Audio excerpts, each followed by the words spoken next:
Heart beats, but I don't feel. I touch, but it ain't real. They say I move too fast, going man to man, always holding a new hand. Why can't they understand? Sex is irrelevant, just a game in my head I'm playing, and I'm winning. I broke another heart today. And I didn't care, I just walked away. 'Cause they think I love them, but I love them. Yeah. I need another one to kill over the other one. Another one, yeah. 'Cause they think I love them, but I love them. Yeah. I need another one to kill over the other one. Another one, yeah. They are way from apart.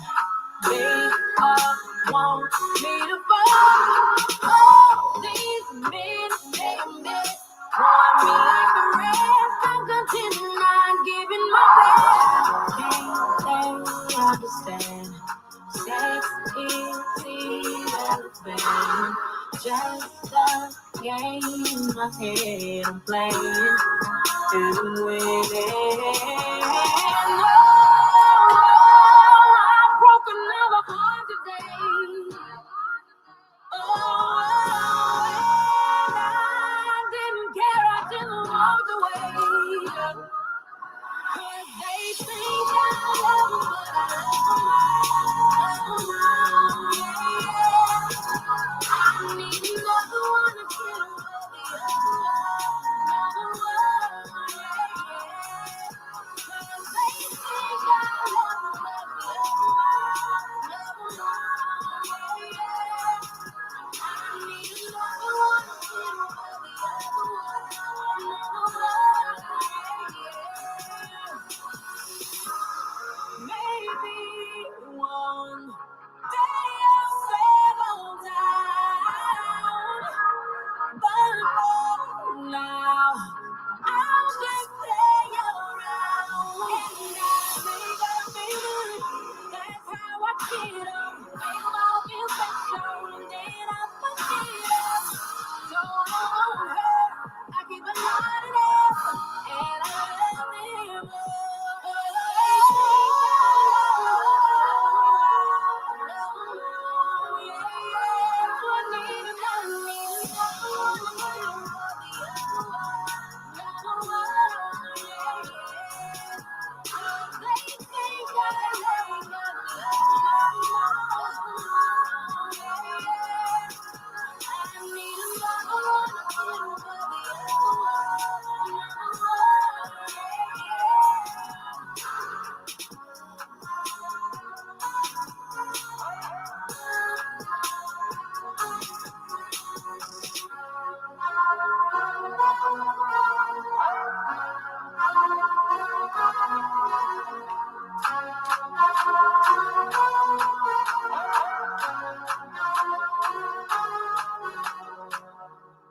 The fuck?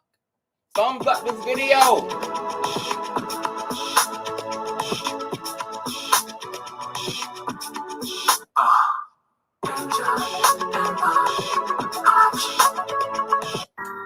Okay, Michelle, kind of a mood tonight. Thumbs up this video, you guys. Tonight I'm feeling sexy. I can make you overdose, make it overflow if you let me. Like a river, my waterfalls will break down and let it. You gon' get soaked, so bring the raincoat. When we finish, you gon' see a rainbow. Swim the waters like a sailboat. You just might get lost in it like Nemo. Come sip on it, it's that drip on it. You gon' have to change my name to H2O. You love it when I call your name, Daddy, Daddy. You love it when I make it rain.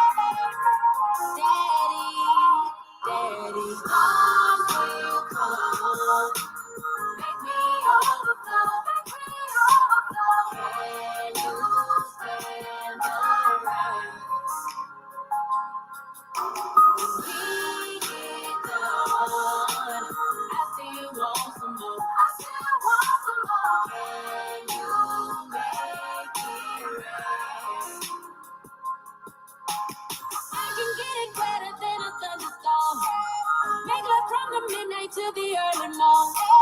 Waking you up like some Folgers in your car. That morning brew, that's what I do. Baby, can you swim, big? Diving in the ocean while you in the sheets. What stroke do you got for me? You know I'm trying to drown you.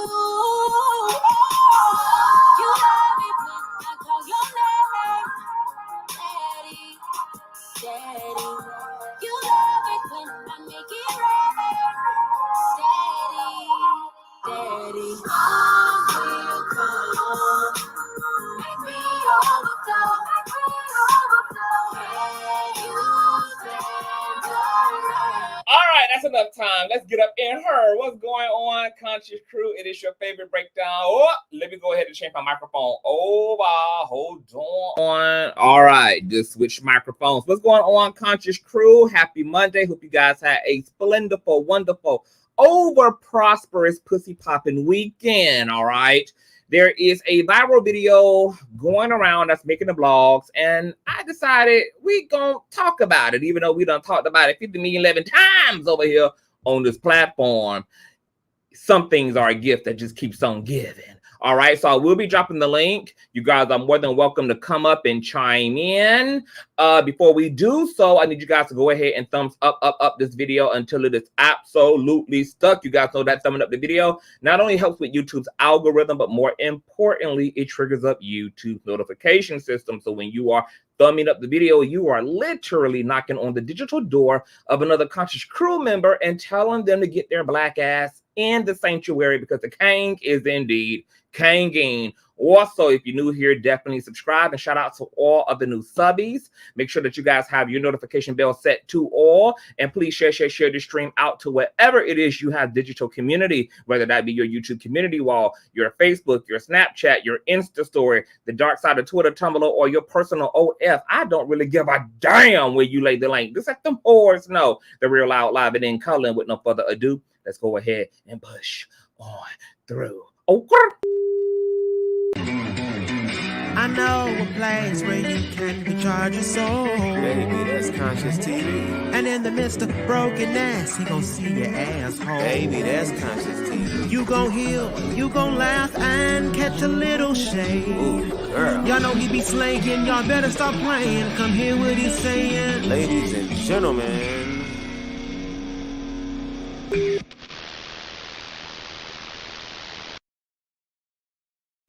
all right. Hi, Tramel. What's happening? Tramel is in bed. He got to go to the plantation in the morning. He ain't privileged like me. So we're going to try not to have him here too long. But Tramel, when I put on these glasses, I felt like they were the perfect accessory to my very kosher vampire in Brooklyn aesthetic right now. Would you agree that this is given like Blade, is given like dark DC comic? Could be an anti-hero, or I could be a super villain. It's given The Matrix. I've been watching The Matrix all up and down Netflix, because they just done rejuvenated the whole franchise. Oh, so I ain't giving vampire, Tramel? No, you're not giving Nightwalker. Okay. You know. You're giving Agent of Justice. So you wouldn't let me suck the blood out of you. No, I like it where it's at. Okay. Well, anytime you're ready. I ain't into the Megan Fox Machine Gun Kelly, you know. How you doing today? I'm doing great. How are you? I am awesome. Tell these folks where they can find you at, even though you are not a stranger over chill, but let them know where your social media is at and things before we get into the thizzle, my nizzle. Oh, you can follow me on everything. I am _Tramel. That's I am _TRAMEL. Everywheres. I should pop up. So you know, like sometimes I post the link. Well, I post the like watch page and the link to my show on Instagram. And the post for this show ain't been on Instagram for no more than 20 minutes. And somebody already done commented talking about, I'm sick of all the gay shit. The gay shit is getting out of hand. I'm sick of all this feminizing men's and the gay men's are complaining too. Everybody wants to be a damn woman. Where's the balance? First of all, let me say for me personally, I don't ever want to be a woman. I've never subscribed to wanting to be a woman. I feel like all things women should be secluded to the people who are actually able to walk that journey. I don't consider myself to be one of those warriors. Thank you. Have a nice day. Oh, so in the words of my trans sister, you don't want no titties at the top and a dick at the bottom? I don't. Sun Key Angel, she is definitely Sunny Angel, that's my bitch, honey. You don't want no titties at the top and a dick at the bottom, Tremaine. I know that song. Why are you staring at me? Well, I guess I like what I see. I got a whole down the street who wanna come chill with me. She said, "Yeah, that's fine, but hold on. Let me let you know up front. I got titties at the top and dick at the bottom. On period." She said, I'm up front with it. I'm gonna keep it blunt with it. I'm a trans woman with a dick and a rack of titties. I'm trying to pull her up right now because I just think I need to expose my audience, honey, to this wonderful phenomenon in the world named Sunky. Real quick, Sunky but Angel, play that jam. Instagram don't be letting me be great when I'm on my laptop though at all. Oh my goodness, something just done happened. Let me see if her song is on YouTube. It is. Oh, it is. Okay, let me see. Titties at the top. No, it's called Up Front. I bet you it's gonna come up though, like typing it in. Just like, yep. Terrible. She is an artist. Right, you gotta come up with the right name. Up Front. It's Up Front by Sun Key Angel on all streaming platforms. Period. How doing? Why are you staring at me? I see. I got a hotel down there. I gotta share this. We gotta watch this together, y'all. We gotta open this up together. But hold on.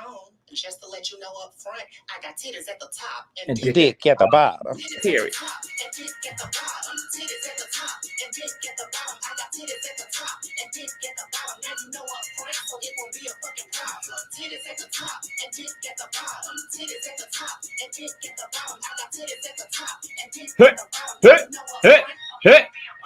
Hey.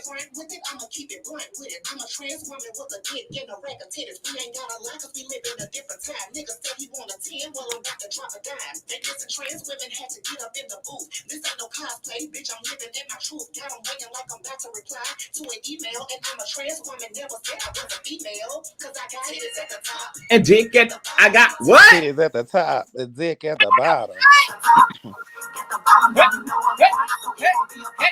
Got what?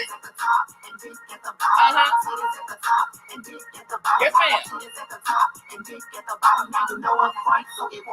Don't matter if you like it, I'm a different type of woman. It's gonna always be respect to a biological woman. It don't have to be a fight, we could never replace a blueprint. But at the same time, don't take me out my element. I'm a different punctuation, they can gatekeep their period. And I don't hate women cause I'm not a fucking idiot. And I was born male at birth, but I never denied that. They can't say nothing about this song cause I'm keeping it a stack.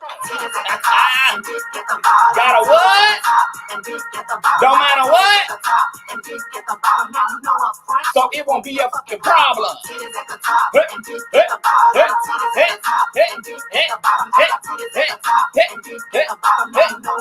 So it don't be a fucking problem. Listen, I'm a transgender woman. We will never be female, but we are trans women. Scientifically, it's been proven that our brains were developed in the wrong body. So I'm rocking with science. But shout out to all the real women out there. I know many of you don't like to be called cis women, even though we didn't make up the word. We need to educate, research, and know that different types of women exist. But what it means to be female will never change. And what? And what? To reply to a and what? Lord have mercy. On all streaming services. Sunky, get into it. That just got me turned. Okay. I gave you the juice I needed right now. Baby, the TSs are not playing with the girls these days. All right. So you guys know what we're here to get into, girl. I was scrolling through the algorithms and stumbled across some selective outrage chat that we're going to get into. And this is courtesy of Bish Gossip on Instagram. And it apparently is a woman who is responding, I guess, to some commentary she had did prior about how her preference is straight men. She do not want to date a bisexual man. And I guess some of her viewers, commenters, etc., were calling her homophobic as a result. So she's responding to that backlash. All right. So we're going to get into what she had to say. And then there's another woman who's contesting what she's saying. And then we're going to get into some of these more comments of this video. So let me go ahead and share the screen. Once again, this is courtesy of bishgossip.com. Let's listen to Miss Mama's here, okay? Oh, shit. Wait a minute. I hate I got to keep switching over my goddamn microphone like this. I hate it. All right. Here we go. Video gives off homophobic. What about that video gives off homophobic? Why? Because we don't want the men that we be with, straight women. We don't want our men to like other men. So you telling me that I have to accept that? That I gotta accept being with a down low gay or bisexual man? No, I don't have to deal with that. No, I don't. All right. I like my men who like. I love it. No, I don't want to be with men who like other men. And y'all are not going to make me feel bad about that. That does not make me homophobic. It does not. All right. I love everybody for who they are. That's cool. That's on you. Whatever you want to do with your life, that's on you. But at least be honest about it. At least be upfront about it. So I could. What about that video? I can make the decision if I want to fuck with you or not. These men be getting into marriages 10, 15 years and they be secretly gay. That was the point of the video. But it does not make me homophobic just because I don't want to be with a man who is bisexual. No.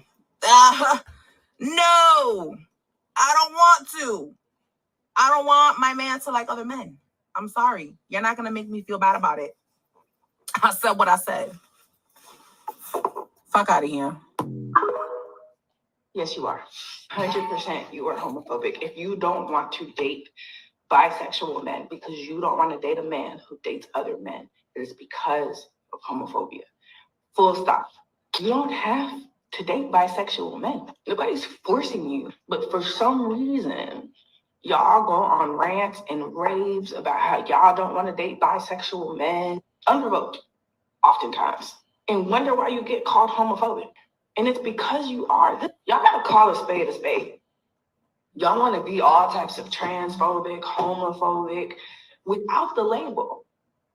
You are 100%. Okay, so we got. Hold on, let me go ahead and switch my microphone. I'm gonna let Tramel sound off first, but let's get into some of these comments a little bit. So y'all heard the first woman say, "Look, she don't feel like it's homophobic for her preference to be straight men," and she did gather and speak forth for all women. She said, "We as straight women don't want our men liking to be attracted to other men. So, okay, we want heterosexual men, and ain't nobody gonna make her feel bad about preferencing heterosexual men as a heterosexual woman." And then I don't know if this young lady here is a part of the community or she is heterosexual and she's just an ally, but she's like, "Yes, sis, you is." Now let's get into some of these toxic ass comments, okay? Someone said 7 hours ago, but isn't she going on a rant and rave about dating bisexual men? If you want to date a bisexual man and be masculine, just say that. More power to you. But I agree with the first girl. I want a straight man, not a man who wants a man and a girl or want to intertwine. I refuse to be Janet and 4 colored girls. If I want my man straight and I want him, then I want him straight, period. Not straight with a question mark. Y'all want people to accept everything nowadays. Her preference is a straight man. That's her preference. If the second girl wants a bi man, that's her preference. But you can't be mad at a woman who wants to be traditional. Someone else says we have to stop. Hey, can you stop right there? Yes. Go back up. To that comment. Hit view replies, please. Oh, because you wanted to. Oh, you're not under there. Okay. I am. Hit it again. Hit view replies. Oh, okay. There you is. And look at what I wrote. Who put a laughing emoji? And she replied with what? Somebody else commented and said absolutely. Another person said straight with a question mark. Do you want to say anything particular to that comment before we read through some more of these comments? So let me get your full just commentary. for that particular comment, because I was just so tempted to just like go down like the rabbit hole of arguing with this lady, but then I remembered like okay, freedom of speech, whatever, but it is homophobic. Like everything that she said was like very much homophobic. Like it was just like homophobic throughout the whole paragraph.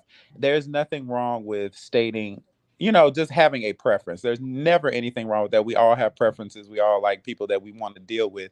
But when you're yelling it from your soapbox and you're demeaning and degrading people and making up assumptions and making generalizations about people and their sexual preferences that could be dangerous and or stigma, like create stigma around them just living their lives normally, you know, like saying things like, oh, I don't want to be like Janet Jackson, 4 colored girls. You saw what happened in that situation. Like she ended up with HIV, and it's like, girl, don't say shit like that. Now you sound fucking stupid, because now you're creating a problem. And the problem is things like that do happen, but you're also creating it. You're also making it more dangerous for you to live your life. You know what I'm saying? Because now you're creating this thing where dudes aren't comfortable telling you these type of things because they know you're going to act this way. And I'm not saying that that's your fault, but you're also not helping the problem. You get what I'm saying? And her saying traditional. Girl, what the fuck? Traditional? Where'd that word come from? Go on. We're gonna get into some things. I'm gonna drop the link too.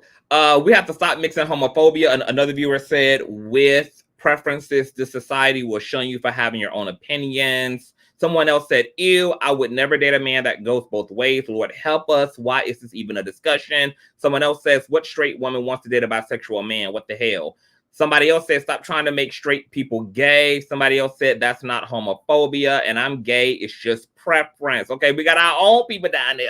Tramel. Someone else says, as a bi man, I agree with her. Everyone has their own standards. No one is required to conform if that's not their preference. Someone else says, I don't want to date a bisexual man either. Someone else said about a preference and homophobia are 2 different things. People do not think. Someone else says, I don't care what they think of me. I'm dating a man that's playing in both fields. Or maybe she says she's not. I don't know. Someone else says he'll remove his D from another man's intestines and put it in your cootie cat. That's so wrong in so many ways. Nothing homophobic about that. Someone else says stand on that. So the list just goes on and on and on and on and on. Now we got some comments in the chat as well. But I guess before we get into everything going on, just dealing with the initial commentary, what do you think about people who say, it's my preference. It's my preference if I want to date a straight man. It's my preference if I want someone in shape and I want somebody fit.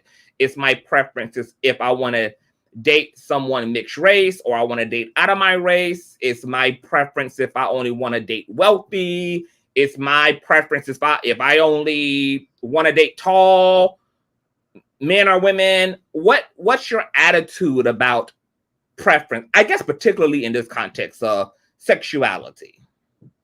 I don't think there's anything wrong with preference. I really honestly agree with I agree with both women. Like I agree with both ladies about like, hey, have your preferences. There's nothing wrong with saying I do not particularly want to date a man who, is attracted to other men and or, others that are just not just like women. You know what I'm saying? I think the problem is that you make jokes out of it. You make it into cannon fodder to attack people, and you're using it as as a way to demean someone's character, like saying, I don't want to date a man who likes other men because, I don't want no feminine man. What makes you think that a man dating another man makes him effeminate? Like, that's not what that's supposed to give. That's not what the energy is. Just say, if you come across a man who is bisexual and he's upfront with you and tells you, hey, I'm a bisexual man, you're like, hey, I appreciate you telling me, but that's just not something that I'm interested in. I'm interested in a man who is only heterosexual. You know what I'm saying? Don't try to demean that man and say, oh, you gay. Like, you automatically just throw a bisexual man into the gay category, but women are allotted so much like grace when it comes to bisexuality and lesbianism. And like, obviously it's like, oh, I could do this over here with this girl and I don't have to be, I'm not gay. You get what I'm saying? It's like, it's not okay. It's just not okay. Chai, the back check filling up, Chai. Okay. So not okay. Someone asked in the chat, what do you think about gay men who also do not date bisexual men? Hell, shit, I'm one of them. But that's not because I want to like demean them. It's just my preference of, I don't want to mess with a man who is not fully aware of, what his sexual. I'm not going to say he's not fully aware of his sexuality, but I just don't particularly want a man who likes women. I just don't want that. And I don't run around screaming it from a soapbox saying that they're gross or they're gay. You need to be over here because you're gay. I'm just saying, hey, if that's your preference, that's your preference. Just like with women, you can have a preference. You can stand 10 toes down on that. Be forever on that side, but don't demean people. I'm not demeaning no bisexual man about it. I think they're beautiful. I think they're attractive. I've been across a few of them. You know what I'm saying? If you fully gay now, that's what's up. Come on over here. But if you're not, you just not for me. You're just not for me. Oh, I have a question for Mel. Hold on for a minute, boo. Okay. I'm gonna guide it a little bit here. But remember your question. I will. So to play devil's advocate, she never expressed anything overtly disgusting. She said, I do want to know because I want to be able to make an informed decision because I do not date bisexual informed men. Decision is the same as saying, she already up front said, I'm not dating no man who's attracted to men. So you're not looking for you're not looking for a decision. You're not looking for the option. You're looking for the option just to say no to this man. You know what I'm saying? There's a difference than saying, oh, give me a choice. No, your choice has already been made. You just want somebody to let you know that they're not the one for you, which is cool. They should. But don't try to make it seem like you're just supposed to be privy to the information up front. Like, oh, I don't like men who like men, so you better tell me so I can just avoid you. Okay, so I got another question then, because there is a belief and an attitude and a preference, that word preference again, where, especially from women's community, where they do feel that they are entitled to know if a man goes both ways, 3 ways, 4 ways, all the damn ways. Do you agree? I agree with that, but it also comes with a privilege of creating a safe space, which they don't. You don't create that safe space for somebody to want to, because you ridicule them. You ostracize them.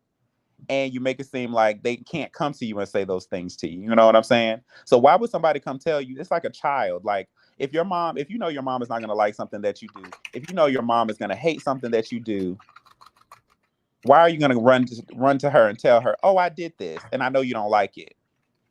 You're just going to make fun of me, or you're going to hurt me. You're going to try to embarrass me.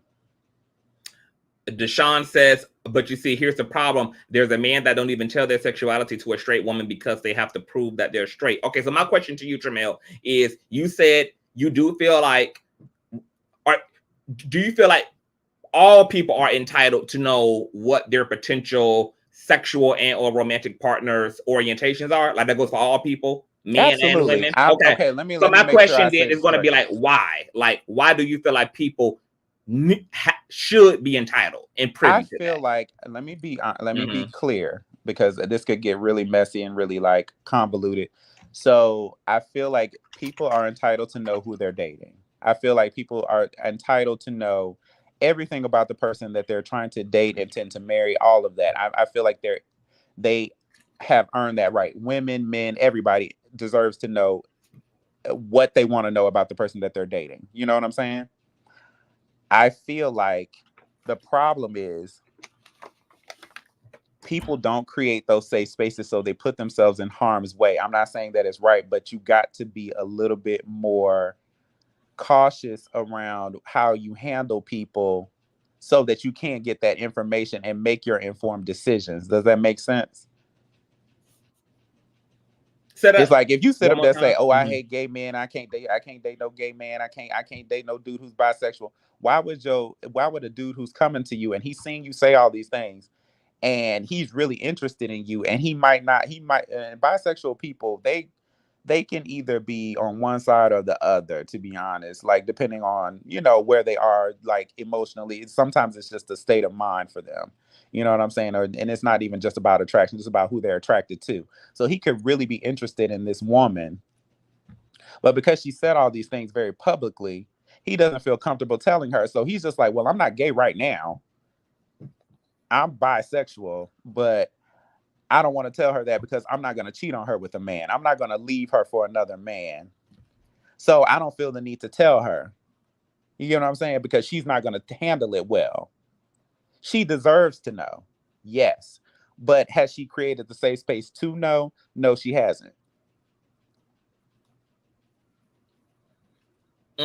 Okay, so so put a pause there. We got my other panelists here, Shauna and Purple, and I did drop the link. So all of my moderators, could y'all please keep rotating the link for anybody in the chat who wants to come up and sound off and insert their opinion. Shout out to our Sean. Hey, Pretty Brown. Hey, y'all.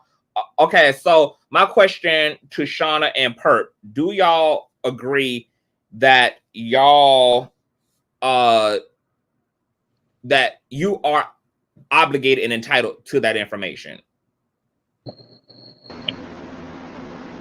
Other than knowing that you are healthy, not really. Okay, so Perp says not really. Shauna, do you feel entitled to that? T? I would have to agree with Purple Lover. I'm starting to get into really being comfortable with sexuality, or understanding that sexuality is a spectrum, and the fact that if I were dating a guy and he said, he had a relationship, we'll just take it to a relationship, not even flings, with a man, at one point I wouldn't have been comfortable with it, but at this point, yes, I would have. I am comfortable with it because sexuality is a spectrum, period. And I don't think is it okay to ask my question to Tramel? Yes. And before you do, Arshawn said something very good. And people got comments, questions for you in the chat too, Tramel. Someone says, is that her job? And what is a safe space to inform that in? So keep that in mind too, Tramel. But Arshawn says, you need to know if the person is active, if they're clean. Everything else is playing right back into the ideologies that everyone says they want to escape. I agree. Yes, Shauna, ask your question. Okay, so I'm wondering, we shape our opinions on things based upon our experience. With Trammell, I felt was kind of a bit of a Freudian slip, and you can correct me if I'm wrong when you said that maybe you wouldn't date a bisexual man. Do you think, in your experience, if I'm assuming you've come in contact with bisexual men, they're not living in their truth? That's why you wouldn't date a bisexual man because maybe you think they're actually gay? No, so okay, I'll give you an example. There's this guy who I do like and I do fancy. I think he's a great person. Like I think he's really like a really good guy. But I know him to be bisexual because he got 6 kids. He got an ex-wife and he got a baby mama and he got 6 kids with both of these women, right? So me personally, I don't want to be somebody's daddy. Dudes who are bisexual might have a bunch of kids. That's my thing. It's like Shit, there's a lot of I niggas who would rather identify you as gay be who a got little bit. kids. I feel like we would have a little bit more in common if you was gay and walk the same walk of life with me. But I do like him, and I am attracted to him. It's not like what that lady was saying. She just don't want a man who's gay and who like penis. I just have a preference with the whole family dynamic when it comes to like bisexuality, and some of them have children. I've dated multiple guys with kids who were bisexual at one point, and it just never worked out for me. I'm talking from experience. Right. It's just never been my jam. You know what I'm saying? I feel like they got babies and ain't nobody got time for the babies, and then Right. they be moving around a lot for me, and I just ain't got I really ain't got time. They be moving, and we just don't connect on that level. Okay, but what had happened was Blog says, yeah, but you used the term fully aware of his sexuality as soon as you started to answer. Yes. Fair, and that too, because some of them be just like. Okay, so even with the guy, okay, so in truth, like the dude I was telling you about with the 6 kids, he just recently started doing his journey of gaydom. And I don't been this for like a long time. So I know that there comes with a whole lot of learning curve. Go get yourself together, figure out what you like, and then come around here. Jamie says, but there's plenty of gay men with children as well. Like straight and bisexual men not the only people. Yeah. Straight and bisexual men aren't the only people having kids. Yeah, I ain't talking about them. But good try though. But what's the difference between like gay men who are having kids and a bisexual man who got kids? Like this man was married and he was, for all intents and purposes, a straight man, and then he just recently became like bisexual. So I do have a friend who he decided to have a baby on his own through surrogacy.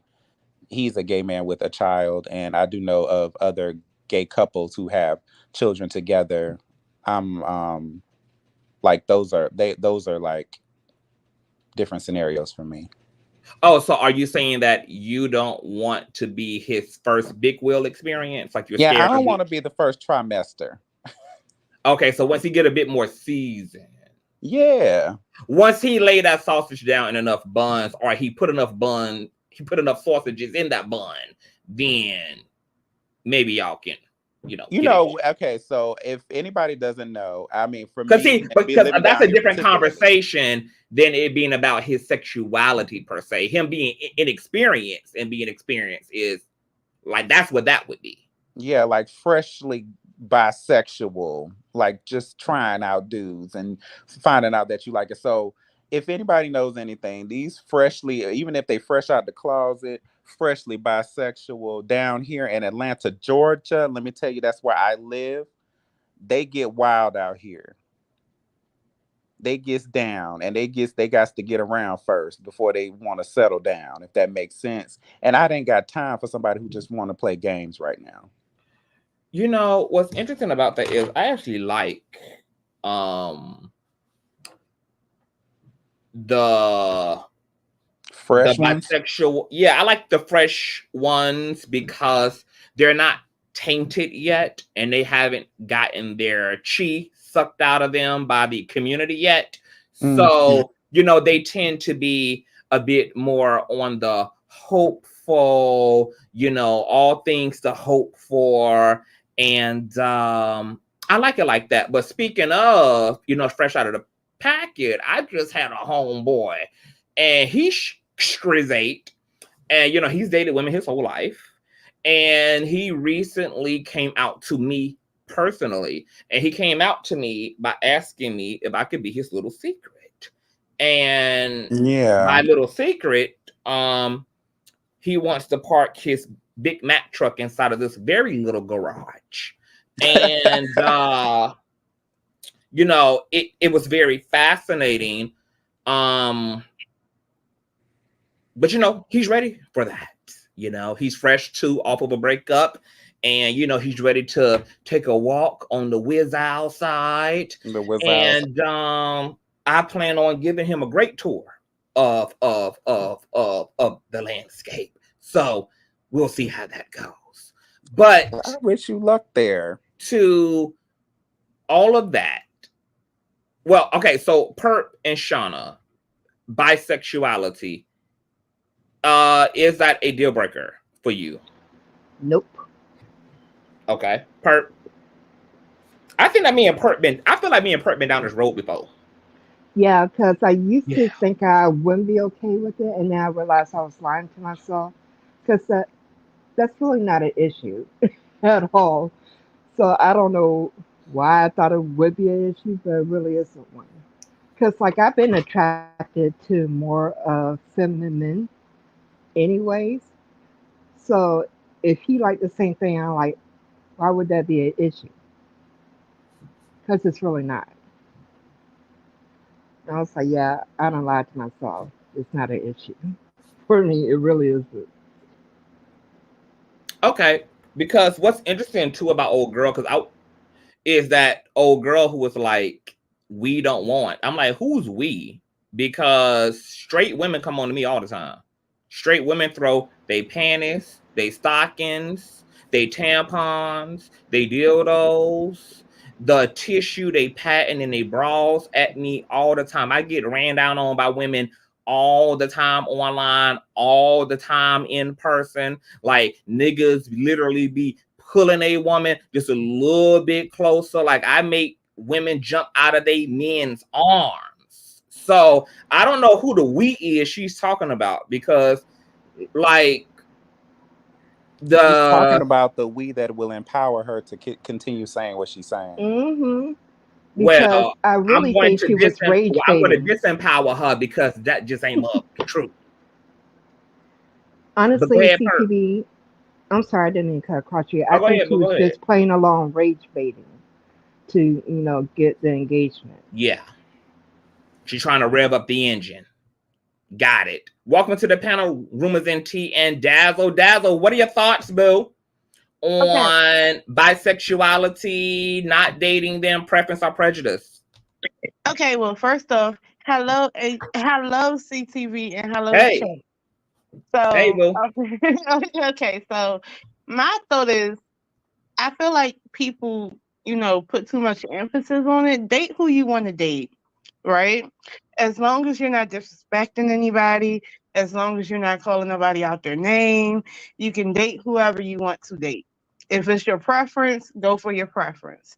However, you know, I've had an experience where I met this like really, really like a long time ago, met this really handsome chocolate guy, right? Knew how to dress, and he was so cute. He had dreads and everything. He was cute. And I was talking to him. And around that time, you know, I was getting kind of wind from my other girlfriends that he was dating a gay dude that I knew. And, you know, he wouldn't just outright tell me. And I'm like, well, if we're dating and you're dating the gay dude that I know, you're trying to sleep with me. And I'm like, I know you're sleeping with him. And I'm like, well, I stopped it. And I said, you know what? I didn't ridicule him, but I made sure we never slept with each other. But what got to me is that it wasn't because he was bisexual. It's because technically he was actually talking to this guy before me. So technically, you're cheating on him. That's for one. And I know him. That's for two. And for three, you're disrespecting me because how you know I want to date a bisexual man? Like, you could have just told me and we could have just chilled. We could have been friends. But no, you want to be in my face. You want to try to kiss on me. You know, you thought you was going to get some yang. You know, things like that. So I had to, like, distance myself from him in that way. But I wish he would have just told me and we could have just, you know, been cool. And, you know, I would have respect my friend. You see what I'm saying? So I kind of feel like with the DL men and the bisexual men, I do think that they do owe people some type of conversation, you know, especially when you want to have sex with them or, you know, you might be dealing with someone else. I mean, it's just messy, but that's what I got. Okay. Oh, I got a question. Okay, Tremaine. Oh, I don't want to be. So this is just me asking. So, okay, so because he was dating your friend who was a gay guy, right? He was like, nah to the sex and all this other stuff. Now, what if he was dating like a homegirl or something? It's the same thing. It's like, first of all, I know this Would you person. been so scared to have sex with, or would you have been just like, oh, okay, we, you know.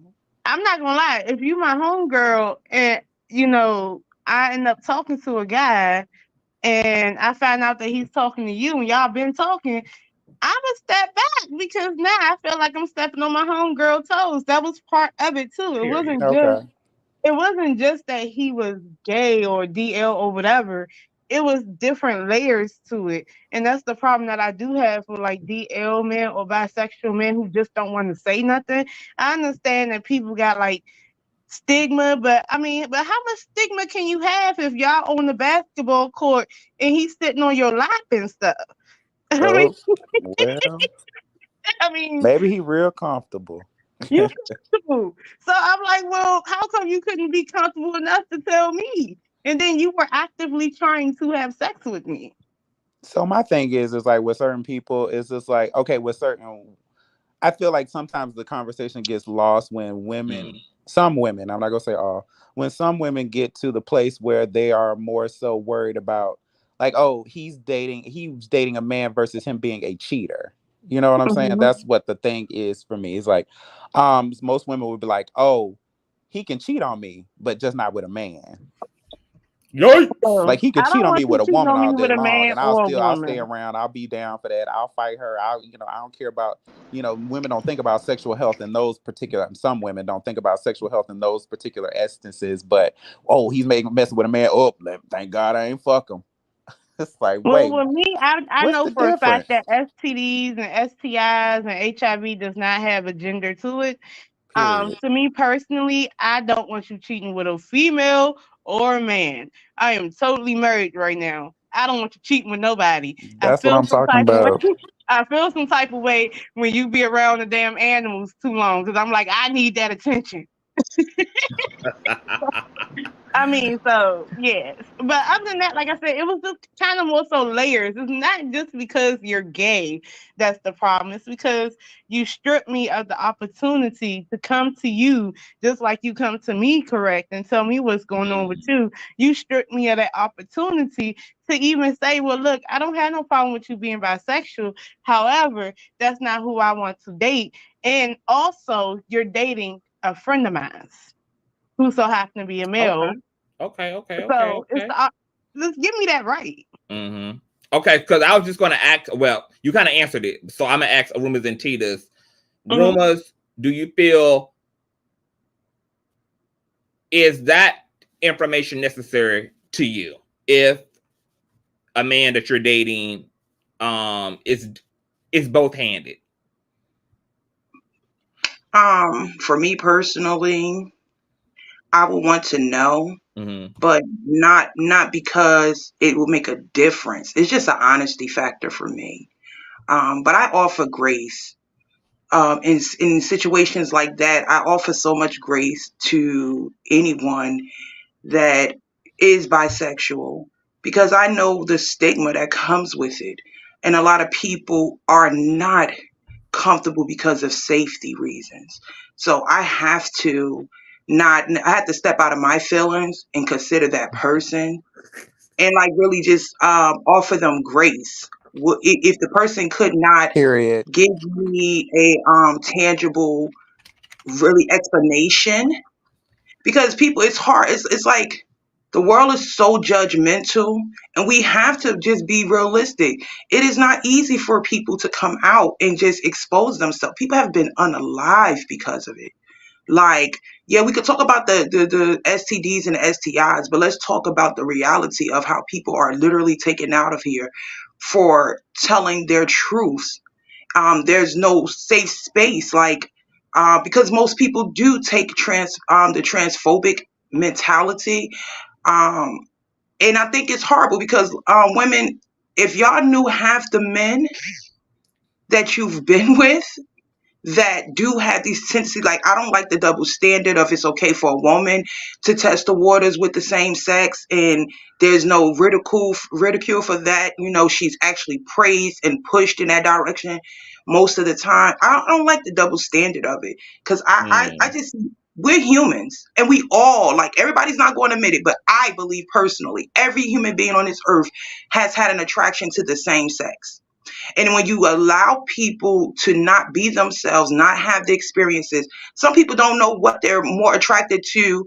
And sometimes you could be attracted to both equally, you know, and it's just about connection. But when you're not offered the same rights as heterosexuals or the ones that experiment, as they say, I just think that is really effed up. Like, and it's weird to me. Like, why is it okay for women to look at another woman, lust after her, try her, you know, and all of that? But when it comes to a man, it's like, oh no, he's just written off. What if he just wanted to try it because he's been curious and finds out that this ain't what he likes, this ain't what he's into? What if it's more about an emotional intimacy versus a physical intimacy? You know what I mean? Because we love to make it always about the physical. What if it's not about the physical? And he's just attracted to another man and he's been, you know what I mean, like engaging, and there's not sex.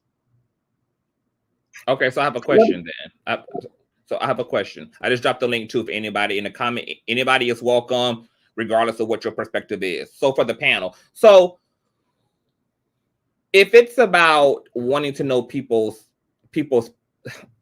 see, this is where it gets really, we be pussy popping in these discussions.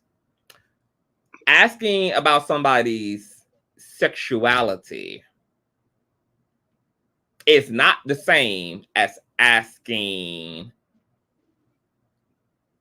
if someone is STI, STD free, because you can get those results without knowing what the hell somebody prefers.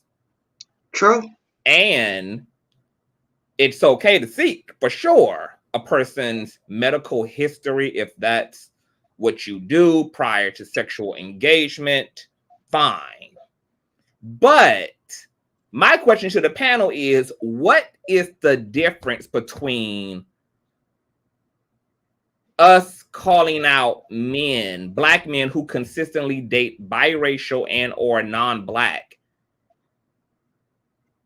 and calling them a colorist or anti-black if they consistently do not date black women? They don't date black women and they call that their preference. What's the difference between that and the people who don't date bisexual men? Because if those classes of people who date consistently outside of their race, it can be argued that there may be some anti-blackness or colorism that's informing what people are calling a preference, then we can surely argue that homophobia contributes to people's prejudice when it comes to bisexual men, particularly because we know that there's also a double standard. We don't hear the same rhetoric from the men's side about bisexual women.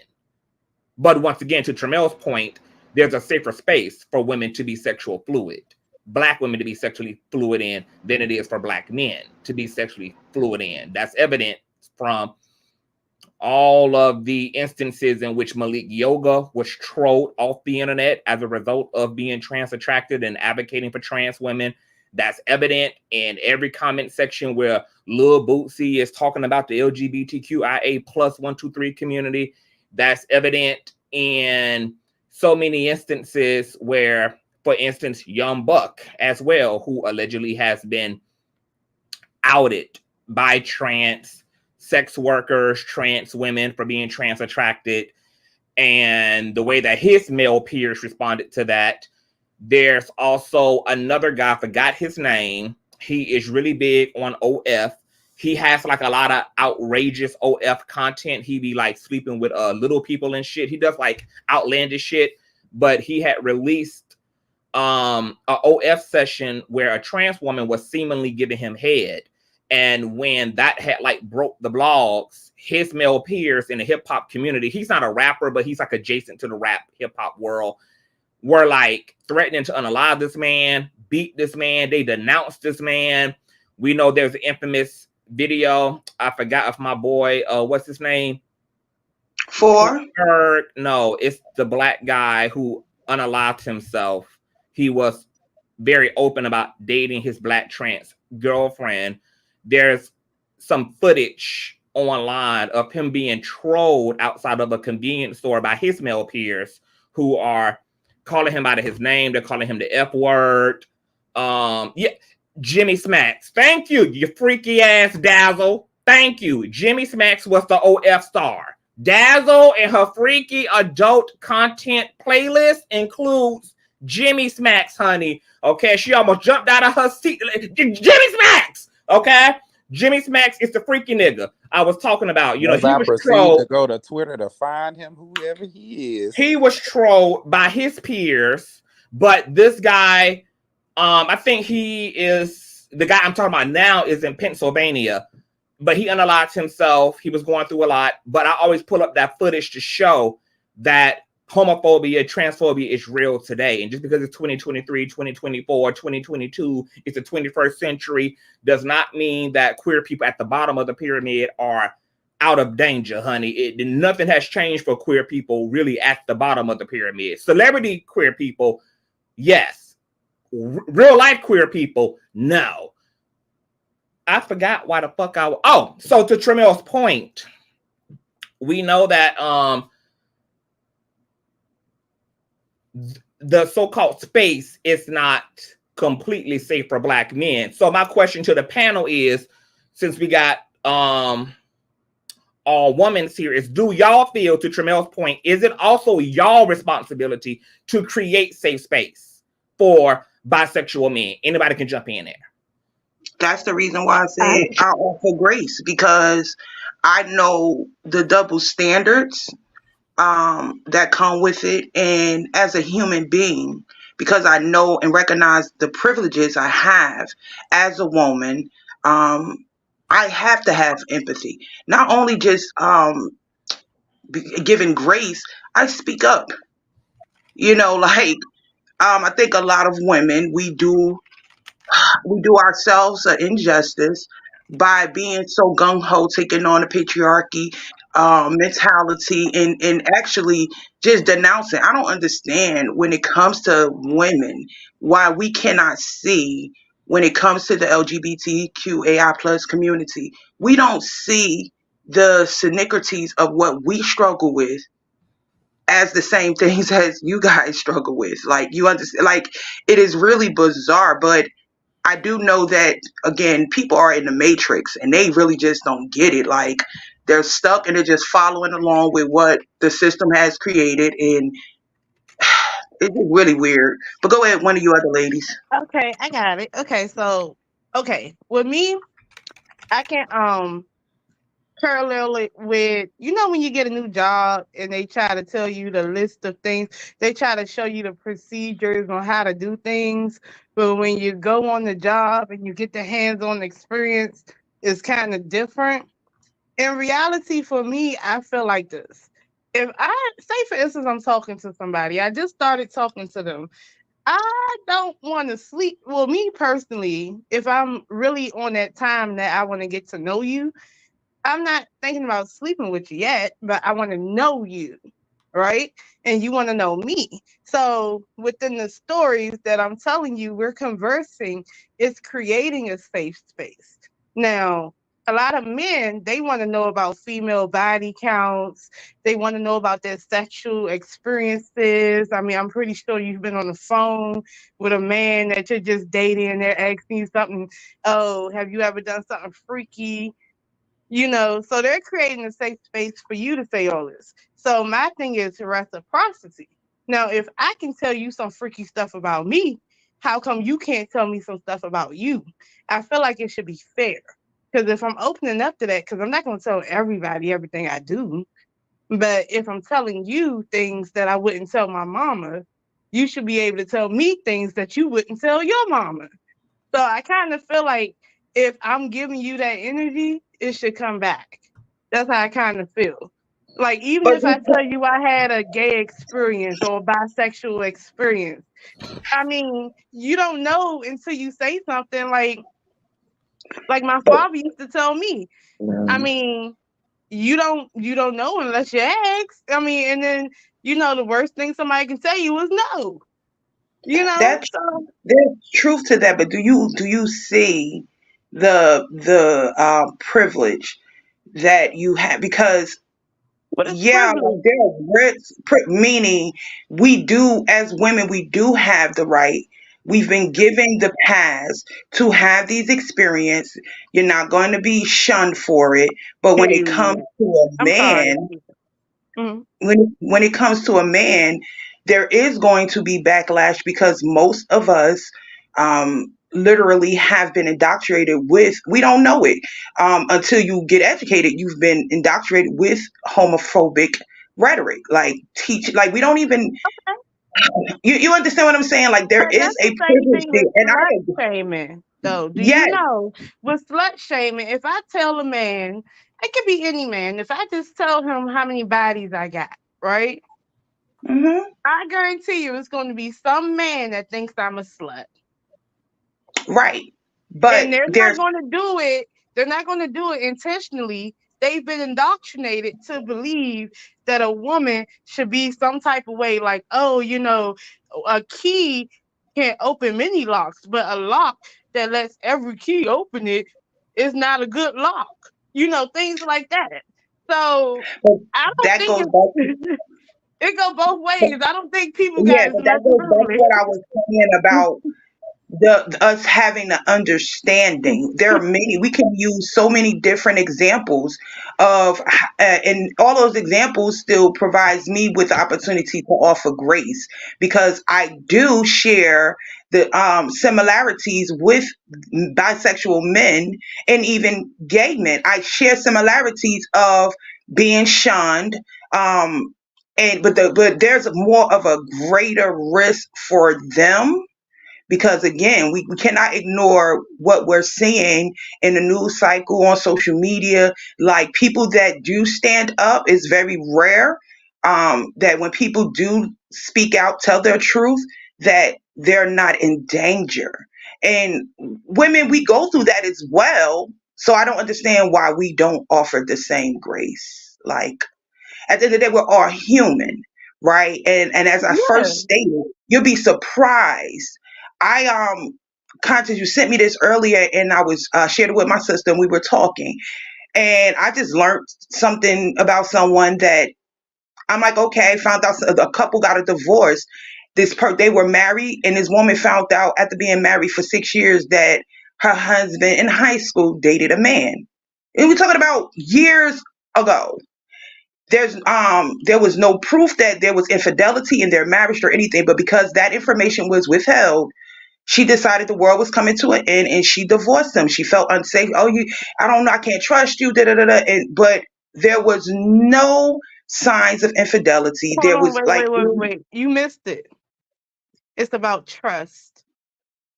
If but I I'm am pretty, married to you, I'm just saying, I just want to say it's about trust, right? Sometimes it's not what you do, it's how you do it, right? So if you dated a man in high school, fine. I meet you at 30, we get married, and we're together for 20 years. Now we're 50, right? I I'm saying is you should trust me enough. I should be your best friend enough. I should be all these things to you that you can say, well, look, you can put me to the side and say, baby, while we doing, because married people, they do a lot of freaky stuff. They supposed to open up. So I kind of feel like at some point in time, he has to trust his partner enough to know that she's not going to go anywhere. And he has to also allow her the opportunity to trust him enough to say, well, look, this is my experience. I had this experience. You may have had a gay experience or a bisexual experience or whatever before. And we can talk about it. It's 2024. It's not 1990. It's kind of different.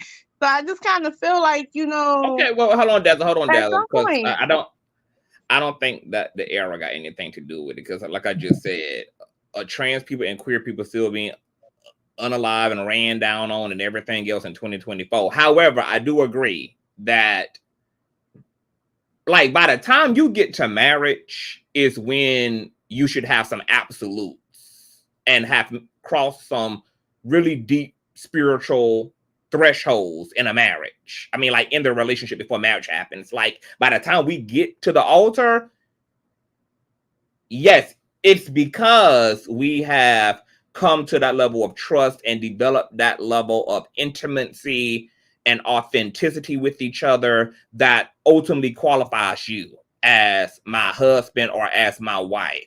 So by the time, like, the relationship, like, hits that plateau, for sure, like, you probably shouldn't be holding on still to deep truths about yourself. Like, I understand deep truths as the relationship is progressing, as the courtship is progressing, as y'all are working toward the ultimate life partner goal situation. Like, that's the whole point of dating and courting and being together and growing together. So by the time the relationship has hit, like, this point, even if you don't believe in, like, legal marriage, but when it hits that point where y'all agree, we in this thing, we doing this thing, we for life, we bad boys for life in this bitch.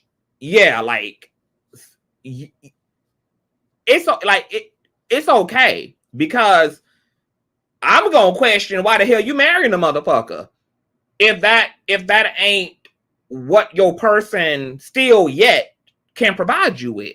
If you still not at a point where you feel you can show up authentically, I don't think you should be getting married.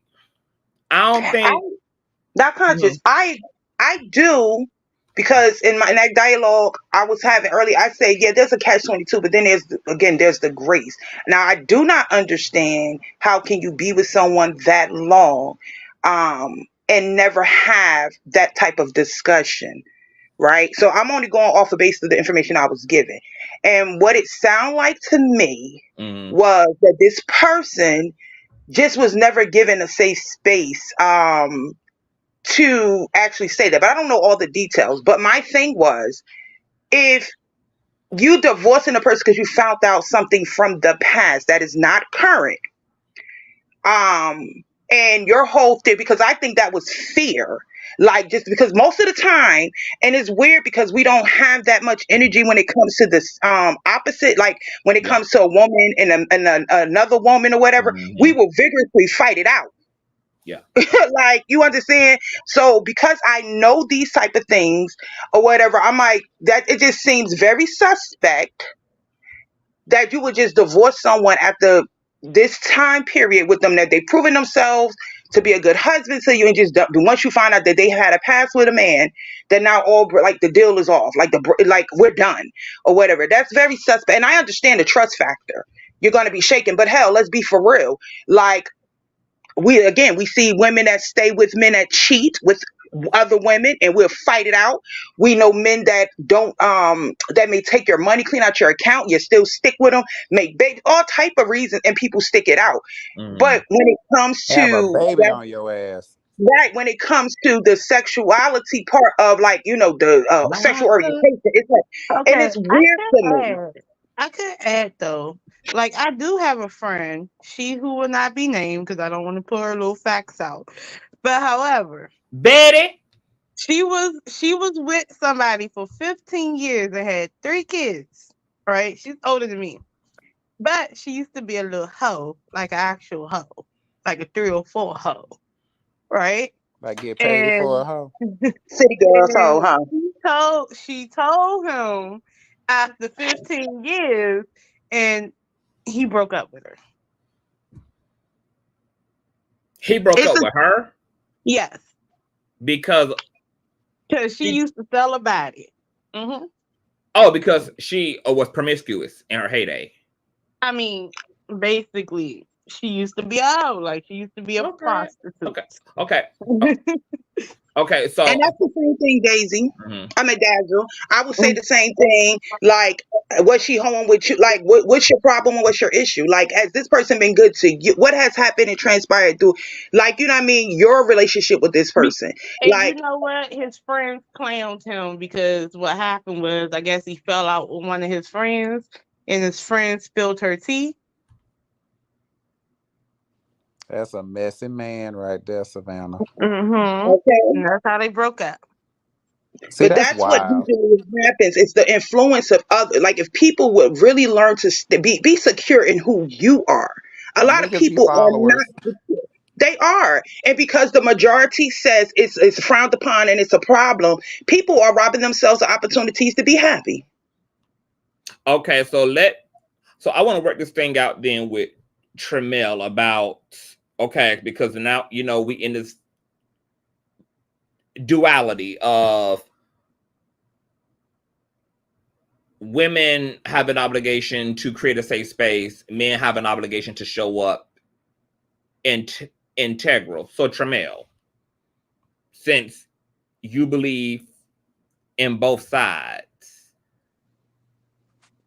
my thing about it is I agree. I think that it's our job as a society to create safe space because we can't want people to be honest and upfront, and yet we want to be able to yield the sword of shame and judgment and persecution, because obviously there's no benefit then to a person being fucking upfront if they're going to be met with emotional and societal violence, whether that's mental, spiritual, physical, etc. However, what violence is not is being rejected. So people do have the right to walk away. They don't have the right to inflict harm and to inflict shame, but they do have the right to just not do you and still allow you to do and be who you is, which is what I'm guessing the initial video that we played, old girl, is coming from. Like, I ain't gonna harm you. I ain't stopping you from doing you. I just don't want to do you. Now, I still think she should probably be introspective, but I think the bigger responsibility is society does play a role, but society also is never going to create a safe space unless people are revolutionary enough to die on that hill and to stand in their shit. Because typically the people who paved the way for things to be finally accepted and to be normalized are the people who had to be as loud as all outside with whatever it was. Like, whether it was the promiscuous women wearing their titties out and saying, look, I am woman, I have autonomy, this is my body, you can't tell me what to do, and had to take some extreme measures to kick that door down, had to be the Madonna of the movement. So people do have to, like, develop the heart and the courage and the bravery to be integral. However, I personally, in saying that, am also not saying that people owe you an explanation per se. I don't think it's owed. I think it's something that can be shared, sure. But when it comes to, like, somebody owe it to you, this necessity for someone to know that you're bi or straight, I have still not found one, for me, I've not found one justifiable causation. I have not heard one justifiable argument made about why you need to know if somebody's bi or gay. Because in that need to know, I can only lean back and assume that you really only want to know so that you can preference or ultimately low-key discriminate or prejudice the situation. Because when you are thinking about disqualifying a bisexual man, typically that's because of preconceived ignorant notions that people are holding in their minds about bisexual men. Immediately you think about the fact that, oh, he wants both of us. No, that's a polygamous and polyamorous man, not a bisexual man. Being polygamous and poly is not mutually exclusive to bisexuality. There are bisexual men who are in committed relationships. There are bisexual women who are in committed relationships. Bisexuality does not default to I'm a whore and I want everything on the shelf, but that's the shit that's in people's heads. That's not bisexual people's problem. That's the shit that's in their heads. Like, society gotta unpack that shit and square that stuff off, because bisexual folk are getting a bad rep for something that's not fundamentally true about what it means to be attracted to both sexes. To be attracted to both sexes don't mean that I want both y'all at the same time. But I don't even think that that's what the video was about. I don't think that that's what she was saying in the video. She was actually being very intentional in her words. If you listen to the video, which I've listened to multiple times. Okay, so let's play it back. I'm gonna play it back because I kind of forgot what the hell she said, to be honest. But I know I didn't hear. Okay, so let's hear it. Let's hear it. What about that video gives up homophobic? Why? Because we don't want the men that we be with, straight women. We don't want our men to like other men. So you telling me that I have to accept that? That I gotta accept being with a down low gay or bisexual man? No, I don't have to deal with that. No, I don't. All right. I like my men who like, I love it. No, I don't want to be with men who like other men. And y'all are not going to make me feel bad about that. That does not make me homophobic. It does not. All right. I love everybody for who they are. That's cool. That's on you. Whatever you want to do with your life, that's on you. But at least be honest about it. At least be upfront about it. So I could. What about that video? Okay, let me go to the next slide real quick. Gives off homophobic. It's about to start I can make the decision if I want to fuck with you or not. These men be getting into marriages 10, 15 years and they be secretly gay. That was the point of the video. But it does not make me homophobic just because I don't want to be with a man who is bisexual. No. No. I don't want to. I don't want my man to like other men. I'm sorry. You're not going to make me feel bad about it. I said what I said. All right. So she did clarify that she ain't got no problem. Do you? Be whatever you want to do. No, that's not what I'm talking about. I know, but that's what I'm going off what I'm hearing from out of her mouth. What I heard was her interchangeably take gay people and bisexual people and group them all as one. She said now she did do that. Yeah, and I think that that's completely where she fucked up. It's like, girl, you can say you have a preference and there's nothing wrong with that. But to intermingle gay and bisexual men together is like, that's kind of wrong. It's kind of like bisexual men do like pussy. And she said she likes her men to like pussy. So okay, I do have to add to that though, right? But Tramel, that's really go ahead. Tramel, that's really not a preference though. If it's mandatory, that's not a preference. A preference is, I mean like straight men, I may prefer straight men, but I will date a bisexual person. Yeah, that's what I'm saying. When She was not when you even are given the right completely perception. when you're completely excluding a total group of people, that is no longer a preference. That's a mandatory thing. And people keep calling things preferences when they're actually not preferences at all. They're mandatory. If you choose to only date biracial women or you only choose to date light skinned women, then that's not a preference. That's mandatory. Because if it was merely a preference, you would still be open to dating other groups of people. And it's not that way.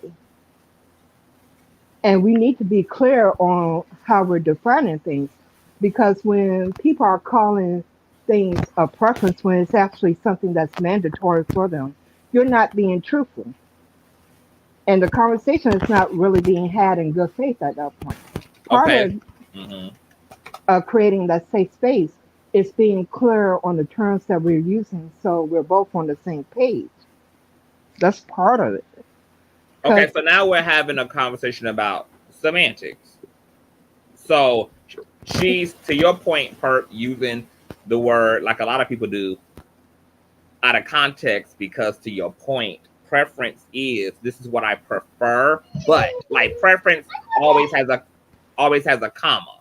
Like that's what a real preference is. Like, oh, I prefer chicken today, but I'll settle for a hamburger. I'll settle for fish. I'll settle for whatever. So when people are, to your point,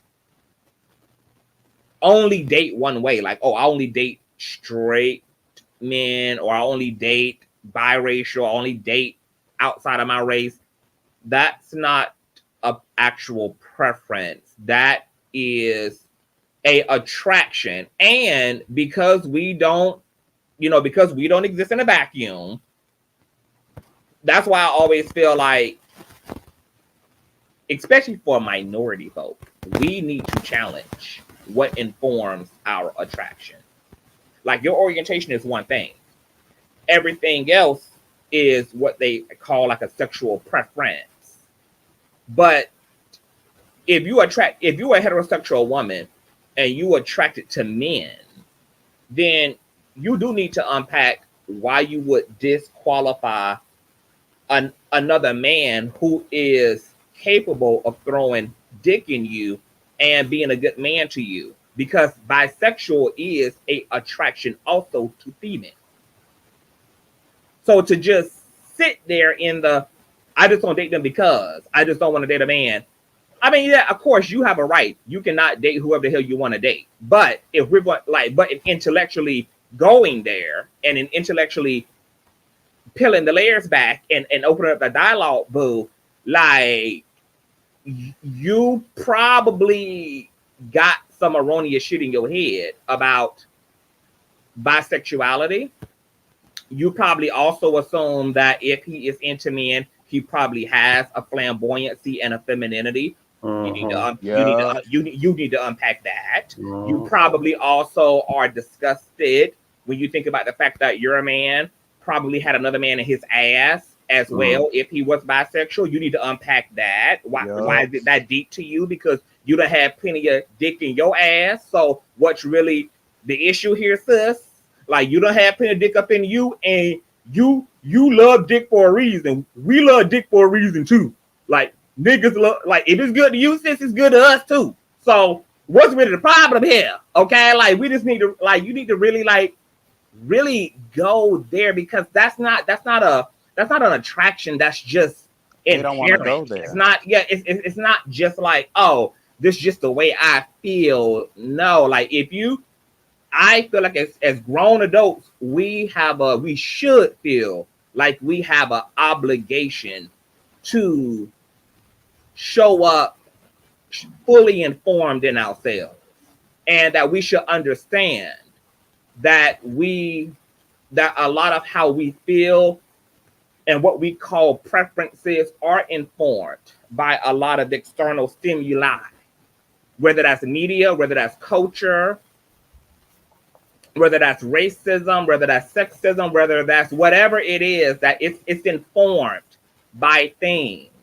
And if you really want to know who the fuck you truly are, then you got to challenge yourself and do those deep dives so you can discover what's really down there and what's really behind the way you feel about things. And I think that's the thing that I just find the most disheartening. It's not like, because even with her rhetoric, it was just like, well, damn, sis, like, Black women out here crying about there not being no good men, and you know, and da da da da da, and the dating pool is real small, etc. So why are you out here disqualifying a man that could be a great husband to your children? I mean, that could be a great father to your children. That could be a great husband to you. That could give you a lot of great years. He's actually capable of that. And him being attracted to men also is something that is, why would that disqualify him? Like, as long as he's going to be faithful to you, it should be okay. Because if he was a heterosexual man, his attraction wouldn't stop for other women. And you're not disqualifying, and you hold on, and you're not disqualifying him because he's going to continue to have an attraction to women, even if he's not going to act on that attraction, even if he's not going to be involved with other women. You know that he's still going to be attracted to women, just like you still going to be attracted to men, regardless of whether you're single, whether you are married, whether you are engaged, etc. And to say that that's not informed by homophobia, I think that's a reach. It very well may be, sis, that these things y'all calling preferences are very much so informed by ignorant ideologies and cultural and religious conditioning, etc. And I don't think that people are reaching when they're asking people who say these type of things and feel these type of ways to actually unpack that, because there could be homophobia rooted in why you preferencing your shit the way you preferencing your shit. Somebody was trying to get in there. I think Tremel and Perk, somebody was trying to jump up in here. Well, I do have one thing to say though. Who talking? Dazzle? Hold on for a minute, boo. Or was Perk or Tremel trying? Yeah, it was me. Okay, go ahead, boo. I wanted to say, let's all be clear here. No matter the sexuality, there's dogs in every group. But to treat people as if they're monolithic is highly ignorant. And it's really sad, to be honest with you, because I hate being treated like I'm a monolithic group. I know everybody on this panel, when it comes down to the get down, nobody up here wants to be treated like a monolithic group. And it really bothers me that bisexual people get it from all sides because of stuff that has absolutely nothing to do with them. There's plenty of faithful people in all groups, and we need to honor and respect that. And that's why the semantics matter, because it's about not so much being truthful with the other person, but being truthful with yourself. Because if you can't be true with you, you damn sure not going to be able to be truthful with me. And vice versa. If I can't be truthful with myself, I'm not going to be able to show up and be truthful with other people. Because there's parts of me that I don't even want to look at. And she really needs to understand what is it that made her feel like she needed to share that with the whole world in the first place. Because to me, to be honest with you, it would say to me, as somebody who's very much aware of the subconscious mind, it sounds like the subconscious mind is trying to force her to unpack it by allowing her to put herself into a situation where she's getting that type of backlash. Because we don't do things by accident. Herb, I want to, because I agree with you wholeheartedly, I wanted to ask you, do you think, as you were saying, the self-conscious, do you really believe or agree that a lot of people do not know how indoctrinated they are with false narratives and stereotypes of one another, that they play such a major role in why people think and act the way that they act? Oh, absolutely, because you are constantly being programmed by everything around you. And because most people are aware of how programming works, they're going to be more subjected to it because they don't have the awareness to know, hey, this is actually propaganda and programming that's being thrown my way. Because what you see out in the world is not by accident. It's being done on purpose. I have literally watched multiple shows on TV induce hypnosis into people. When you start seeing countdowns and things, those that's to put you into a trance. Your conscious mind may not pick it up that they're trying to put you into the trance, but no one understands the subconscious mind recognizes it and will put you into a trance. Because they actually found out that the more that you watch TV, the quicker the trance happens because you're willingly putting yourself into a state of hypnosis. And of course, the more that you do it, the quicker it is to enter into the state. So there's a lot of people walking around with programming from their mama, their daddy, the government, the religions, music. And be clear, people, music is one of the biggest traps for your subconscious mind. If you're listening to a lot of stuff that's violent, homophobic, colorist, that stuff will get down into your subconscious mind because you're willingly playing it over and over again. And what the subconscious mind loves more than anything is for you to feel something deeply and to do it on repeat. I want to speak. Agreed. I want to speak to Professor Cutie Pies because it goes right into what we're saying. Professor Cutie Pie says it's not from a hateful place, it's just preference. I prefer not to be with an 80-year-old man, not an ageist. Just prefer my sack to be intact. At this point, we're allowed to have preferences. See, that's the thing that makes this whole preference conversation around bisexual men very different from all these other preferences, such as an ageism so-called preference, because you spoke about not being an ageist, but also said that 80-year-olds don't have functional genitals. Now, let's just say that that's hypothetically true. Okay, that's a functional issue. Fine. Y'all haven't brought up one functional issue that a bisexual man has. His dick works, his heart works, his wallet works, his body works. There's no incompetency. So all of the things that's informing you not to qualify him as a potential candidate is all the bullshit that's in your head. There's no objective disqualifying factor when it comes to a bisexual man. Where the hell did Tramiel go? It is a. I think he had to go to bed. I qualified. think he said in the back chat. Hold on. Oh, this is okay. Okay. There's no functional issue. It is. What's the functional issue? Well, to me personally, and this is what I'm saying, just based on. Okay, so as soon as you say to me personally, there ain't no functional issue there. Okay, because well, I'll tell you a functional issue is an objective.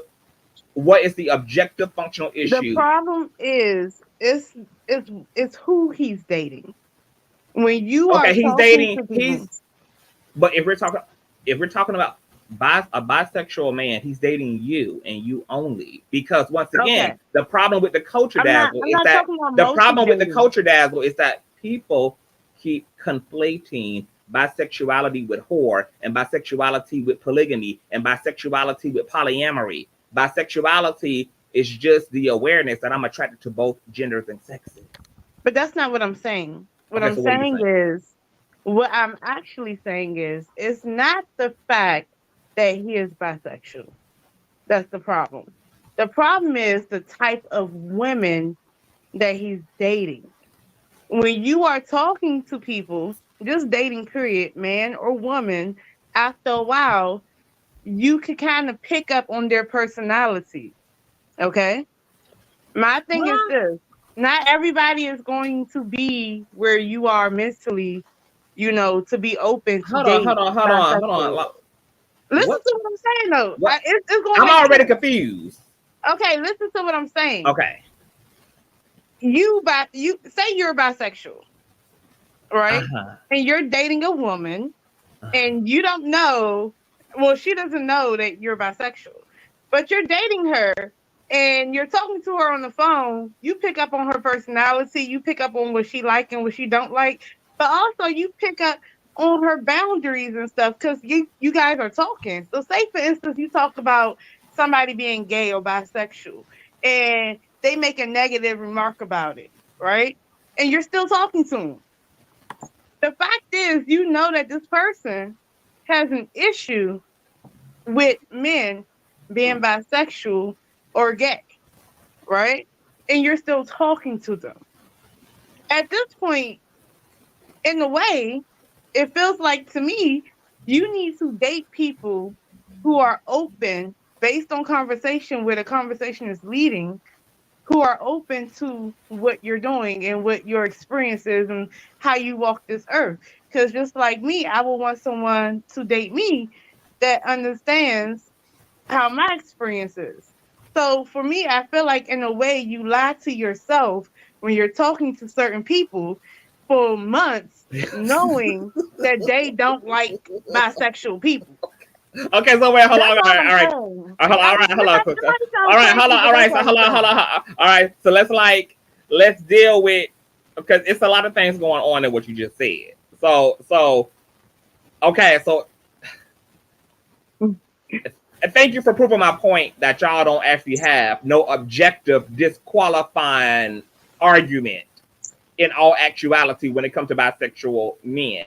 And at best, what you're able to do is say that a bisexual man should not continue to proceed with a woman who clearly doesn't want to be with a bisexual man, and he knows that. But that's also not how all bisexual men operate. There are bisexual men who disclose in their dating and sexual experience, and there are bisexual men who don't want to be with a woman who feels a way about bisexuality, and he will choose another option. He will go about his way. But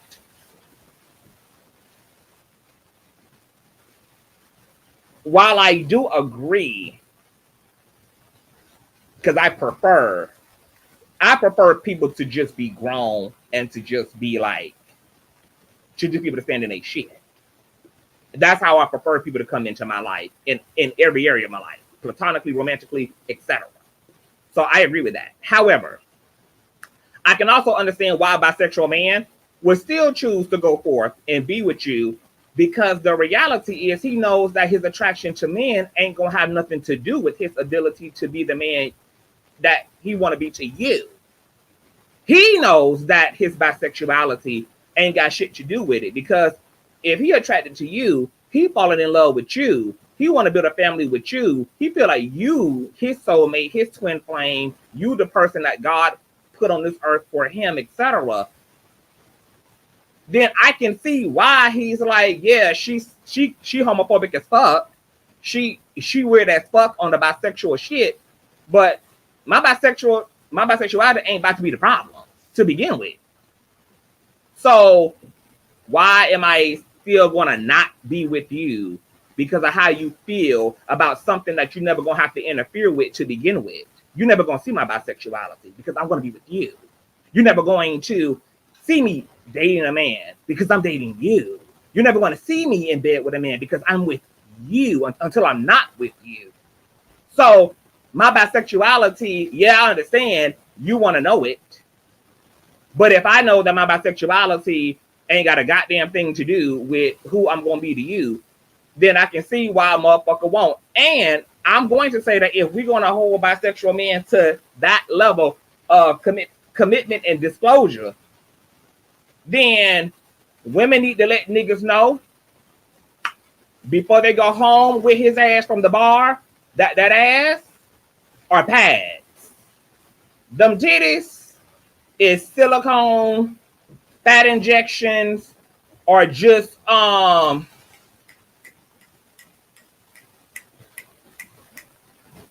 tissue. You need to let that man know that that's makeup. You need to let that man know that that's weave. You need to let that man know you like it's going that would have to everybody would have to be committed, because anybody who we're claiming is not showing up as their full selves, anybody who we claiming ain't showing up because somebody just brought up, right, that, oh, I think it was rumors, somebody brought up that somebody getting divorced right now because they found out about somebody's past. So is that really what y'all want? Is that really the world y'all want to live in? Y'all want to have to give up everything, even the shit you don't do no more, even the shit that was a one-off experience, even the things that right now you may feel privy to, but because it's you, and this person deserves to know, quotations, they deserve to know who they with.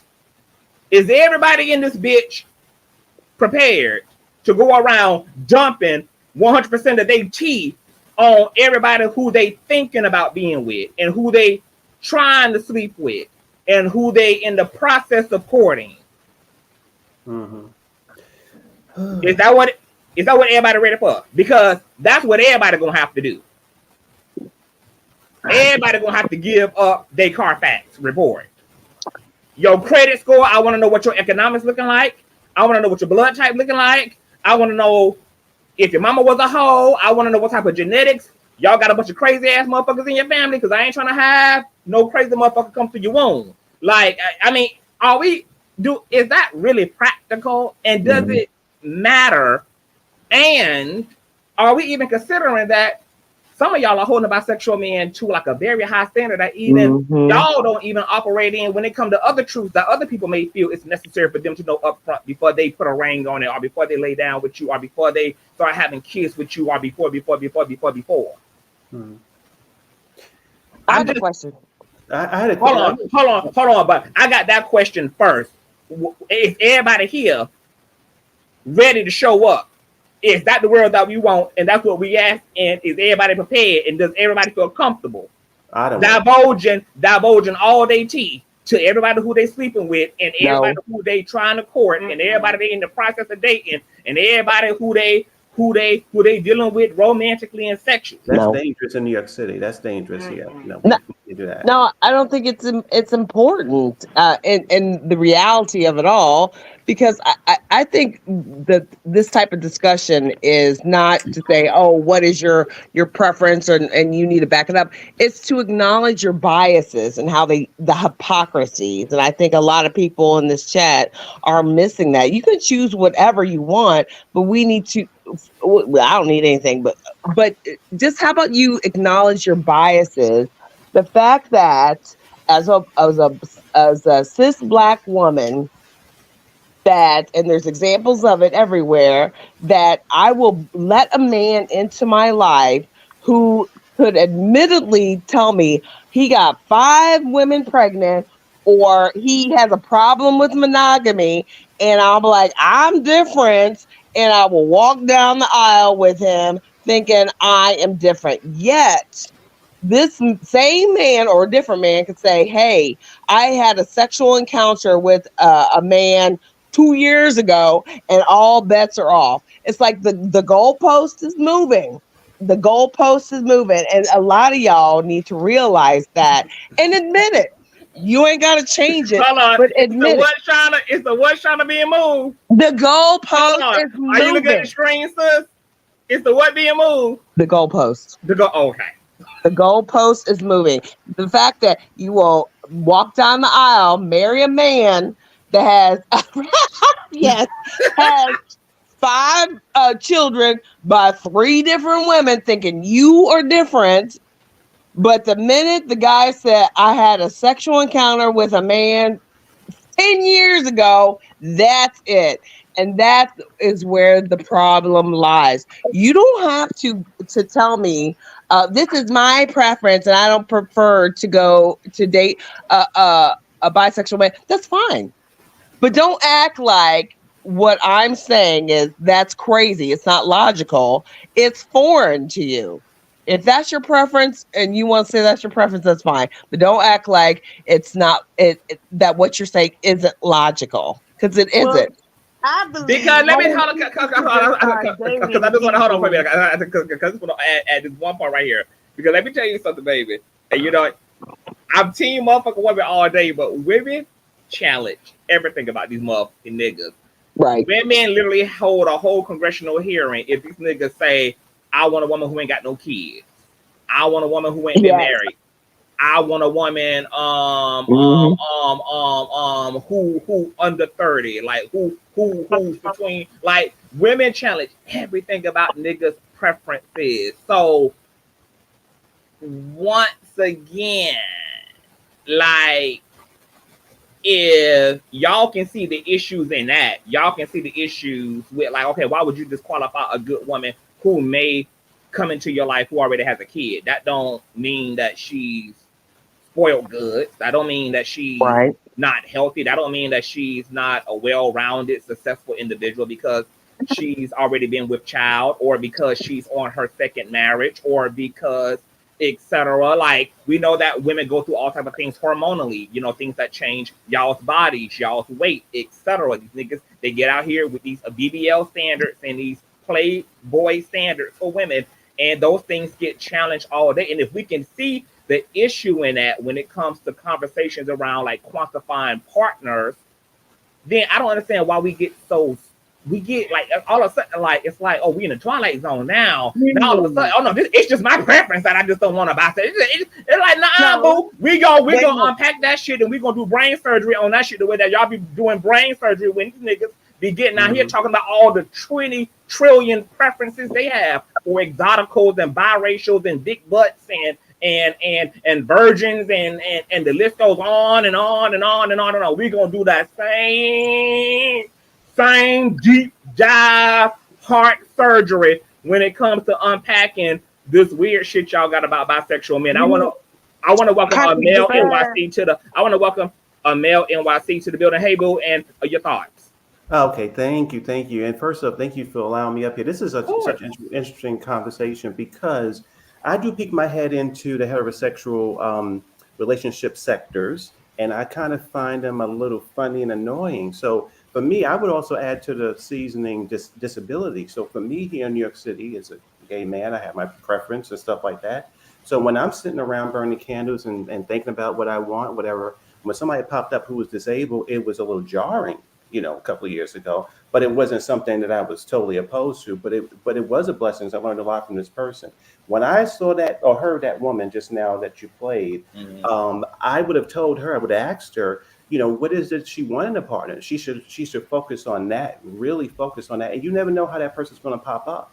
Life will surprise you. That person will pop up and maybe bisexual, maybe shorter or darker or older. A lot of things happen. So that's kind of the limiting thing that I kind of pick up from these kind of conversations with people like that get so boxed in. Because as you said, you know, if I was a torture lay, I would say, listen, why can't you just pray for a human being to come into your life who supports you and love you and wants to date one person at a time? It may not be, and who knows if the person's a sex addict and likes a lot of women or have a preference for type of people. You never know. Just you want somebody to show up to you who's going to be honest and wants to date one person at a time. So when they get so focused, or people get so focused, men and women, in this situation, the woman get so focused on the sexual part of a person and that limiting them, that I believe blocks a blessing, especially if you prayed and you've done your work and stuff. You really don't know how the universe is going to throw something in your life that's going to really be good for you. So that is sad to me, that would hold up people. Now, listen, I live in New York City and that happens a lot in the gyms, and you know, people do it all the time. I know for myself, because I've done a little spiritual work for the past 20 years, my own thing, that I know I want to be open to a lot of things. I want to be really open to the universe. I want to be selective. I'm an egalitarian in my spirit. I don't judge people, but I'm curious about stuff. So when things pop up to me that shocks me, I'm like, oh, wait a minute, where'd this come from? I don't want to just throw into the trash because there's some power there. And I think that these conversations with these people, you know, whether it be men who talk about, as you said, people don't have children or whatever the kind of garbage people say, I just want to tell the people, just, you know, whatever's triggering you, actually, you know, that's a shadow kind of thing. Whatever's triggering you is really something powerful there too. So I would ask a woman, say, why is this so disturbing to you? Like, really, why is it so triggering to you? Was it in your past? Was it in your, you know, what's going on here? Because I'm gonna tell you, if a person comes in your life who happens to be bisexual or whatever, listen, I'm telling you, sis, that person may rock your world. They might rock your world, do your hair, and paint your toes. You never know. You know, they really might give you everything you need in your life. And also, but guess what? Give you honesty and give you integrity too.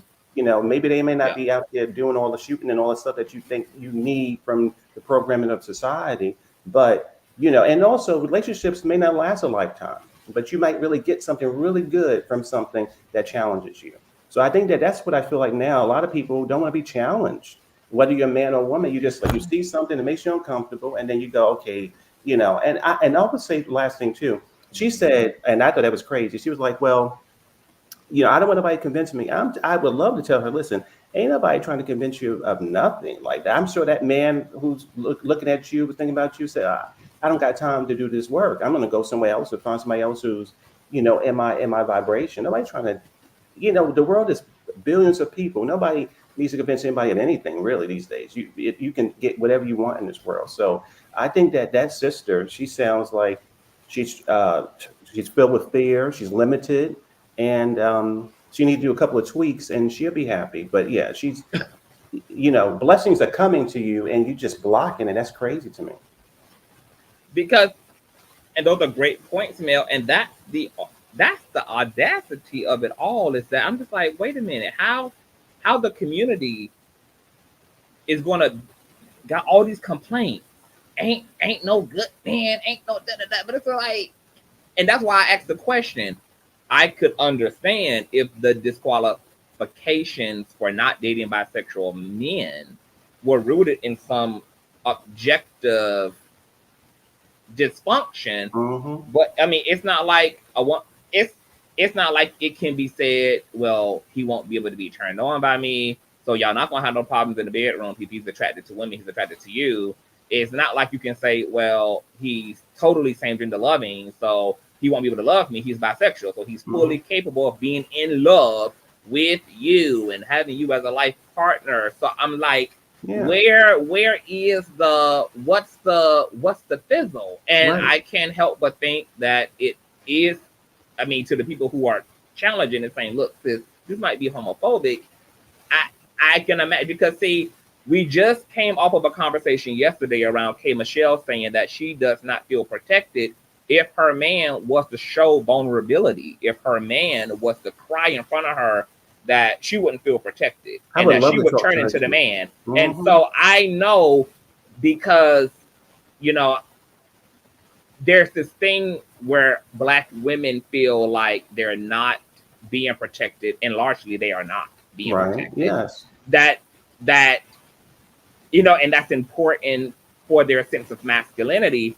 And this may be where the so-called homophobia can come up in the conversation around preferencing or not preferencing bisexual men, is that, once again, when you think of a bisexual man, you more than likely think of a femininity. Mm-hmm. You think of a man who's also maybe bending over in the bedroom, and all those things makes you feel that he's not strong enough and that he's not competent enough as a man if he possesses those feminine qualities, if he is the receiver in the bedroom in his same-sex experiences, which, once again, that's where the misinformation and the misconceptions and the prejudices are. Because I, as a same gender loving man, I'm versed. So I do both the dominating and I do the submitting, and there's no incompetence in my life anywhere. I have carved out a brand and a business for myself. I just closed on a second property over the weekend. I have been the caretaker for both of my grandparents, including my mother. I'm raising my nieces and my nephews. I'm the breadwinner amongst my tribe. I have so much equity and desirability around my life and sustainability. Me taking dick or sucking dick or throwing dick to a man ain't got nothing to do with nothing outside of sex. That ain't got nothing to do with my ability to protect my turf, because I fight these niggas and I shoot them too. So I mean, ain't, so that's why people are saying, look, there may be homophobia really rooted in this shit, because what are y'all really saying about queer people? What are y'all really saying about men who have the capacity to be with men? That doesn't make them incompetent. It doesn't make them any less of a man because they have been with a man, or because they got on their knees for a man, or because they've been sexual with a man, or because they bottom for a man. And I would have been interested to hear sis unpack like what she think when she think Right. about sexual. Like what images, what dialogue shows up, because people, you know, they say this stuff to be reactionary, you know, like they're just reacting to something. But you know, I'd be like, okay, like what goes on in your head when you think about a bisexual man, and how are you relating that to your own femininity? Right. I'm curious about that internal conversation. Well, I was going to say one thing about K. Michelle, and I know the other ladies might, people on the panel want to say. So that question's so interesting. For me, I would ask K. Michelle, is the person that you try and bring to your life, do you want them to protect your heart? Do you want them to protect your soul, protect your bank account? Like, you don't want nobody to come in there that's going to totally devastate your life. So when it comes to protecting your property, I think a smart man would probably call the police like they're supposed to. Like, you don't need this kind of. So I think that for me, I just would love to tell people just to really focus in on what's really important in life and not get caught up in the trends of what it's supposed to be. And I was going to say too, it's almost like somebody coming to you, Conscious, and saying, "Oh, I want to get this kind of person in my life, whether it be a man or woman," and then they come to the the work you've done with the person. They come there. Oh, wait a minute, this person is bisexual. This is not the right person, but I know that actually is the right person that you're supposed to be with because you've done the work and that person has shown up there. So, I think that sometimes people are blocking their blessings, really, I think, with these kind of rhetoric. Absolutely, there. I mean, like if you can't. Oh, it's static. And whose microphone? A room is empty. And mine is static. I don't know whose mic, but it's static. I don't hear static. Yeah, it was somebody like this. I was questioning my headphones. Is it static now? Like, do y'all hear static now? Is static happening now? No, it's clear now. Oh, I ain't hearing none at all. No, Okay. can we all just mute? Because I don't know who it is. Because I can still hear it slightly. So hold on. I'm going to mute everybody because it might be, because I know that my microphone. Okay, everybody muted but me. Is it giving static? Y'all still hear static? It's you, Conscious. It's me? Mm-hmm. Okay, hold on.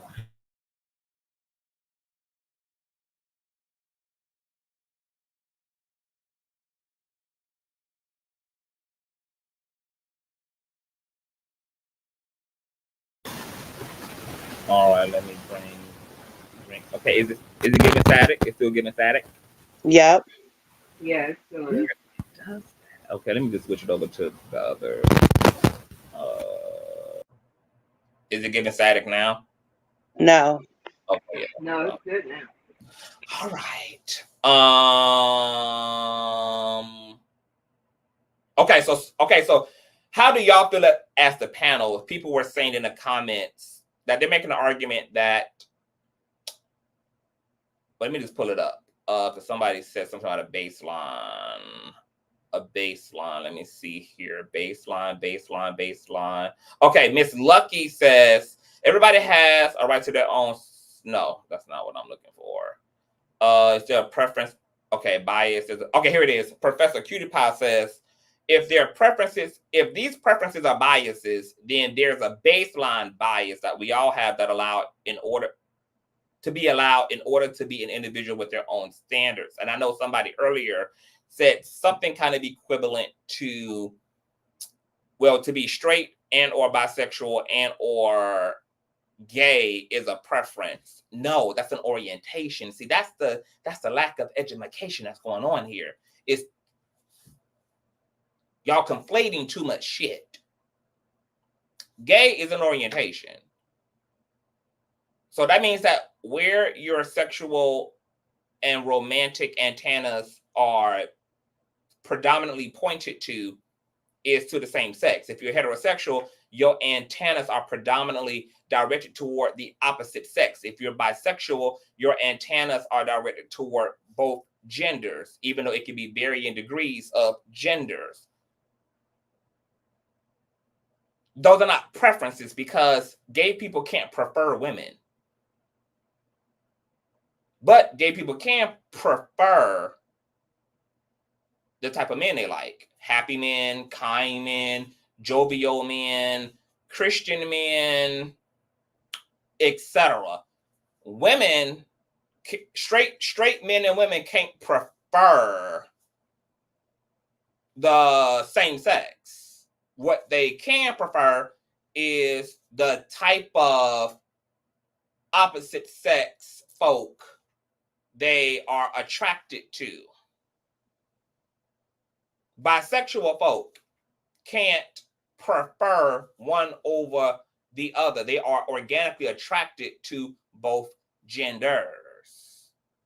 They can decide what type of men and women they're into.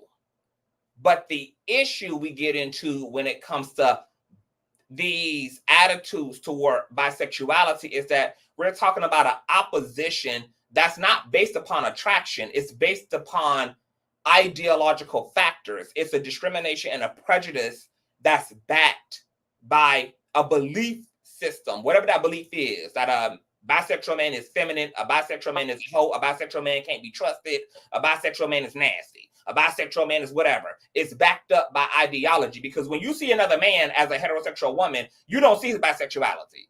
You just see a man. And if you happen to be attracted to him, then first and foremost, you more than likely see a physical attraction. Once you get to know him as a person, then you more than likely will start to develop also an emotional bond, an attraction to him. If he was to then come out and say, I'm bisexual, based upon all that bullshit you got in your head about bisexual people, is why all of a sudden he won't qualify as a sexual or romantic partner, even if you still remain attracted to him. And that's weird as fuck, because that's literally no different than what anybody else does who is being informed by misinformation and stereotypes and bullshit about people. And yeah, you need to unpack that if you a grown-ass motherfucker, because once again, like Mel said, how many people are missing out on quality love affairs and romantic experiences based upon stupid ass stereotypes and so-called preferences? Like, I understand some preferences. Like, I understand if you're a Christian woman, you want to be with a Christian man. I don't understand why you would not want to be with a man who eats turkey and you can't stand the taste of turkey. Because that's equivalent to me to the bisexual argument. It's like, huh?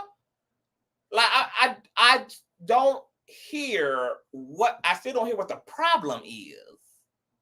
He's not gonna stop being attracted to people because he with you, period. So is it that you're just too insecure to be with a man who is attracted to other people?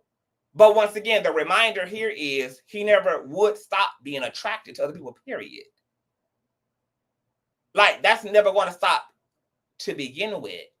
Is there some internalized insecurity? Because I did see a woman in the chat earlier say, I don't want to have to compete with men when it comes to a bisexual man. And once again, this is the misinformation. It's not a competition.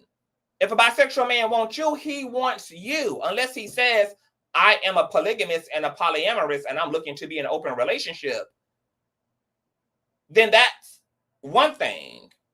But his bisexuality in and of himself is not you then defaulting to having to compete now with women and compete with men. And I'm going to argue that if you feel like that even about a heterosexual man, that you competing with women, I think that's sad. Because I know for me, when I date anybody, it's not a competition. As far as I'm concerned, boo, my only job is to just show up as who I am and to engage the mutual attraction between us. I'm not thinking that I'm competing with other gay men. I'm not thinking that I'm competing with damn women, because I also date bisexual men. I date trans-attracted men. I date gay men. Anybody who can be attracted to a man, pansexual, bisexual, trans-attracted, etc., androphilia, etc. Like, I don't think like competition like that comes from a place of insecurity, and that ain't got nothing to do with bisexual men. That got something to do with you. You know what? That's self-concept issue. You That's know a what, too, self-concept. Conscious? Because we do know that there's been a large number of women that think it is really they think it's very obscene and gross for a man to be sexually engaging with another man. I'm gonna just go ahead and be graphic. You know, they think it's disgusting for a man to have a penis in his mouth, or it's disgusting for a man to have his penis in another man's ass, right? But we do these things. You said this earlier. It's kind of weird, like that when it comes to sex, do we only think this way? We don't think it's disturbing to see another man eat a steak if we eat a steak. You know, we don't think it's weird if we see, a man eating pig and we don't eat pig. Like, it is really weird how when it comes to sex, we have been we demonize people for doing the very same things we do. Like, if you like to eat steak or whatever the case may be, why would you be surprised that someone else likes to eat steaks as well? Like, I don't really see that. But there was a comment in the chat about people trying to force their ideologies onto others. The irony is that the majority never recognizes the hypocrisy that it spews, because the reality is you guys are actually, the majority is trying to force their ideologies, and have been successfully forcing them on others that don't believe the same. And to think that someone is trying to force, instead of just acknowledging that people are just living their truth, but to try to like twist it around and make it seem like someone is trying to force something upon you, when clearly you guys have been forcing things onto the minorities, is really weird and absurd. You know, but I also wanted to Talk about say, it, let's talk about the Christian agenda. Let's talk about the God made Adam and Eve, not Adam and Steve agenda. Let's talk about the cisgender supremacy. Let's talk about the hetero supremacy of the world. Let's talk about the hypocrisy of our so-called democracy.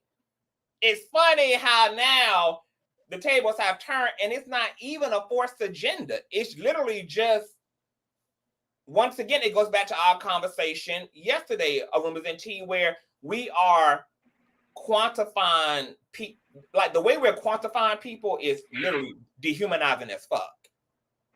And it's just sad that this is just another ploy of dehumanization. And I feel that way across the board. I challenge gay men when they also hoot and holler about, oh, I'm not no femmes, no fats, no bisexuals. I get in everybody's ass when it comes to the bullshiggity of it all, because I really don't know what the hell we're really talking about at the end of the day when we're talking about people.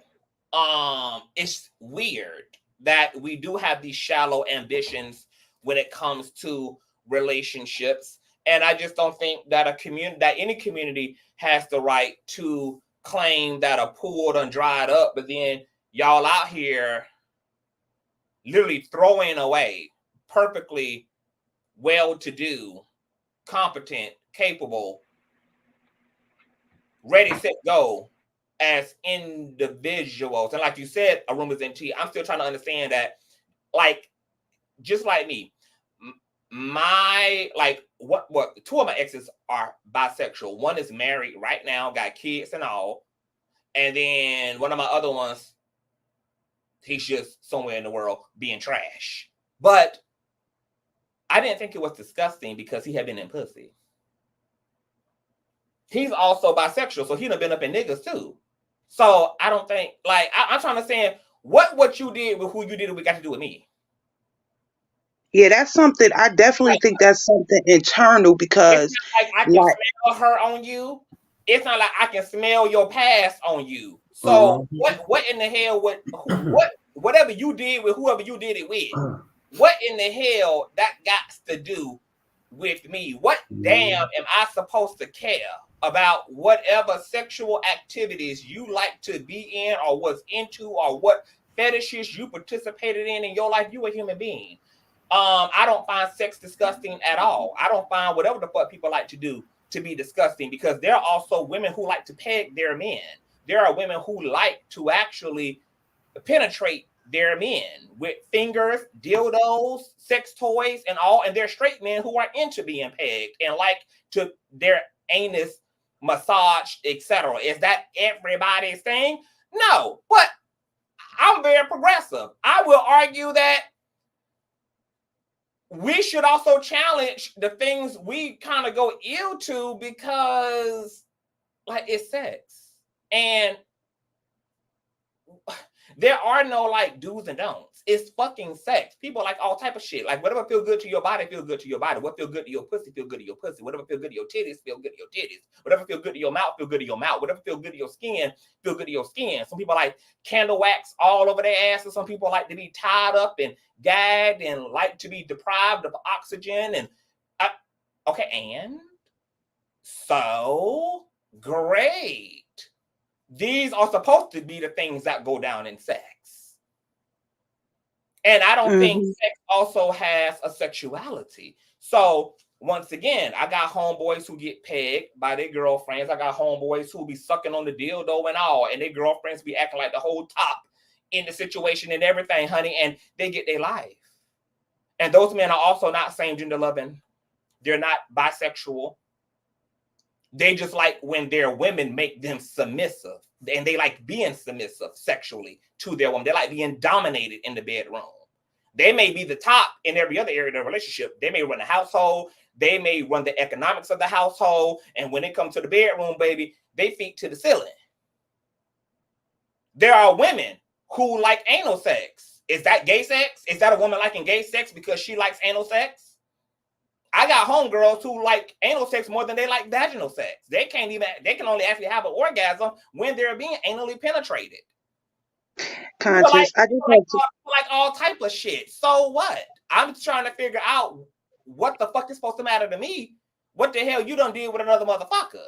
That's literally irrelevant information to me. I'm going to find it fascinating once you divulge all your sexual tea to me, but does it determine anything for me? No, because my logical brain can't tell me what the fuck does it have to do with the price of tea in China. Conscious, as your fine ass is sitting up here giving all of these sexual descriptions and activities. Listen, your fine ass, you making me want to like, look, do you sure you're not bisexual? You want to consider me? Look, I'm a trisexual, honey. I'll try anything legal, almost anything. At least once, if it's legal. But even the shit that's legal, really, I would try. The only thing I'm not into is scat, and I'm not into blood.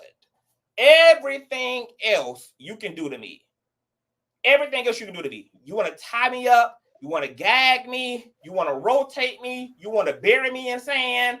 You want to fisting? fuck me. You want me to beat the cake down while you dress like a damn rabbit. Like whatever the fuck the tea gotta be. Like, because I'm a Scorpio, so I'm here to please. I'm into pleasure, just period. I don't have no hangups about sexual pleasure. I don't have there's no roadblocks. Like, I'm a Scorpio, so I got a big sexual nature. I'm very sexually open-minded. I'm curious about the body. I'm always curious about how other people's bodies are stimulated. I'm always open to seeing what all my body enjoys in stimulation. So in order to know that, I got to be pretty open and explorative. I got to get my door to explorer on. So, you know, I pretty much did it all like with my partners. You know, I'm 38. I've had a very healthy sex life with my partner. So it's also interesting to me when people are so crispy and so crass when it comes to sex. I'm like, if there's any activity in our life that's supposed to be animalistic and fucking primal, and that's just supposed to be like an ego death, it's sex. We got to show up and be responsible in every other area of our life. We got to smile, and we got to bag groceries, and we got to say hello and go to PTA meetings, and we got to be straightened up for every fucking thing else in our goddamn life. When it comes to sex, I want something explosive, tear my brain into smithereens, blow my motherfucking head off. That's like my place of worship. Like my spiritual life, my meditative life, and my sex life are my spaces of worship. That's where I forget I'm a damn person. I forget I'm a damn human being. That's when I don't want to think. I don't want to have to be analytical. I don't want to do all of that. Let's just get to motherfucking business. Let's just do what the fuck animals fucking. Like, sex is where I allow myself to be an animal, and I allow you to be a fucking animal. We ain't people when we having sex. We motherfucking animals. We now in our primal shit. We now in that sweaty, nasty, gushy, ass clapping ass shit. We now all up in that. We in the end times now, baby. These are the end games. Like, I see this part of the conversation. This part of the conversation just thinking about it. Is very erotic, Conscious. This is very erotic right here. Keep trying to take my innocence from me again. I don't know if I've been this type on in a long time. It's a shame, but not really. But not really. You know something though I wanted to say before I forget again. Just to go back a little bit, there was something mentioned about these so-called preference. I'm going to say that they're really not preferences, but women, you know, we've gotten a lot of backlash of what men consider their preferences. Don't want a woman with baby kids, you know, et cetera, et cetera. And you know what I find ironic is that the things that women claim to be a deal breaker for them, right? I.e., they don't want a bisexual man, they don't want whatever they say, all of the, you know, reasons why they reject men. And then when it comes to men, all of the reasons, like it's polar opposite. For instance, we will marry a man that has 4 kids, 7 kids by 9, you know, he has 9 kids by 7 different women. We'll make an exception to that. That's not a deal breaker, you know, et cetera, et cetera. But he won't marry me if I had 9 kids by 7 different men. You understand what I mean? Like, we'll marry men's preference. They don't want a woman that they consider quote unquote a whore, but we will marry a whore or we will date a whore. Like, it's weird how, and I guess that's why women get the pushback and vice versa with the men. We give pushback on the things that they don't want to accept about us. And then we give them pushback on the things, or vice versa. They give pushbacks on the things that we want. But it's the opposite. It's never the same. And I find that very interesting that we'll accept what they won't accept from us and vice versa. And that's kind of strange.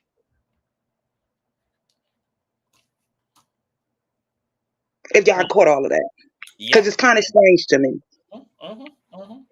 It's real strange to me because, like, going back to what you said earlier on CTV about the person talking about she don't want to compete with anybody else, that's just really more about you than the bisexual person that would be choosing you.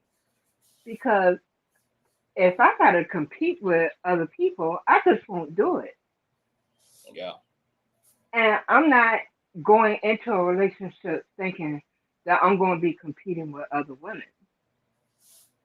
That has everything to do with your self-concept and your inner programming, and that's something for you to work out. But it has nothing to do with somebody being bisexual. There are wonderful people in the bisexual community that deserve to find a good partner. And why would I deny myself the opportunity to be with somebody that I could truly enjoy being with, sharing my life with? Because they're bisexual, what would be the point in that?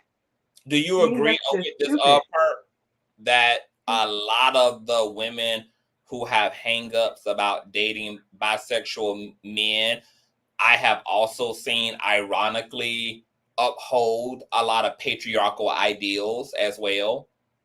And I don't find that to be coincidental.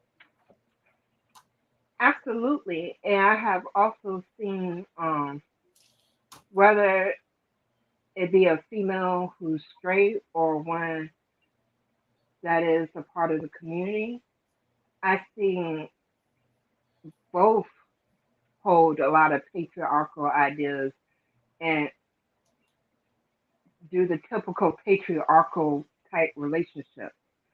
I had to tell one person that I was working with, that I was coaching, stop asking for things that you're not willing to do yourself. Um, it's really freaking annoying because if you have abandonment issues, baby, whether you're with a straight person, a bi person, or even if you decide that you're going to become a homosexual, you still are going to have to deal with you, sweetie. And you're still going to pick the people who will not pick you as long as that is your programming. So for the women who think that if they just decide to go a different sexual route and think that's going to fix things, no, it's not. You still have to deal with your inner programming.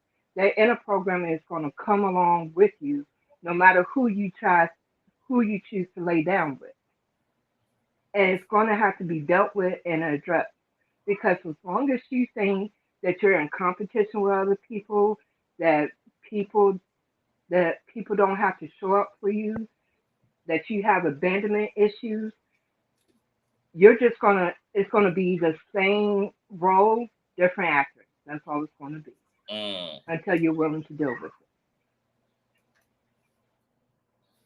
There was a question I was going to. The question on the screen from Miss Dashid, I'm going to say. Says, I don't care about what some men preferences are. If it doesn't align with me, then we're not capable. That's the thing. That's what I don't understand. What's not aligned with you about a bisexual man? Like his bisexual, because what y'all are saying is that the bisexuality in and of itself means something aside from what it actually means. It's like y'all are projecting all this other stuff that's not exclusive or inherent to bisexuality onto bisexuality. What bisexuality means is I'm attracted to both genders. What's out of alignment if when we're talking about our worldview, we got the same worldview. We believe that the world should be safe. Men and women should be safe and have fair opportunity in the world.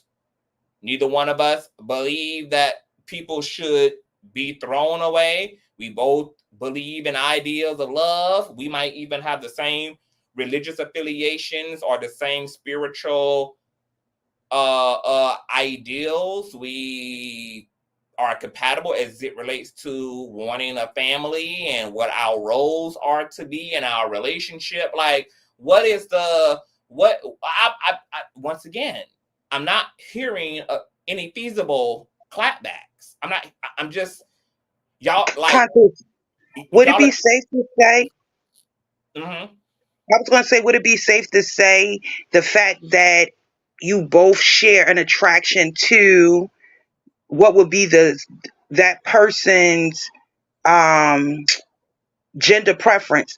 Would it be safe to say that you guys there's an alignment there because you share some commonality? Hypothetically, let's say bisexual man to another man, like because I'm a woman and I like men, and you are attracted to men and I'm attracted to. Isn't that a commonality? In some sense of it, just the only difference is that I like you as well. I like both instead of just one. But is that not a commonality? Because we have that in common. We both like men. Yes, You definitely. understand what I'm saying? So Aligns, even though, so okay, that aligns with it. So I'm now clear that Miss she is not speaking to that, but I still stand by what I said, just to whomever it applies to, because there are people who, once again, feel how they feel about bisexual people, but they ain't making no real arguments against why that is really a thing for them. And to your point, yes, the women's NT, because it goes back to what I was saying earlier too. Like, since we both like dick, what's the problem? If dick good to you, hello, you don't think it's good to me? It's good, right? Like chicken good, right? Like McDonald's good, right? Like lobster and steak good, right? I mean, okay. What is it supposed to mean? What's supposed to be so different about you liking dick and me liking dick as a man? What's supposed to be so differentiating about that? I think that it really, that women like you guys were speaking to. I really believe that the fear of competition, which competition shouldn't even be in your brain. But when we look at pathology, women are so used to being in competition with other women, like that. It's like now we got to compete with men, but it shouldn't be that. Like we make choices like to engage in quote unquote competing, when you should never feel like you have to compete. Like I know I don't, you call it my ego, whatever, but I feel like who can compete with me? There's no competition. So that does go back to what Perk was saying. That is an insecurity. That's something deep that you need to look within yourself. Like you're really stunting your own happiness because you think that someone else can really step in and take what you feel is yours. Like, no, if someone could come in and take what quote unquote was supposed to be yours, then it really wasn't yours. It really wasn't yours. And they've actually done you a favor. But that's why I often tell people as a manifestation coach, you can totally rock it and manifest whatever the heck you want. But if that self concept is not on point, baby, you will lose it fast. Because as it goes back to the saying of you can't put new wine in old wineskin. And the reason why they tell you that is because when you put new wine in an old wineskin, it would actually make the wineskin burst wide open because it has already gone through the process of the fermentation process.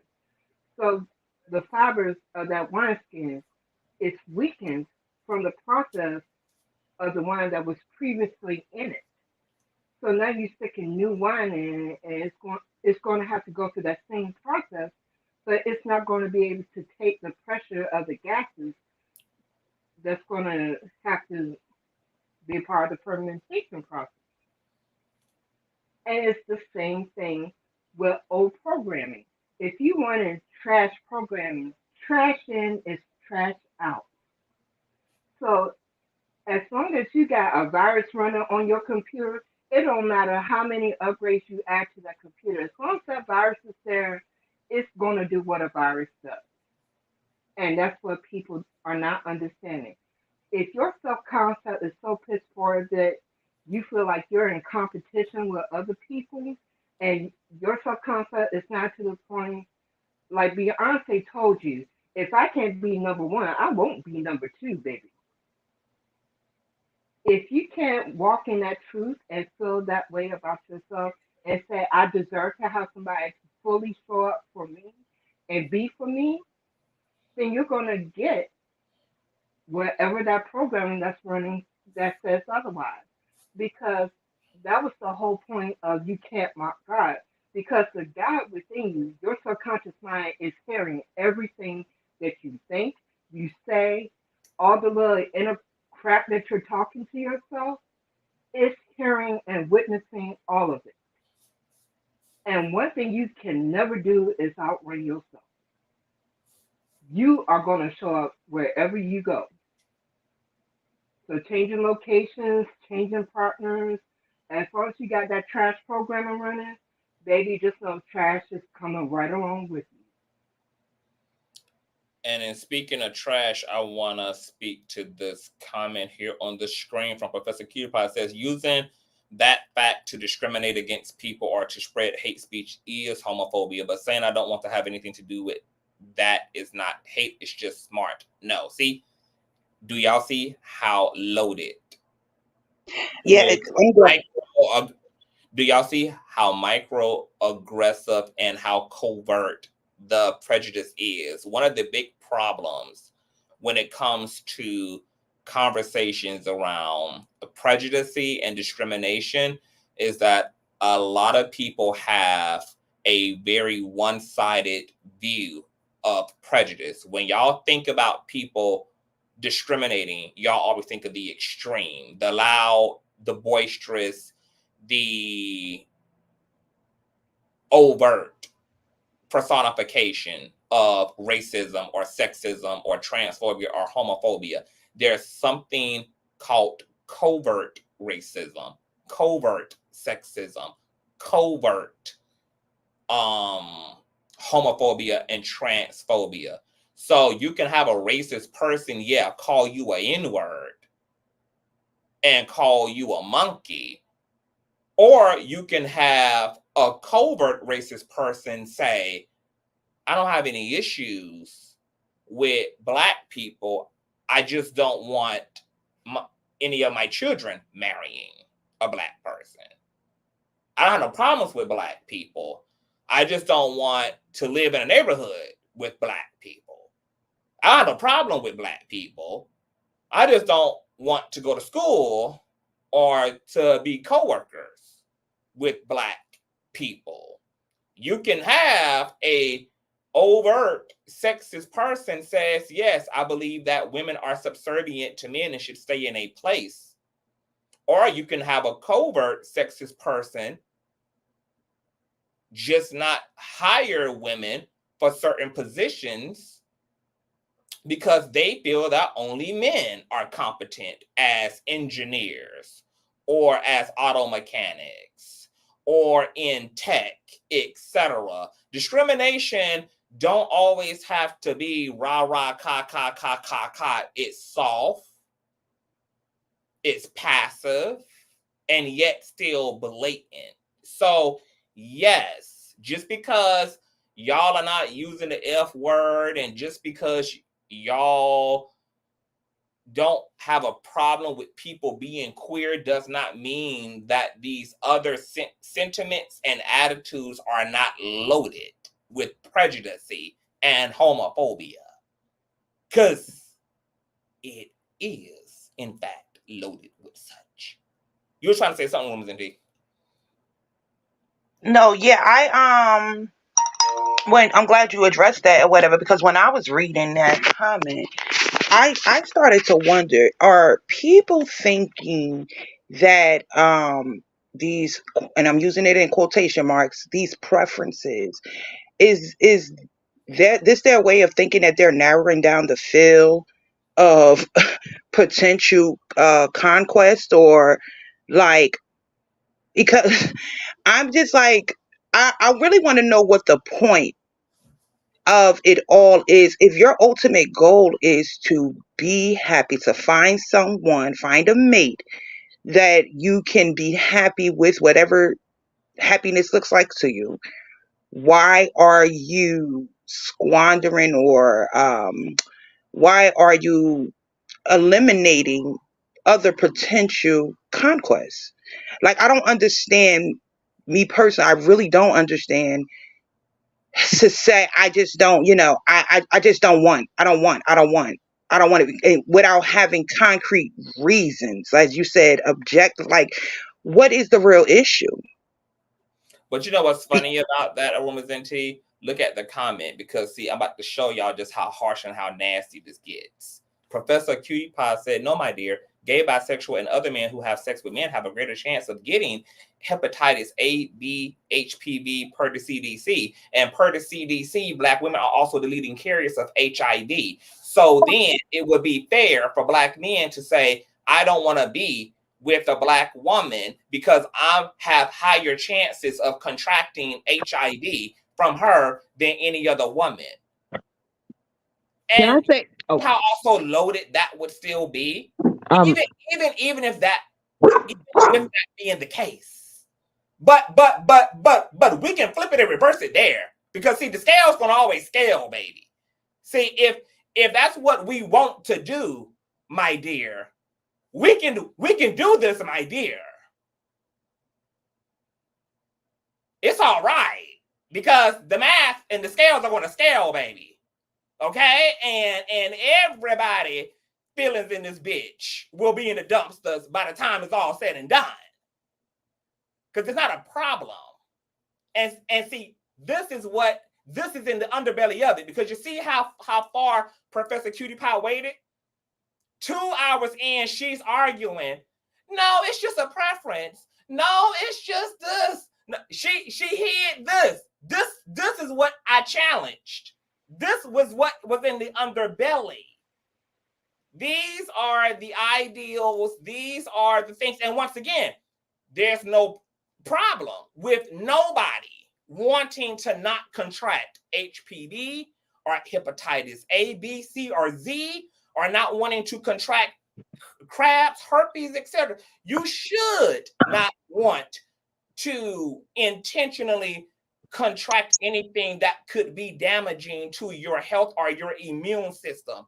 But we already cleared up, right, 2 hours ago, that simple testing can resolve that. That don't have anything to do with sexuality. So even if you realize you were dating a bisexual man 6 months into your courting experience, and in your mind, you like, wait, I don't typically date bisexual men because according to the CDC, they have a higher likelihood of contracting hepatitis B and hepatitis A and HPV, etc. Well, simple testing can clear that up. And you don't even need to know somebody's sexual orientation in order to see that they have a clean bill of health. So once again, when we still go into the odyssey of it all, what is the problem? Because these are things that you can know about a person. You can know what their bill of health is. You can require paperwork from people. You can go get tested with people to make sure that you're laying down with whatever you want to lay down with medically. So can I say that hepatitis A, this is ignorance is not your friend, as my first point. Hepatitis A, you contract from food and water. Okay. So Professor Cutie Pie is speaking from straight ignorance. Just admit your ignorance and be comfortable with it, but don't act like you know about something that you don't. And also, if you're not willing to understand that also HPV is, you can contract that from sexual contact, period, with a condom. Sexual contact. My gynecologist told me that. That it doesn't even have to be having penetration. It's sexual contact, period. So you're not even speaking from a point of an intelligence or logicalness or critical thinking. All I'm asking, and I think Conscious too on this platform, is use your critical thinking skills. No one is trying to change anybody's opinion. It's open your mind and receive the information that you're getting, good, bad, or indifferent. And the fact that a lot of people don't know the difference between preference and bias lets me know that this is not a conversation for you. You can sit and listen, be a part of the audience, but you cannot participate. And I saw someone say, this is probably about an hour back, say, oh, well, lesbians, they refuse to date bisexual women, and they're included too. We're talking about them.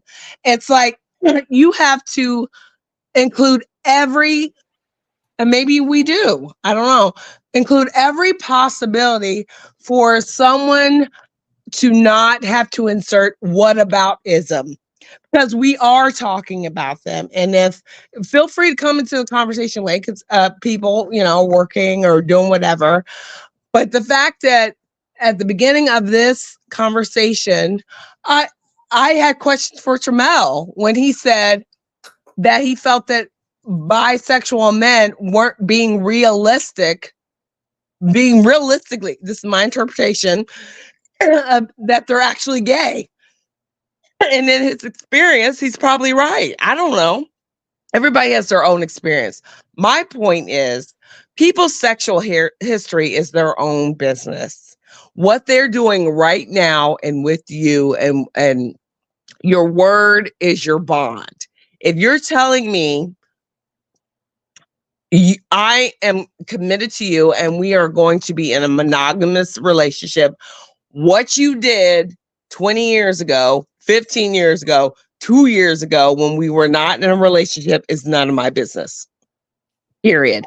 And the fact that back in the day, I used to think, oh, I knew the right thing to do was to get tested and see what people's the men I was involved with, what their status was. Did I? No. I got down with them because I wanted to. No, despite the fact that in actuality I was putting myself at risk, and a lot of people do that. So let's not play and be idealistic for other people who were trying to other that this is the way it should be. When actuality, we're not even living in our own truth and reality.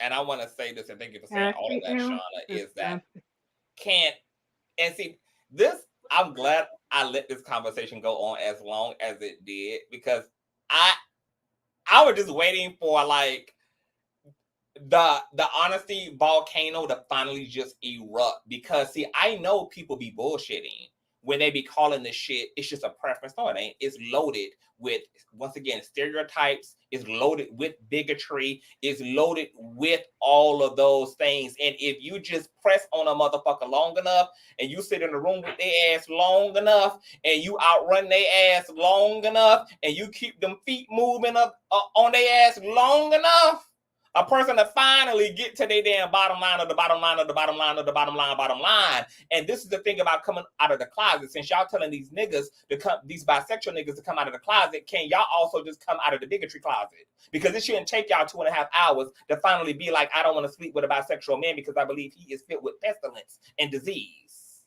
Since everybody needs to show up and be so courageous, and everybody need to be so bold, can all of y'all folk who know exactly why y'all feel what y'all feel also come out of the closet too, instead of trying to be so coy and so cute and so corporate and cloak these stereotypes and prejudices for what they are.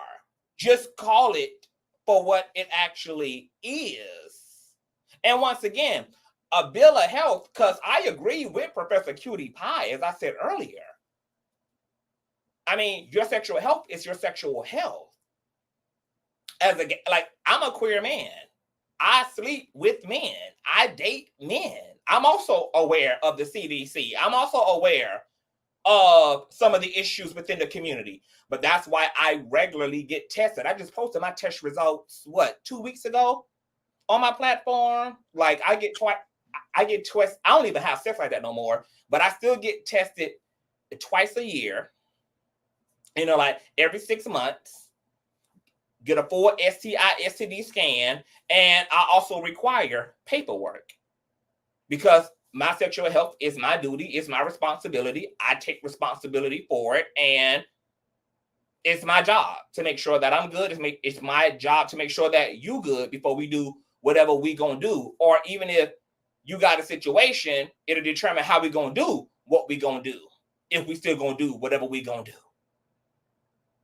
But see, so again, that's still not a diss, because that's like me as a queer man saying, well, I'm not going to date other same gender loving men because of certain statistics. No, if there's something going on statistically, that just means I got to rev up. So just like straight men need to be asking for paperwork, straight black men need to be asking, or bisexual black men need to be asking for equally paperwork to the leading carriers of HIV in the black community, which are black women. Black women need to be doing the same thing. That's not even, and that be like the hypocrisy and the disproportionate of the arguments is that Professor Cutie Pie ain't said nothing about black woman statistics. Can you hear me? She was quick to stay loaded. with the queer statistics, but she ain't mentioned shit about them black women statistics as it relates to certain alphabets. And what I'm just saying is, let's be realistic and keep that same energy. That would still be no reason for black men to not date or procreate with black women when, once again, a bill of health is something that we can seek from one another. That's something you can be clear about before you ever lay down with anybody, before you raw dog it down with anybody. Those are not disqualifying factors, and it doesn't mean because this is a black woman in and of herself that she is, and what's trailing behind her is all these CDC statistics.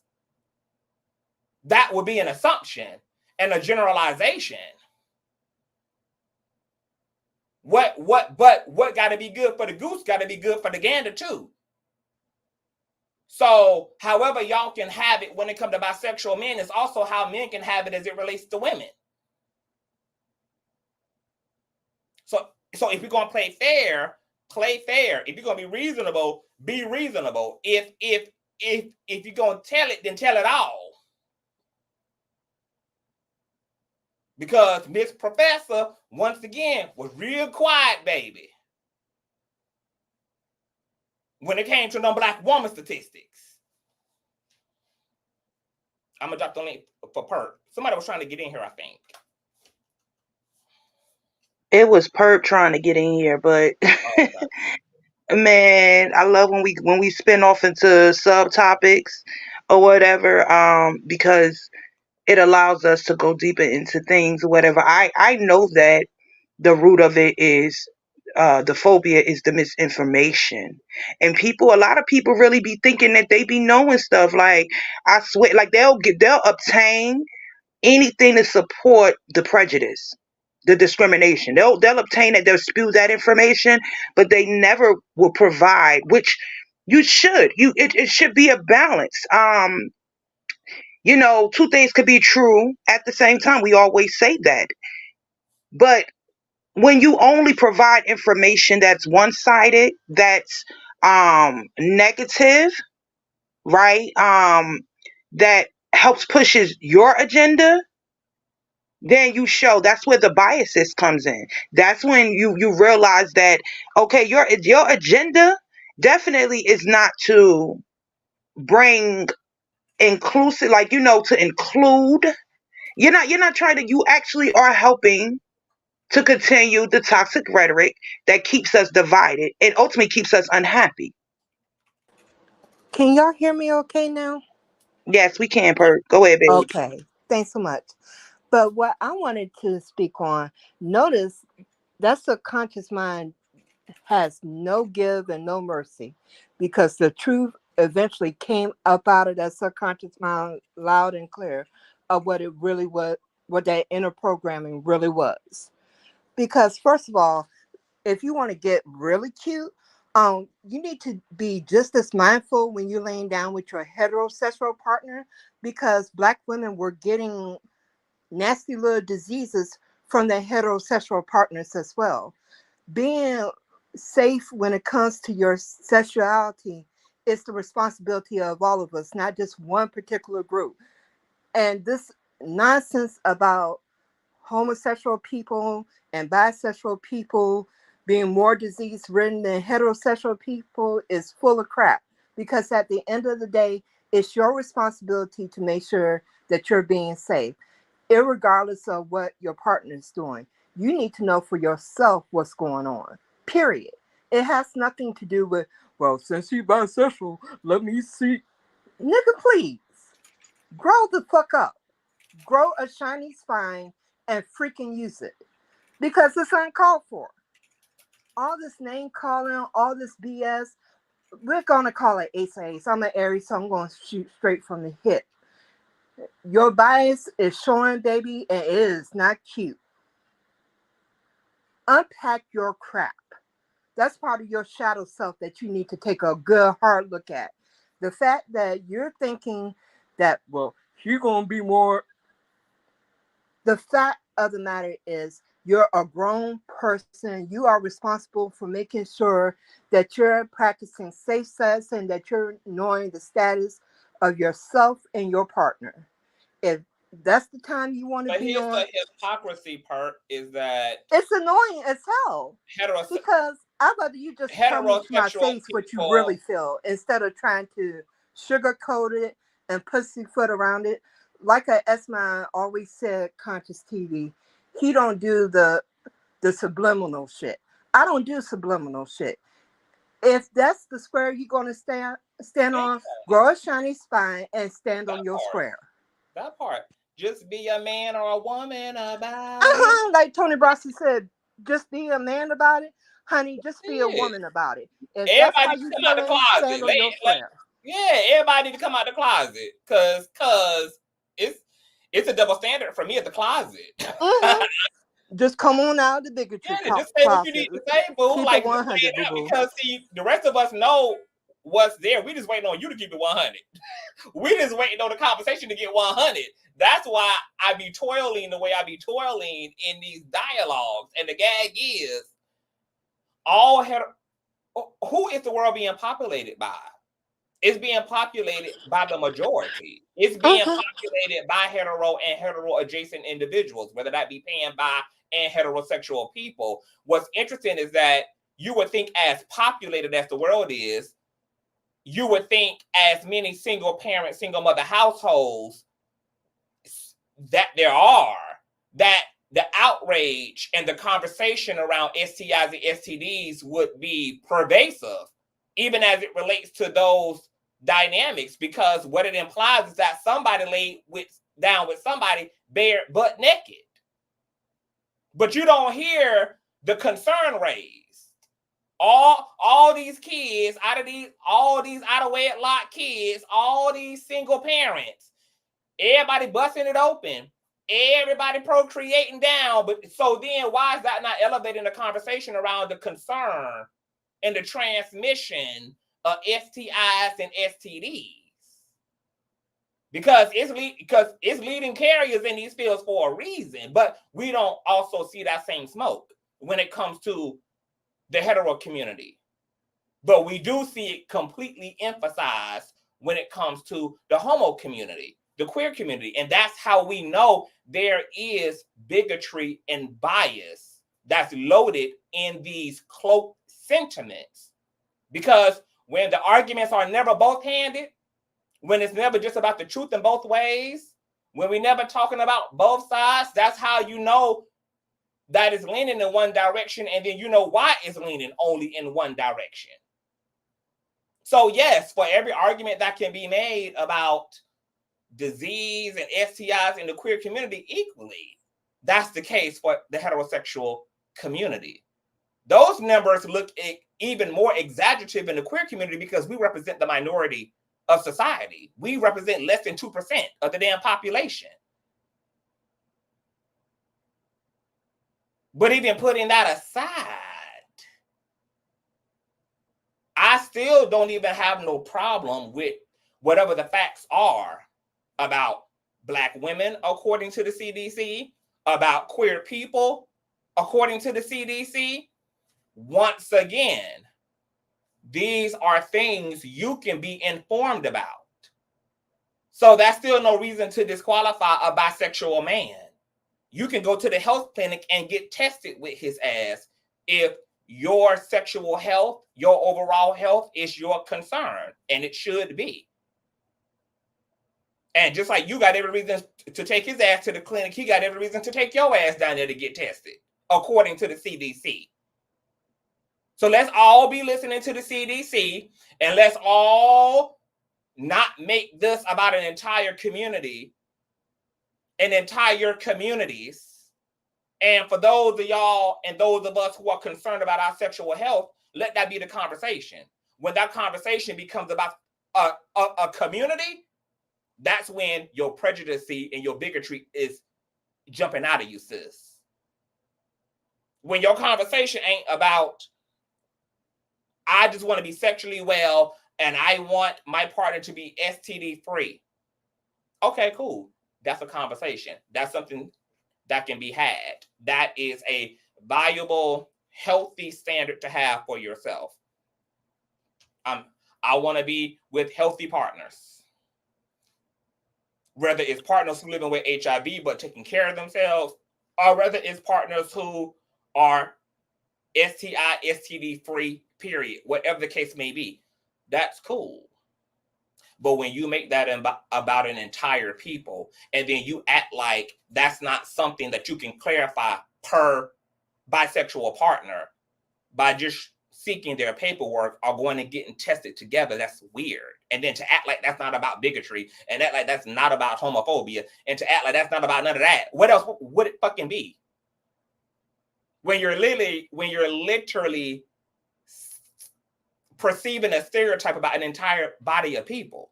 Because it's not that you're saying, I'm cool with being with the bisexual men who don't got HPV, or who don't got herpes, or who don't got whatever.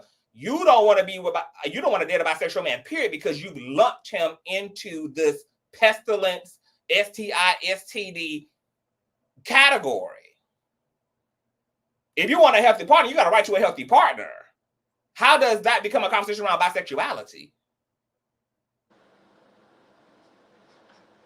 Plus, you're not dating a whole community. You're getting to know an individual or person. So it should be based on that person. Getting to know, is this a person of integrity? Is this someone I can see myself long term with? Are we on the same page when it comes to sexual health? Those are the things that should be important, like in any other freaking relationship. Like, what the hell does him sleeping with John down the street 10 years ago got to do with you? And what kills me is a lot of times, these are the same type of women that's okay with having a cheat man that put his mouth and his body part in another woman and come home and lay down with her. Talk And about it, that's not Purse. disgusting to you?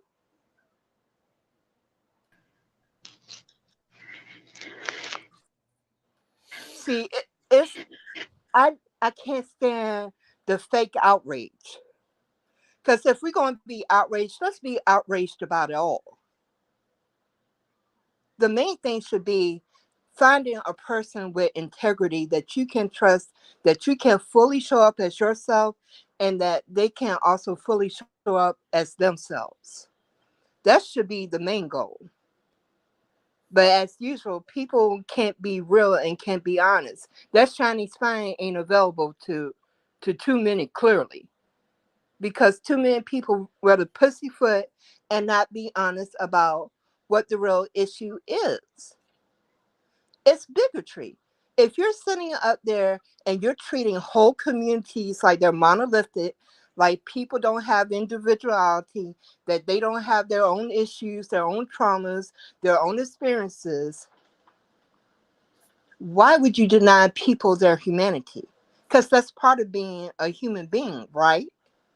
Would you want somebody to demoralize you and deny you your humanity? So why would you want to do it to somebody else? Absolutely, date who you want, but also let's be honest about the conversation we're having here.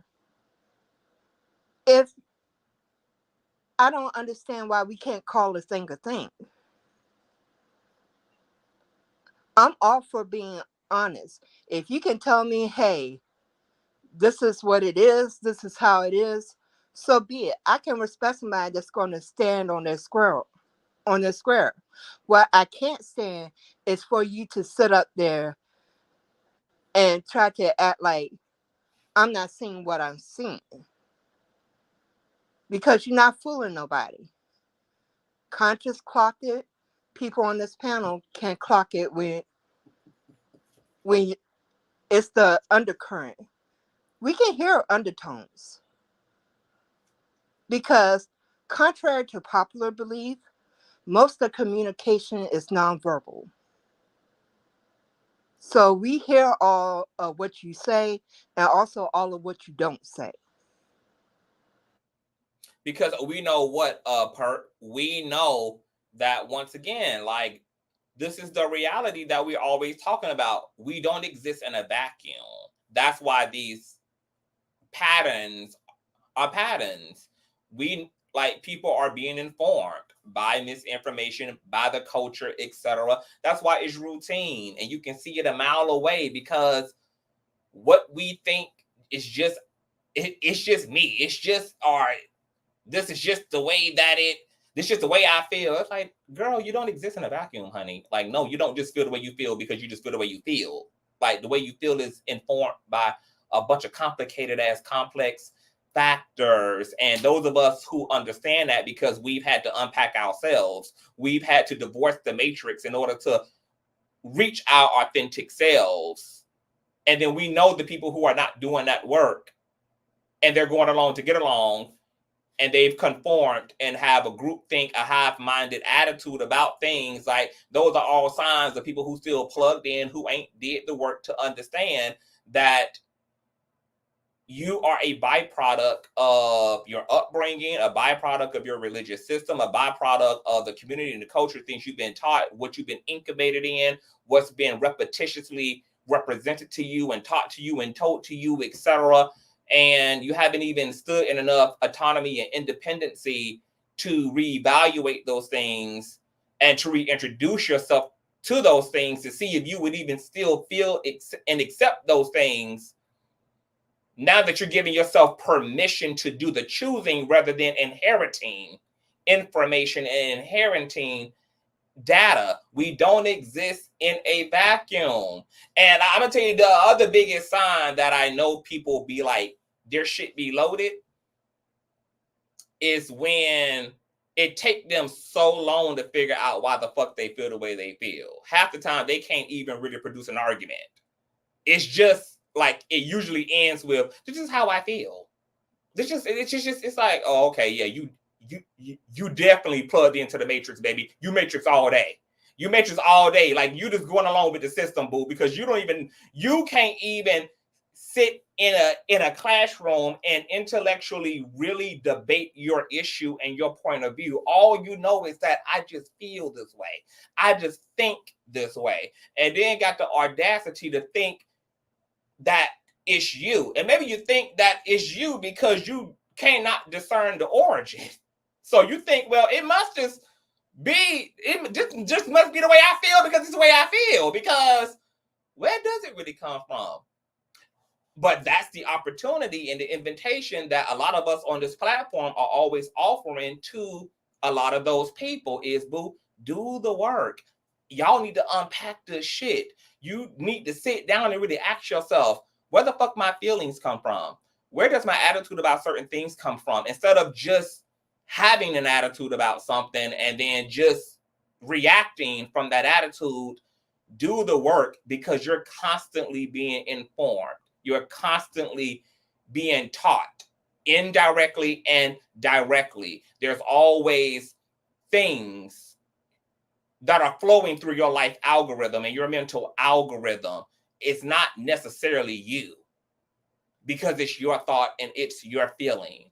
And we don't raise to a higher state of consciousness and understand conversations and subjects on a larger, more nuanced level unless we go there with ourselves. Because we grown now, baby. So it's not enough to just let the culture inform the fuck out of you. Like, it's time to grow the fuck up. It's time to accept some intellectual responsibility for your own fucking brain. It's time to do the work. It's time to start really questioning shit. It's time to start unpacking self. Because a lot of y'all who want bisexual men to come out of the closet, baby, y'all in a closet inside of a dresser that's inside and locked in a jury box. Child, they in the dungeon. You ain't even begin to come out of nothing. So it's a lot of coming out that need to happen. The majority need to come out of the darkness and into the marvelous light, Caroline. But think about the idiocy of wanting someone, quote unquote, to come out, reveal themselves when you're going to reject them anyway. Who's going to come out to someone that's going to reject them? Like that like, I don't think that people really offer those people that are literally protecting their truth.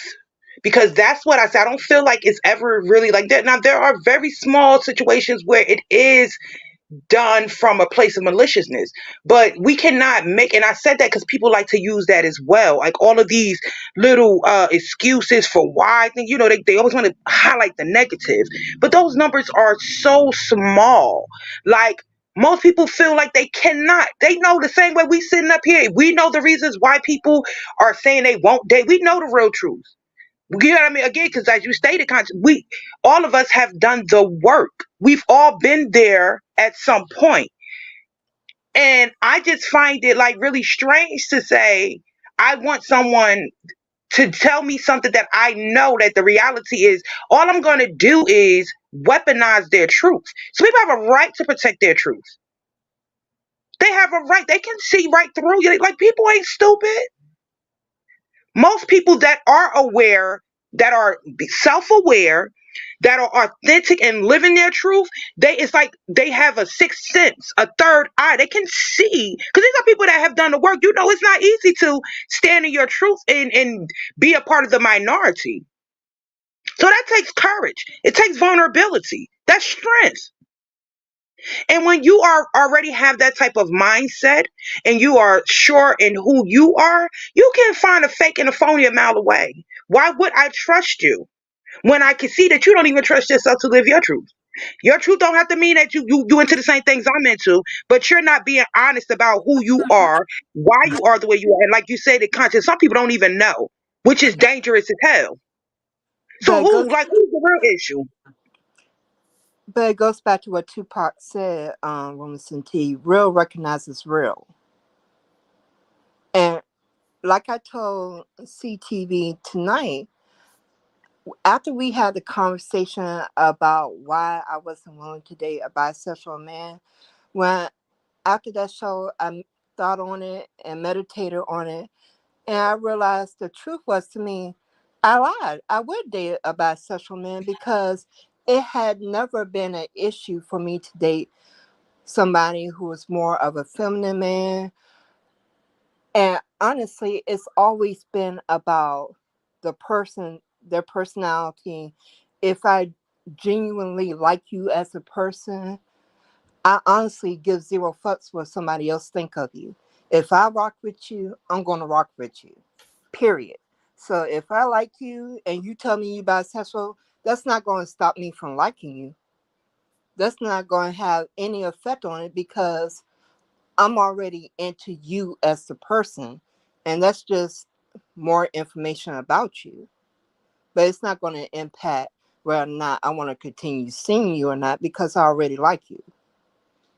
Now, if I don't F with you, any and every little reason can be an excuse for me not to F with you at that point, because I'm one of those people, either I really like you or I really don't. And if I really don't, there ain't enough you can do that will change that tide at all. And that's just how it is with me. Let me tell y'all something. This ain't an easy. This not. To the Matrix folk, this ain't an easy platform to follow because, I'm a pusher and I'm a challenger. And the thing about it is, I feel so much more awake and so much more alive and so much more lucid because I'm somebody who pushes my own mind and I challenge my own ideals. This is why I end up having a sexual experience with a woman year before last. I have like off attractions to women, like every now and again there come a woman that I'm like, oh, okay, like that's interesting. And I started thinking about that as it relates to my own sexuality. I'm just like, well, I wonder like what's all there, even though that seems to be a very small percent of myself. Like, what is a small percent? How far can I take that small percent, etc. And indulging in my own brain, deep diving into my attractions, what makes up my attractions, what is my disconnect when it comes to the opposite sex? Is there really a disconnect? I just became naturally curious. And that was the end result of my curiosity. I was able to put myself in a position to have a wonderful sexual experience with someone of the opposite sex. And we did that in a group. It was a threesome. It was a me, one of my niggas, and her.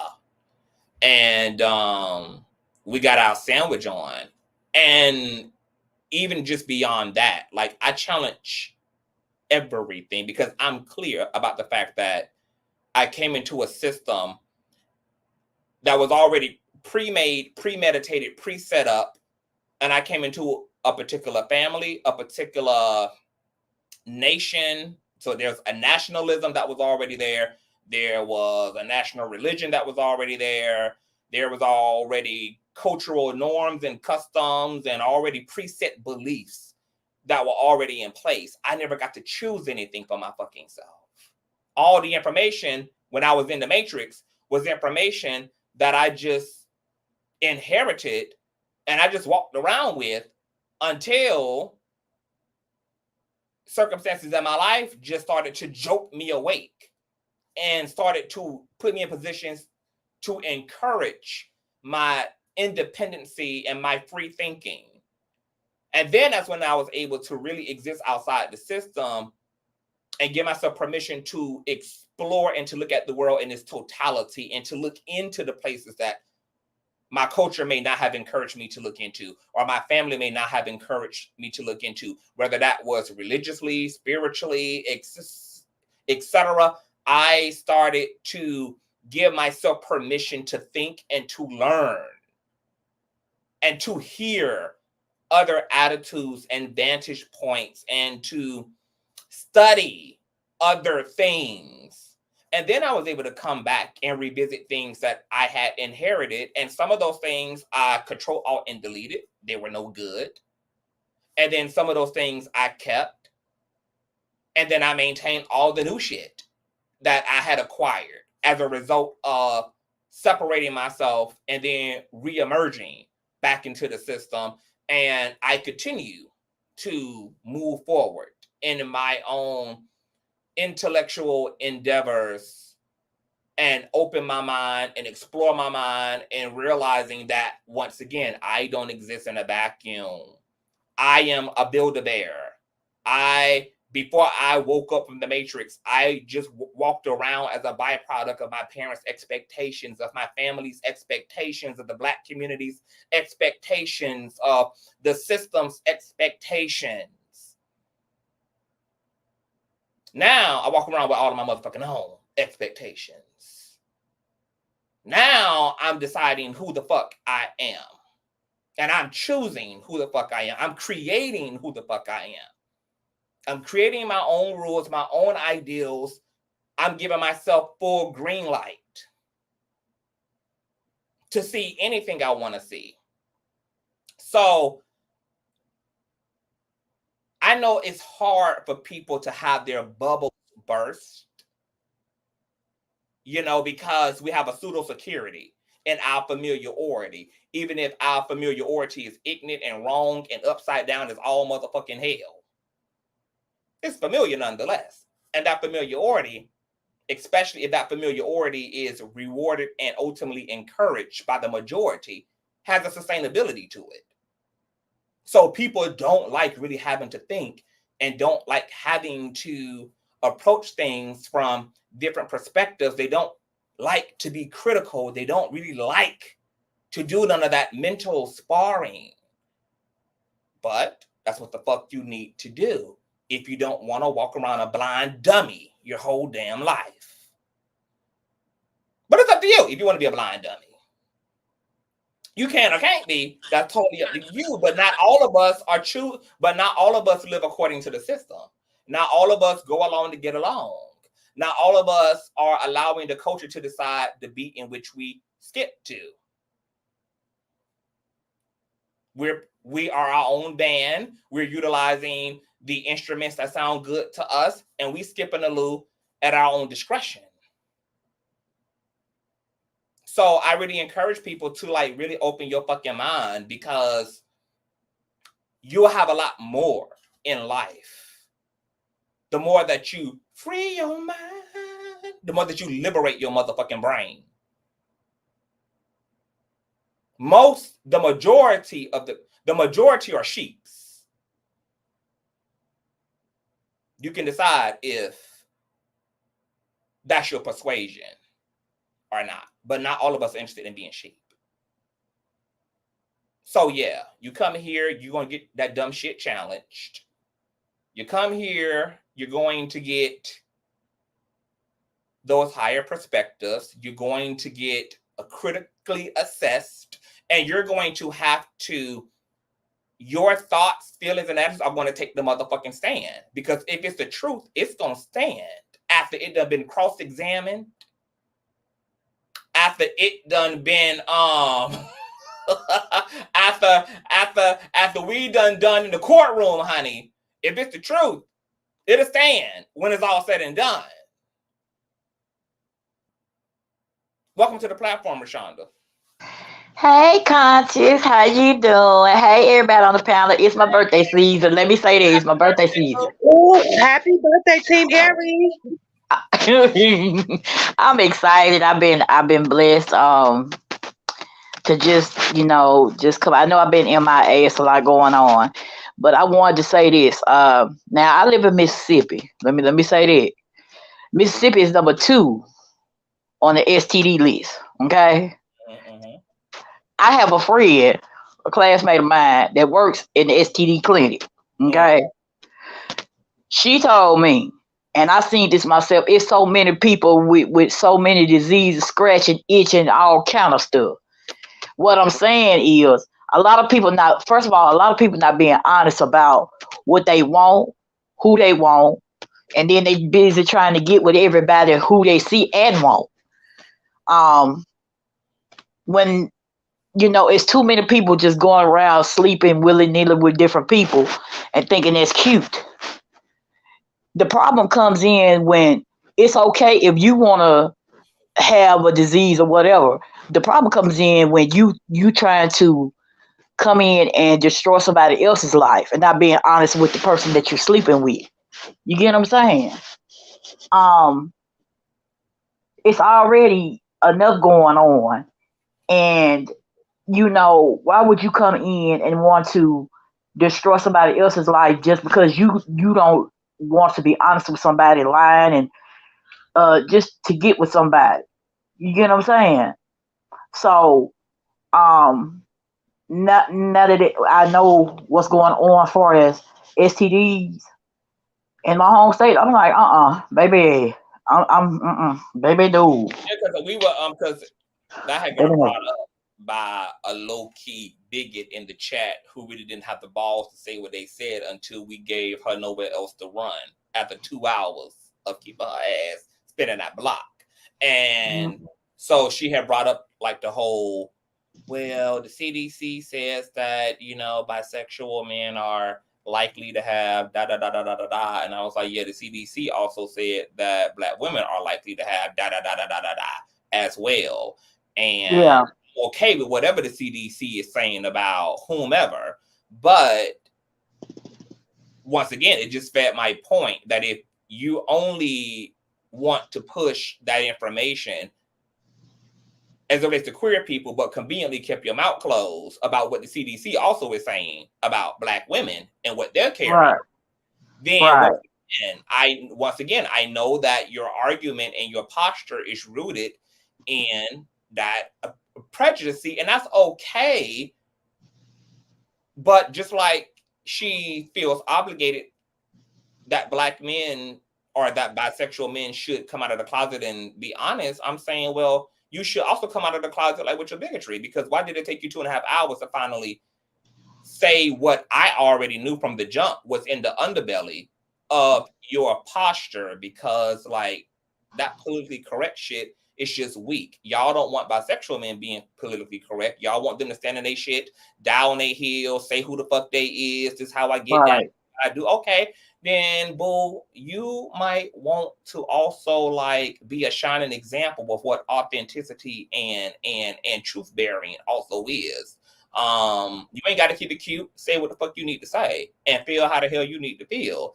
and let whatever the natural fallout going to be from that be whatever it's going to be. Just like they want bisexual men to be able to say I'm bisexual, while also knowing that being honest ain't gonna always get them what they want, because I'm asking you to be honest so that I cannot choose your ass. But they still want bisexual men to be strong enough to put that truth on the table, even if that truth is going to get them rejected. So we just got a bunch of hypocrisy. And I was just making the argument that we can have the STD conversation, because to your point, I mean, everybody on all sides is doing their fair share of scratching and sniffing and coughing and have irregular this and irregular that. I mean, that's not a gay thing. That's not a queer thing. That's a humanity thing. There are a trillion STIs and STDs and viruses that are transmitted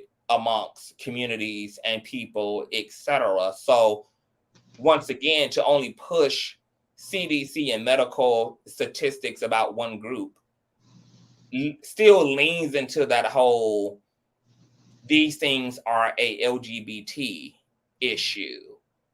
Conscious, you know what I think? I think it is. It's to them personally, it's not normal.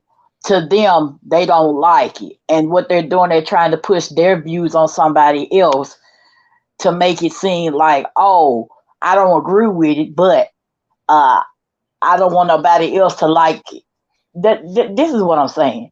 You don't have to like what somebody else is doing to respect them. You get what I'm saying? It's like, prime example, you don't like ice cream. You might like vanilla. I might like chocolate. But I get mad at you because you don't like chocolate. You get what I'm saying? So the problem is everybody trying to put their views on everybody else. We used to have opinions, and we would respect people's opinion. And not only that, I'm going to tell you a personal situation that I had encountered. Okay? There was this woman who came up to me, and I was sitting at the doctor's, waiting for it to get, go in the doctor. And she told me, she said, my husband gave me HIV. Okay? Her own husband gave her HIV. He out there sleeping, tipping, and creeping, and brought her back. And she said, I can't do this no more. She said she filed for divorce, and she's going to be an advocate to get women to understand. See, it's not just the LGBT thing. It's a everybody thing. And if everybody would be responsible, there wouldn't be so many diseases and stuff going on. You get what I'm saying? So, and not only that, I feel like people should practice celibacy too. Because if you know all this stuff going on, and then when you get it, you looking all mad and angry at the world when you could have been responsible and not did this stuff. It takes two to do something now. So, all I'm saying is y'all got to be safe out here. This ain't no joke. And I mean, even the conversation about STIs and STDs is also a nuanced one, because some people contracted things under deception. Right. As you said, some people, contracted things by people who lied to them, people who they should have been able to trust, people who were obligated to be monogamous. Some people got certain things through the affairs of their partners, etc. Some people did get, it just through not being mindful. Like I have a godmother, and my godmother contracted HIV from one of her other male friends. Like they had been friends for 20 plus years. They both were single. They both were hot and horny as hell. And they decided to take care of each other one night. And then there was a blood drive at my high school, because my godmother, she used to work for my high school. And that's when she learned that she had HIV, and she had contracted it from him. He didn't even know he was carrying HIV until she contracted it. So it was a whole situation, and it was an innocent moment between them. And, he didn't know he was carrying. She didn't know he was carrying. And because they had a friendship and they were close, they just felt comfortable going there, but then it ended up resulting in this. So, there is there is no shame around, and this is why I got in the ass of these hoes on the internet who were trying to weaponize HIV allegations like 2 weeks ago, because I'm just like, y'all really be playing with this narrative. First of all, to slap a false HIV narrative on anybody is real dumb, because people can prove their status, just like I did by pulling up my chart. Secondly, let me put me on the screen. Secondly, nobody should be doing health reads, whether you have a health read to be read or you don't, because anybody who's sexually active is susceptible to contracting something. Condoms break, medicines work to a certain percentage.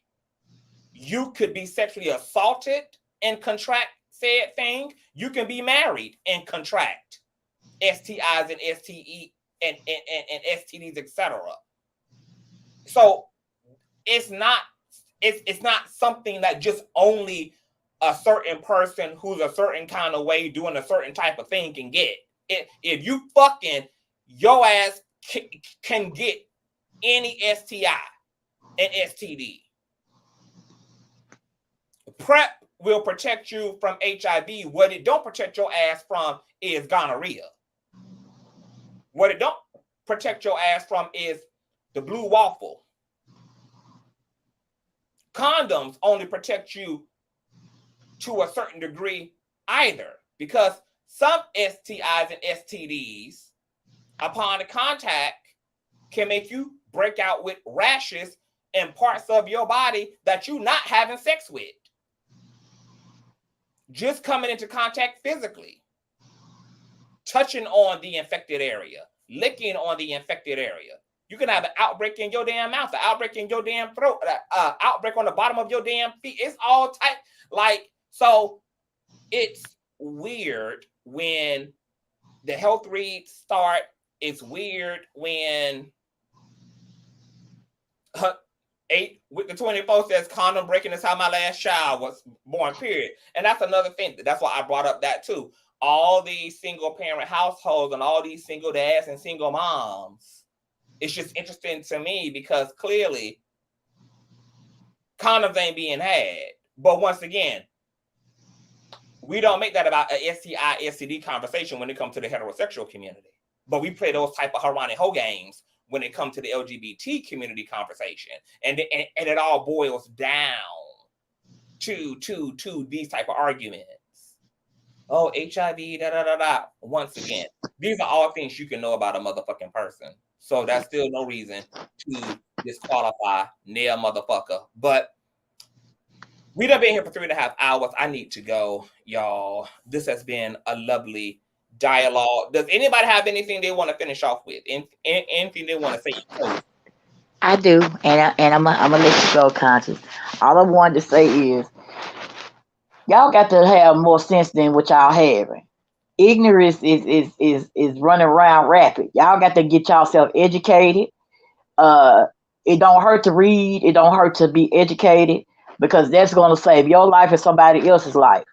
Learn to have a mind of your own. Learn to read and educate yourself, because see, that's gonna go a long way. Not only in your mind, but to help others in the world. Absolutely. And I want to say something too, please, CTV. I want to address this comment right here. And before you go there, Perp, I just want to say, hey, Storm. Storm says my straight friends tend to go raw on date, period. Condoms are maybe 30 to 40% of the time. Yeah, don't none of my straight homeboys really employ condoms. That's why they all baby damn daddies. And Storm would know all about this. He be in all the whorehouses. He be in all the brothels. He be on all the porn sets. He be in all the nooks and crevices. He be up there with Lamar Odom. He be out there at the free cars. Storm know all about how raw and how gushy it is. Yes. Go ahead, Perk. He be at the party, CTV. Shout out to Storm. I want to address the comment that you had up previously. First of all, I'm a heterosexual female, okay? So I'm not lumping anybody into anything. I was speaking to a specific group of people that feel some type of way about wanting a bisexual person to come out of the closet, but yet they're unwilling to come out of the closet with their bigotry. That's who I was addressing. So if you feel some type of way, like the old saying go, a hit dog will holler. Because I was only speaking to the people that want everybody else to have a shining spine, but when it's their turn to have a shining spine, you see a blur go by you. That's who I was addressing. So if you feel some type of way about it, you feel some type of way for a reason, and that's something you need to unpack in yourself. And yes, you're not dating whole communities. When CTV is out there dating whoever he dates, he's not dating a whole damn community. He's dating individuals. Where I'm as a heterosexual woman is out here in these streets dating, I'm not dating whole communities. I'm dating individuals. Let's keep it a buck. You're not dating everybody. And if you're that insecure, if you got self-concept issues, that's something for you to unpack. That has nothing to do with me, the panel, CTV. It has nothing to do with none of us. That's something you got to deal with. Just like this whole retrograde, it's going to really show a lot of folks who they truly are. Because if you haven't done the work, honey, it's coming for you. Because see, you can fool me, you can fool this panel, you can fool CTV, but the person you really won't be able to fool is that subconscious mind that knows and hears everything that you say, think, and do, and don't say and do. That's the person. That's that part of you that you can't run from, and that's the part of you that's going to take you to task. Because your subconscious mind is already taking you to task because you felt the need to make the comment that you made. Because you had a plenty of time to stop before that comment was hit and send. But you didn't. So that lets me know all I need to know right there. Like my mentor always said, I can tell what's going on in your life just simply by letting you talk and letting you speak your truth to me. I can tell about your bank account. I can tell about your health because your mouth is going to tell me all about what your health look like, what your bank account look like. Because people who have scarcity mindsets, who have this abandonment, poor self concept running, it's obvious what type of fruit is coming from that. Does anybody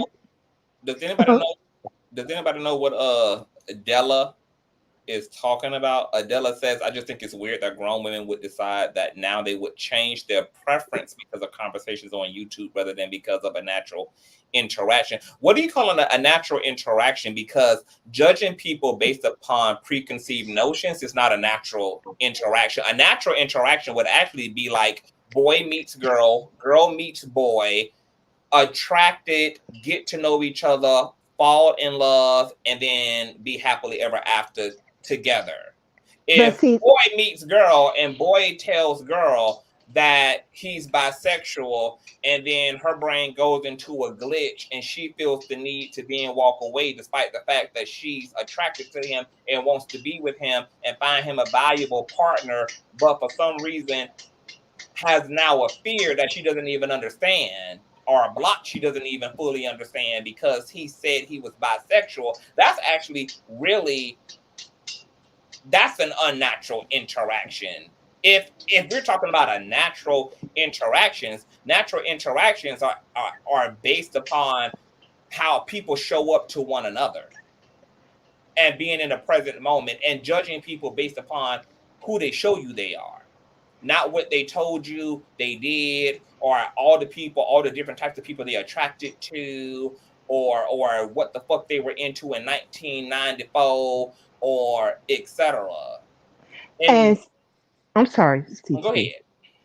but speaking to, well, I find it weird that you will allow a conversation to change your mind. People with awareness, they do allow new information to change their mind when it's appropriate.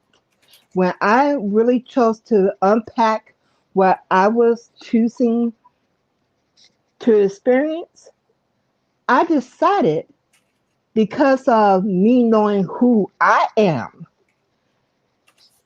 that I lied to CTV when I said that I wouldn't date a bisexual man, because the truth of the matter is, if I fuck with you, I fuck with you. And you telling me, hey, I'm bisexual, it's not going to change the fact that I'm digging you. Because for me, it's not only sexual for me. My sexuality is more connected to your mental. I'm more turned on by somebody who can get me excited mentally. So if I'm digging you, it don't matter if you're a bisexual man or not.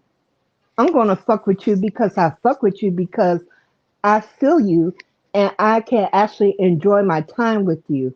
That I don't feel like I'm talking to the village idiot that needs to go back to his village. Because I, if I can't be stimulated mentally, I don't want no parts of you. Perp, you're such an Aries. I swear, you just literally, because that was going to be my final remarks. Honestly, like, y'all know Girl, how you I know feel we about Aries idiots. don't do the bullshit. We are highly Yeah, I allergic to can't take bullshit. idiots. I can't take imbeciles. It's one thing to be ignorant. I offer grace for ignorance. But when it comes to idiots and imbeciles, like I always say, um you're intentionally remaining in ignorance. That's It's the the difference willful between an ignorance idiot for me that I and can't an take. ignorant person.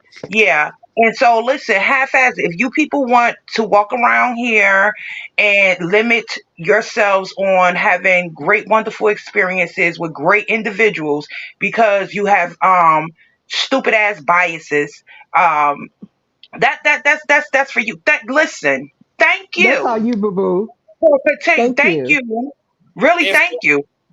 Storm still in the building, hit the like.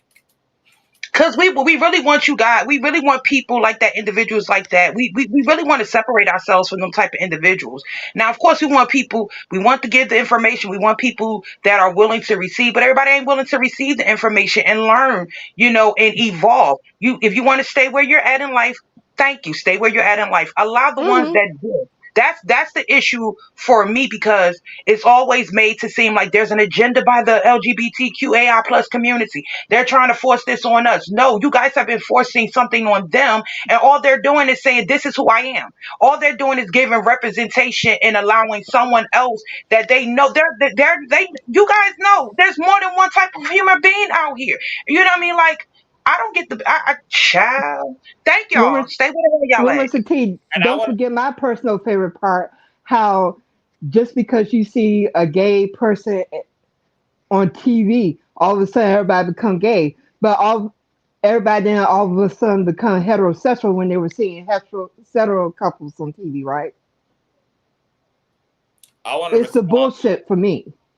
I want to respond.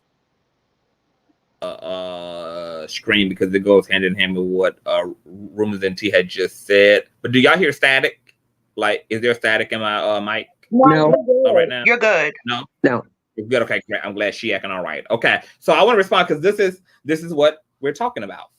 Professor Cutie Pie says there is just two different conversations to have. The bigotry, yes, should be discussed, but in the context of telling someone else they have to allow someone in their body that they don't want for any reason is, I think she said, brazen. Okay, so this is what's funny. Y'all will make people challenging y'all ideals, y'all bigoted, weird ass ideals about bisexual men as like, oh, why y'all trying to force or trying to da da da da. What we did here today in challenging y'all's ideals, which some of y'all proved our point. Like y'all proved our point, bringing up the CDC. Y'all proved us point, bringing up the fear-based, fear-mongering, etc. Y'all proved our point. But what we did here is no different than what you do in real life when your homegirl finds a good guy and she on her fuck shit and she got a good man, Savannah, right there. And you sitting there like, girl, you need to get your shit together. This is a good motherfucking man. You because he got a little belly, or because he you know, he has a traditional job and he's not some big CEO girl. This man takes care of you, girl. It ain't nothing you ain't been able to not ask this man for and gotten from him. He done paid your bills. He got his own car, his own place. Girl, he love you down boots. Like, this man shows up for you, girl. It ain't no different because, once again, y'all ain't produced, those who arguing anti-bisexual men ain't produced no legitimate objection. Once again, and the objections were so weak that you had to eventually bring up the CDC, which is even weaker because, once again, a person's bill of health is available to you upon request. So now that we done got that out the way, what's the problem with bisexual men now? Now that their bill of health is available to you, and you can know that he's not carrying any STIs or STDs, what's the issue now? His heart work, his dick work, his brain work, and he want to work for life for you. As your lover, as your confidant. What's the problem? Now that we done cleared the fact that a bisexual man can show you his bill of health, and it reads what it needs to read for you to now know what you laying down with and that you're going to be good, what's the problem? What's the objection? Okay, there ain't none. My point exactly. Bullshit. So yes, I'm going to tell you what you would tell your lonely ass girlfriend who can't find a man and got good damn men under her damn belt. Because she the one hooting and hollering about the fact that she wants somebody.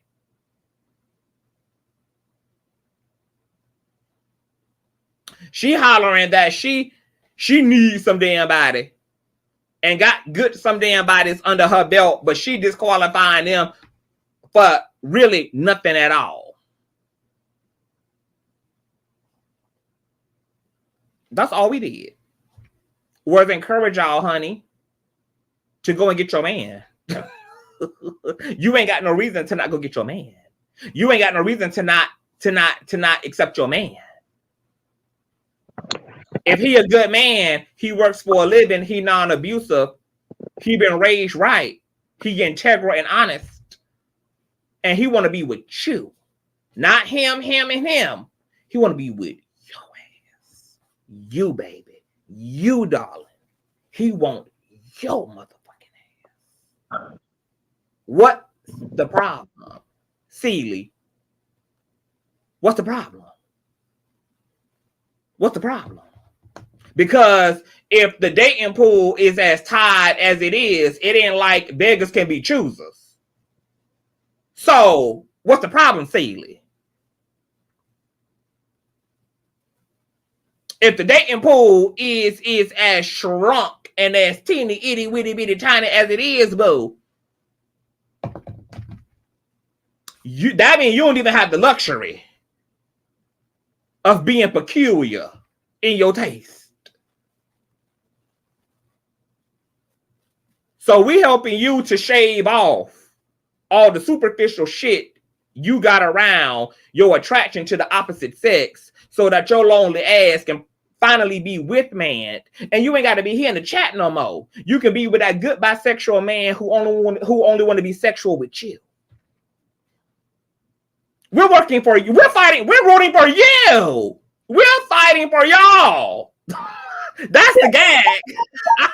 That's the gag, baby. Is that we fighting for y'all motherfucking asses. CTV, no, you didn't pull America's Top Y'all Model moment. the motherfucking assignment. This was almost 4 hours of an act of love. This was an expression of baby. This was a gift of love, baby. This was we labored in love for 4 hours on behalf of all y'all lonely motherfuckers out here who ain't got nobody to lay it down with and got the nerve to be peculiar. Mm-hmm. And if you think it's unnatural for a conversation to be able to enlighten you and change your mind, then that lets me know how narrow-minded you truly are. Because he wasn't changing my preference. What happened was I realized that when I gave the response initially, it was a gut response. It wasn't a thought out response. When I thought about it, I was like, that's just not the truth about me. So if you're going through life, never being able to have your mind changed, even when new information is added to you and it shows you why what you thought previously was wrong, and you're going to stick by it any damn way, that doesn't show intelligence. That shows a lack of awareness and understanding and dissonance. That's what that shows. I'm so tired of it. You know what, Conscious? You right. You've been up here for almost 4 hours, windmilling your ass off. And I don't know these comments in the chat. You know, I know people coming and going or whatever, the revolving door. But damn, like it's so repetitive to keep saying the same thing. Like you talking about you don't want your man to be taking it up the ass from another man. Like it's weird. Like Okay, it's so how is he? super. Like what's weird is, but you women are okay with the fact that he's fucking like you don't want him to be taking it up the ass from another man, but you're okay with him fucking another woman. But rumors Like, and tea, that's showing their low self-concept again. Because if he's faithful to you, how's he taking up the ass by any damn body if he's a faithful man? but how about this? How about being sensitive the same way we want our mates to be attentive to our needs? If he's a bisexual man, but he chooses you, and you feel that there may be a chance that he wants the other man because he wants to be dicked the fuck down. So bitch, put on a damn strap on and dick him the fuck down. No, because then she would have to take her straight body part and put it somewhere she doesn't want to put it. I'm dead ass serious. Like we want our mates to be all in all for us. Why can't we reciprocate it?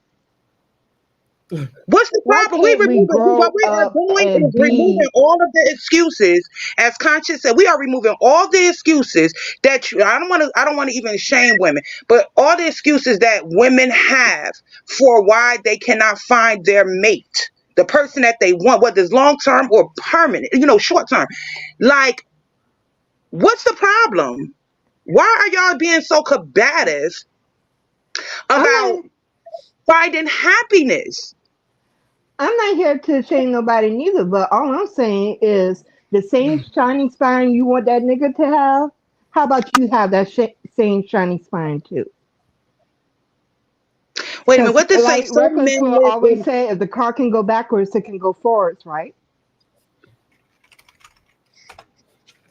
But who's this? Wait a minute, because this is Kim. I'm reading this comment by Kim. Okay.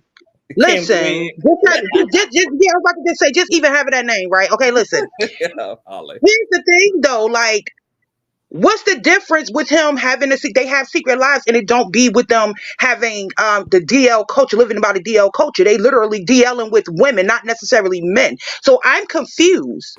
What's the difference? Why is it okay and acceptable to have a man that and let's be honest, we have been there. We know that they're cheating with another woman, or if you are a man, they're cheating with another man, but you're okay with, like, women, we're okay with happen to, because that's normal, that's rational, when none of the shit is rational or normal.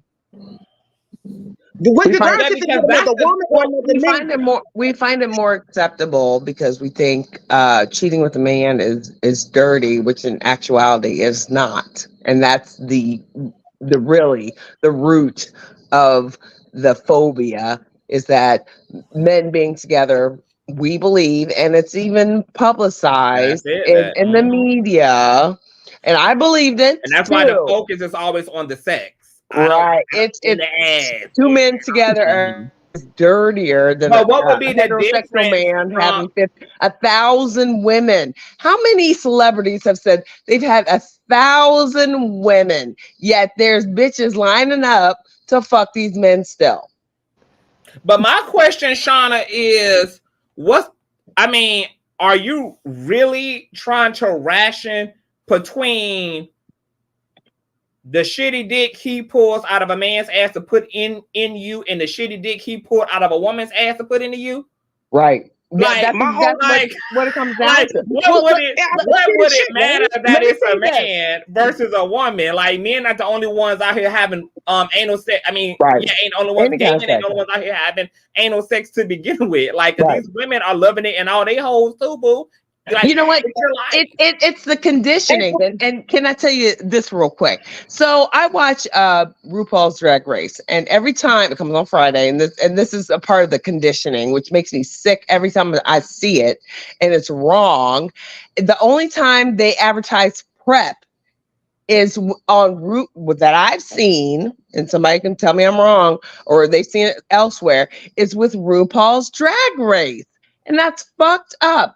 And the only time they advertise it on the screen, which that is a signal and a sign and a narrative that they're putting out, is during RuPaul's Drag Race. And not only are they only advertising prep during that show, but it's usually between gay men, which it's usually a black man and a white or Hispanic man. It's a black woman and a black man, or a white man and a white man. There's no white man and a white woman. That fucking makes me sick, disgusted every time I see it. Anybody else?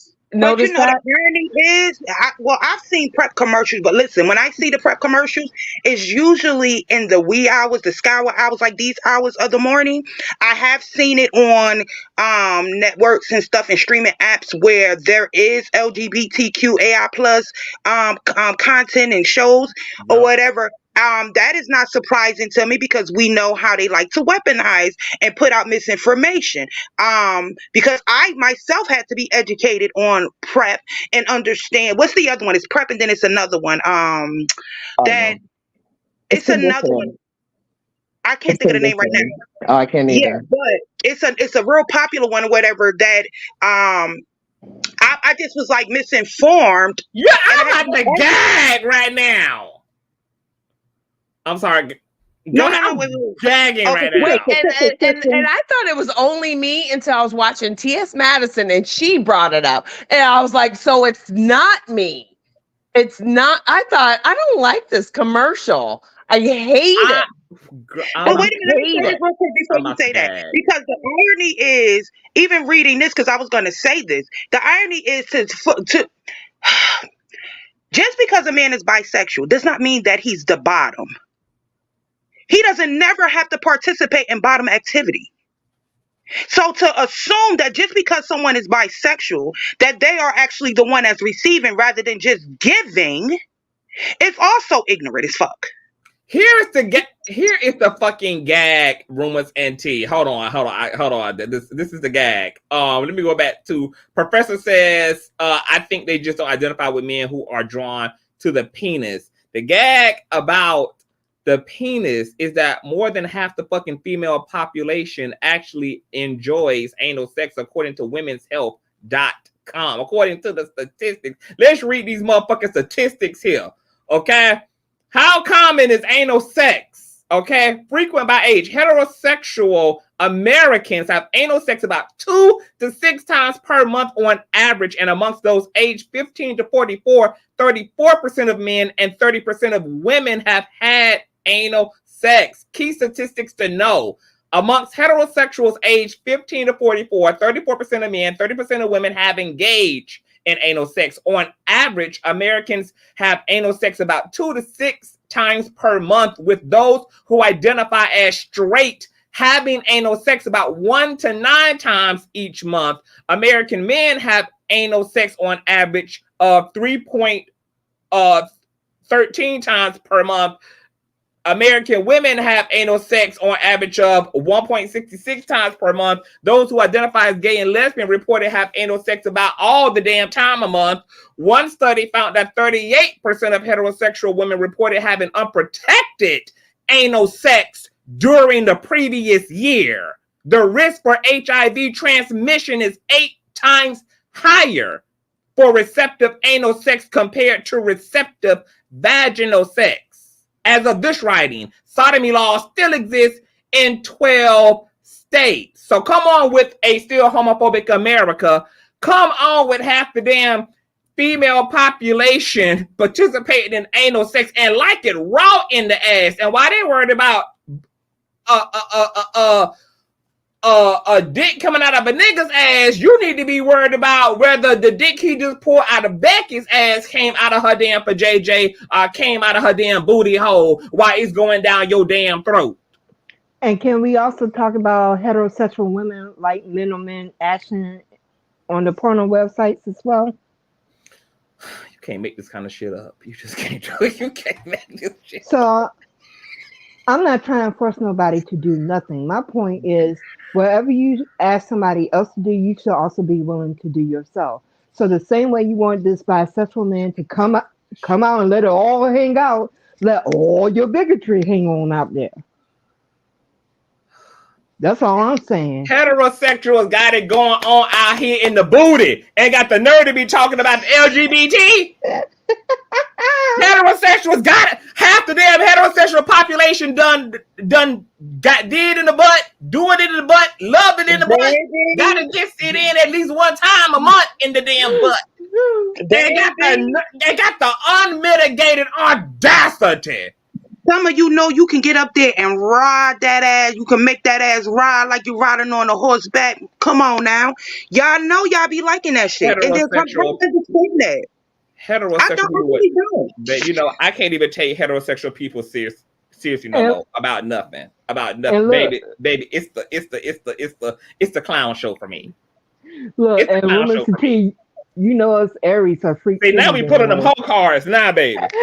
Let's talk about the CDC, baby. Let's talk about these motherfucking statistics, okay? Let's talk. Oh, baby, they don't like this type of teaching. They don't like this kind of teaching.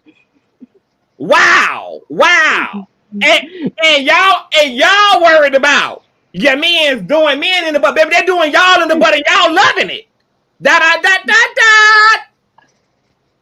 See, loving it. Out my hair because that's exactly what I was thinking when you said. Y'all out there loving it.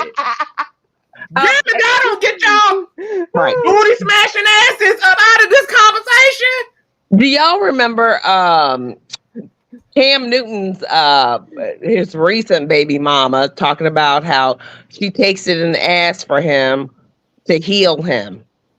How many women take it in the ass to heal their men? I ain't trying to take it in the ass to heal nobody, but I damn sure like the way it makes me feel preferably. Okay, but that's my point. It's like, let's not pretend.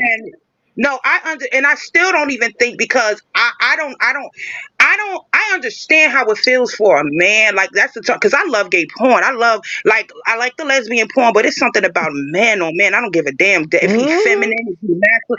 Listen, it's so erotic for me. Like, and a lot of women do too.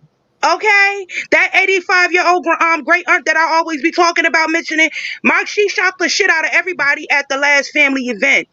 Because she came over and asked the younger people to put on the gay porn. They was like, gay porn? She like, yeah. So one of my cousins put up like 2 letters. She said, no, I want to see them men.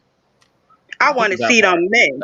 And this is an 85-year-old woman. And that kind of made, it was like, ooh, in the eyes. So it forced the conversation, which I thought was very healthy. And I saw the difference. I'm like, y'all know, I was telling my family, y'all stop it. Y'all bitches take it in the ass.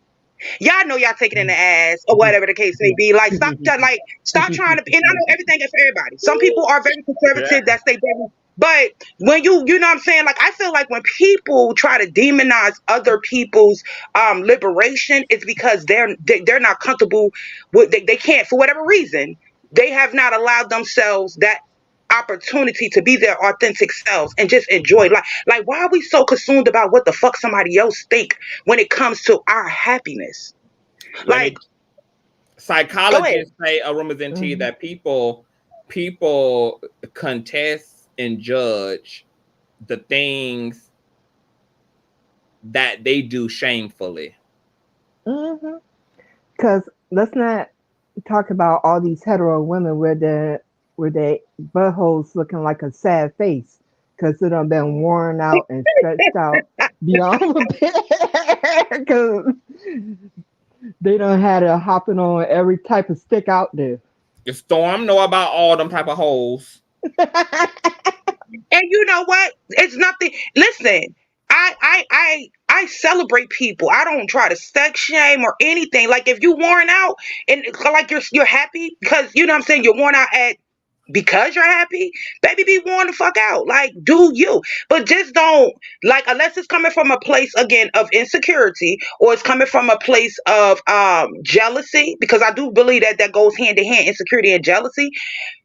Like, what's the real problem? We do know, but we trying to even tell you that we know what your problem is, but why is it what your problems are? The reasons that you're giving are dumb as hell. They make no excuse. So it's really not a problem. That's what we're trying to show you. You're creating issues that really are non-existent. They don't have to be issues. And so you're doing it to yourself. It ain't on the man to come out and speak his truth. It's not on. It's like, yes, we want transparency, but don't make it about the man. It's really you. But that goes back to our conversation, T and Pert and Shauna and Rashonda, is the conversation we was having last night or night before last, whenever it was, when I said like this shit on social media. Like honestly, this shit just be fugazi. I come to understand that social media is just like a collective diary. People just get up here and just say shit. Because, like I said in yesterday's live, the reality is all human beings are practically the same. And we practically doing the same shit. And these statistics prove that.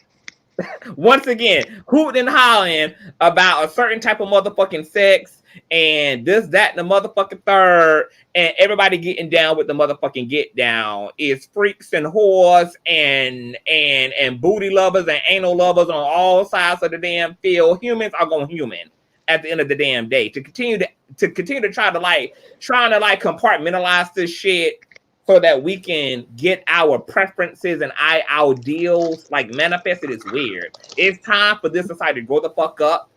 Except that we all freaks. Except that integrity is integrity, and integrity cannot be extracted from choosing from a certain person, from a certain religion, from a certain orientation, from a certain race, etc. All people can be on they fuck shit. Women can be on they fuck shit. Niggas can be on they fuck shit. The LGBT can be on they fuck shit. Everybody can be on they fuck shit. Like, we gonna have to make the integrity character conversations about character and integrity. When those conversations become about groups,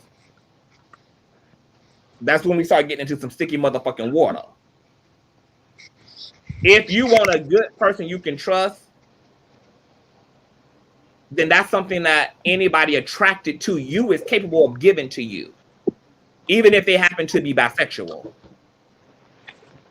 If you want a mate you can build with and have a good life with, that's something that anybody attracted to you can give to you. To say this person is not competent and can't, like somebody said earlier that she used to have some hang up about bisexual men. She dated a bisexual man, but once her and her dude got to an understanding and she green lit that thing, he was fucking the dog shit out of her motherfucking ass. Some of the best sex and best times of her damn life. That's what happens when you do your work. The grass be greener on the other side too. When you do your damn work. And you stop letting all this mumbo jumbo up here, all the static up here, clog and fog your brain. Just like I was talking about the trans issue, the trans bathroom conversation. The reason why trans people are always going to flip a switch on that conversation as it relates to restrooms and people being able to piss and shit where their gender is assigned to is because the conversations become about criminalizing trans people and stereotyping trans people. If we need to talk about what we need to do to make bathrooms safe, that's a different conversation from saying that I don't want a trans person in the restroom because I'm afraid of being assaulted. If you are afraid of assaulters, that's the conversation. But to act like trans folk, the only people who can do the assaulting in the restroom, when sexual assault has been had and been committed by people of the same gender, committing those offenses against each other in these gender-oriented spaces. See, it be all of the low-key shit that be in the underbelly of what we be pushing up against and fear-mongering against. And then want to say, oh, like, no, I'm not transphobic, but I just don't want them in the bathroom because I'm afraid that they're going to make me run all up and down the motherfucking walls and make me fight for my motherfucking vaginal virginity. You should expect trans folk to have a motherfucking issue with that, because that's equivalent to white folks saying the same shit. I don't want to live with niggas because I don't need bullets grazing my motherfucking ass when I'm out there barbecuing hot dogs in the front yard.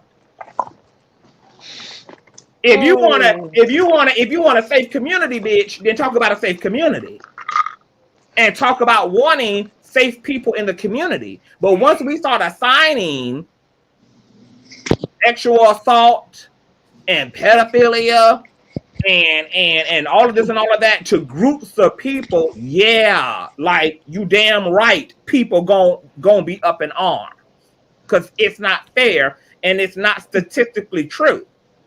But And Conscious, even if it I want to say this too. I want to say it's the deception for me.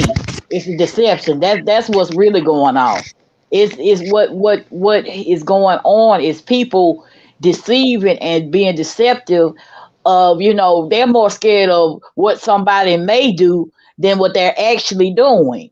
That's what I don't understand. How are you scared of somebody that's got to use the bathroom the same as you versus somebody who's trying to SA you or rape you or whatever? You see what I'm saying? It's great, baby. We can't say the R word. Okay. But what I'm saying is you have to really have a mindset of, because this not only affects you as a woman, as a man, but it affects your children as well. You're trying to look out for, something that can only affect only you think is you. But then we got a reality check where, okay, across the board, you go in the bathroom, and look at it, okay, that's not going to stop you having to go to the bathroom versus there's somebody coming in and assaulting you. You see what I'm saying? It doesn't make any sense. So people are really living in a delusional world where it's to the point where, I want you to feel a certain way because I feel this way. If you take a look at yourself in the mirror and really be comfortable with the feelings that you feel, then we might can get somewhere. But it's too many people being deceptive and deceiving other people. And that's why we at this point where we at. You get what I'm saying, Conscious? It's like it's too many delusional people out here and living in this fantasy world, or because they're scared what somebody may do, and versus as what they're going to do. So, and that's but that's how we know. Because I'm glad that you just said everything that you just said, Rashonda, because that's why we be calling the bullshit to the carpet and we be snatching wigs and closure pieces and clip on ponytails and toupees and shit over here, because that's how we be knowing that the shit be littered with prejudice and it be littered with homophobia, right? Because to that point, if we're going to talk about fear of being sexually assaulted, why the fuck is women's community in America not taking a united stand in totality against men's community? Because statistically, men are the one DVing and sexually assaulting women by and by, through and through, statistically. But nobody is protesting that women should literally have their own side of the country, and also should only work in women's spaces, and should only live in women communities, and should only shop on women's side of the city, and should only do business with women, regardless of how extreme those statistics are as it relates to woman's experience with the opposite sex. But yet, one trans person can be an inappropriate motherfucker, which, once again, that's not about them being trans. That's about them being a pervert. See, when we make the conversation about them being trans, that's why trans people have the issue. If you want to make the conversation about a pervert being in the restroom, a sexual assaulter sexually assaulting, then that's what it is. But when you allow the sexual assault to be hijacked and enveloped by the gender and or by the sexuality of the persons, that's when we know that this is not about the actual act of violation. This is just about you having consumer bias and you using a situation by someone who represents a community you already don't want to have to be in relationship to as a means to legislate against that community or to reinforce and double down on whatever bigotries you already have about that community. Because if we're really concerned about women being protected and protecting them from their assailants, then by that very passion and by that very motherfucking argument, women should not be cohabitating in any type of spaces with men based upon history, based upon the data and the statistics. Women and men should be completely and utterly segregated entirely. But you don't hear that from women's community. Women marrying men, still fucking men, procreating with men, going up for jobs with male bosses, working in men's spaces, etc. But why not keep that same energy that we got for trans people in the bathrooms?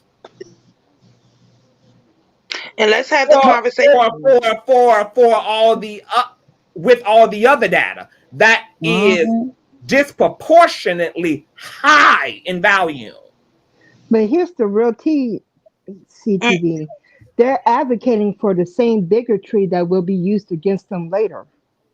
Because once you open the gate to bigotry and say it's okay to discriminate in one arena, there's nothing to stop the government from discriminating in every arena at that point. That part. You open yourself up to the very discrimination that you're advocating for another group of people. Yeah, and we do know, like, you know, that's a conversation because that you just conscious the rabbit hole. Like there are women that literally engage, marry, that date men that are incarcerated for SA and the grape, you know, or whatever the case may be. Yeah, like they ain't giving no pushback from it or whatever. But like you say, so who really has the agenda? I'm just saying that I don't mind. Like we can, like, my whole thing is I'm okay with whatever the fuck, even the ignorant shit. But if that's what we gonna do, we gotta do it across the board.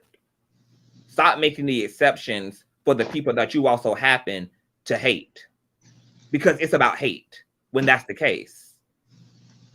I can understand if the women who are making a mountain out of a molehill when it comes to the handful of trans stories that come up about somebody posing it, because half the time these ain't even trans women that are doing these perverse things in the bathroom. These are attention seekers, and these are men who are literally trolling society and trolling the subject and trolling the issue, who are making the headlines. This isn't even what largely trans people are doing in the restrooms assigned to their whatchamacallit. Because trans people and drag queens and feminine and masculine adjacent folk have been utilizing the bathroom since the dawn of time just fine.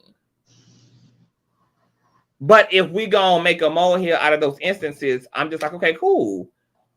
I can take that seriously if you're also arguing for the same segregative and the same protective measures as it relates to the people who are actually out here in the droves committing crimes against you, crimes of passion, interpersonal violence against you. So I'm just don't understand why we're not hearing that same outrage about men's community. If women are screaming, we want to be protected from trans people in the bathroom, why we don't got the same heat for niggas who are out here taking advantage of your daughters, taking advantage of your sons? They beating the hell out of you. They unaliving you. They're raping you, etc. But y'all still living alongside niggas.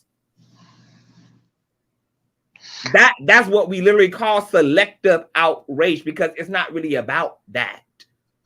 And I just want people to either be real about that. Let's talk about what the fuck it really is. Okay, if you bigot, fine. Come out the closet. You're a bigot. If you're homophobic, come out the closet. You're homophobic. Come out the closet. You transphobic. That's fine. Come out the closet. What you hiding for? Because you just as in the closet as the in the closet niggas is. It's a lot of DL communities, apparently. Mm-hmm. You know, and you know, if we go hoot and holler, then let's really hoot and holler, baby. Because see, I don't mind if that's what y'all want to do about the trans people in the bathroom conversation. I'll take y'all seriously when that same energy is met about about everybody across the sun who is hurting and harming women. So making the exception for queer people when the reality is that there are bigger fish to be fried that ain't even being fried by women's community against a majority all male government who is putting the cap on your productive rights. The black femicide rates that are sky high, not because of queer men, not because of trans women, but because of the niggas that y'all fucking and sucking and loving and marrying and walking down the aisle with. But one motherfucking story can come out about a trans person showing their genitalia in a bathroom, and it protect black women at all costs. But heterosexual men largely who've been committing crimes against female humanity from past to present day, and women don't want to be segregated from that shit. The data, just like the data for black people, should have us just scared of white folk. While they're the ones out here claiming they're scared of us, bitch, the data actually reads we're the ones who got every reason to have a phobia of y'all motherfucking ass. So I know that these issues don't be about really protecting not a goddamn thing. These issues are just opportunities for people to be bigots toward the communities they actually are bigoted toward. It don't be about protecting no goddamn body. It don't be about none of that shit. It be about the hate that it actually is. And no amount of I'm pro this and I'm pro that and I ain't got no problem with this. And that's why I said what I said earlier about people feeling like they can project how they feel on somebody else. My thing is, it's okay to have an opinion, but it's not okay on how you treat people, how you make people feel, how you make people, you know, you don't like what they do, so you have a right to have a nasty attitude and, you know, do different things. physically harming them and stuff like that. That's not right, because at the end of the day, these same people who you're doing that to, you may have to end up, they might be your boss. They might have to work, or they might have to be in the hospital where they have to cut on you and you know, and save your life and all that stuff. There was a situation with me where they had straight men out there. I was washing clothes, conscious. I was washing clothes. There was a whole bunch of straight men out there. And there was one gay guy. He said, "Do you want me to help you bring your clothes in?" Now, all those heterosexual men was out there, but only one gay person was willing to help me. And that said something right there. You see what I'm saying? So even I felt some type of way about that, because I said, now you got all these heterosexual men out there see me struggling with clothes, and they couldn't even be man enough to help me. That's saying something right there. So what I'm saying is, across the board, we as women, we can't you know, want men, you know, or whoever your spouse is, one minute, and then the next minute when you don't like something they're doing or saying, you feel some type of way and you want to discredit them or make them feel some type of way, or desensitize how they are to you. You see what I'm saying, Conscious? It doesn't make any sense. Here we is, we are women, but at the same time, and then it's a jealousy thing. Women are so jealous to the point where they miss so much and overlook so much, they're willing to deal with anything. And that's part of the problem as well. We as women, we have to get it together. We ain't jealous. We not jealous. No, we're not jealous beings. We know we're not. We're Some women are. misunderstood. Some No, women I'm are. being I promise sarcastic. you. I'm Being 100% being sarcastic. sarcastic, because we know what is rooted. We know what the jealousy, or we know what the root, the core foundation of the problem is, or whatever. And we just, like, again, it's repetitive, because we have these.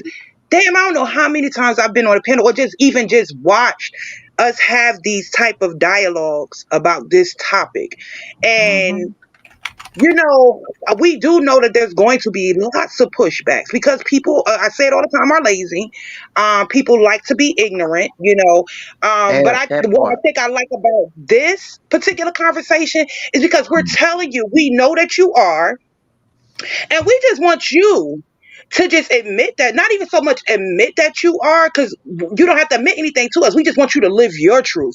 What we're trying to do is help you find the happiness that you're desperately, really, really needing and seeking, or whatever. We're just trying to show you, like, you don't have to hate anyone. You can actually learn, and you can follow the blueprint, or you can create your own blueprint. It doesn't have to be exactly identical to ours, but all we're doing is offering you a solution, or various of solutions, to be happy. So what the fuck is the pushback?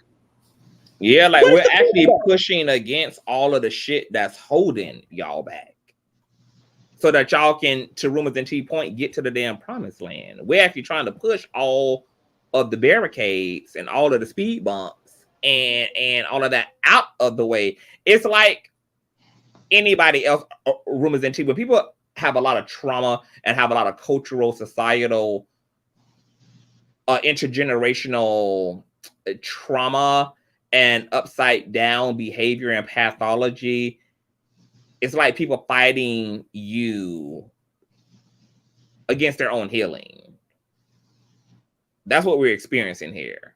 You know, it's no different than any other doctor or teachers who are just being fought against. And it's like, we're trying to get you to where it is you claim that you're going, and you're too ignorant to know it. No matter Conscious. how well.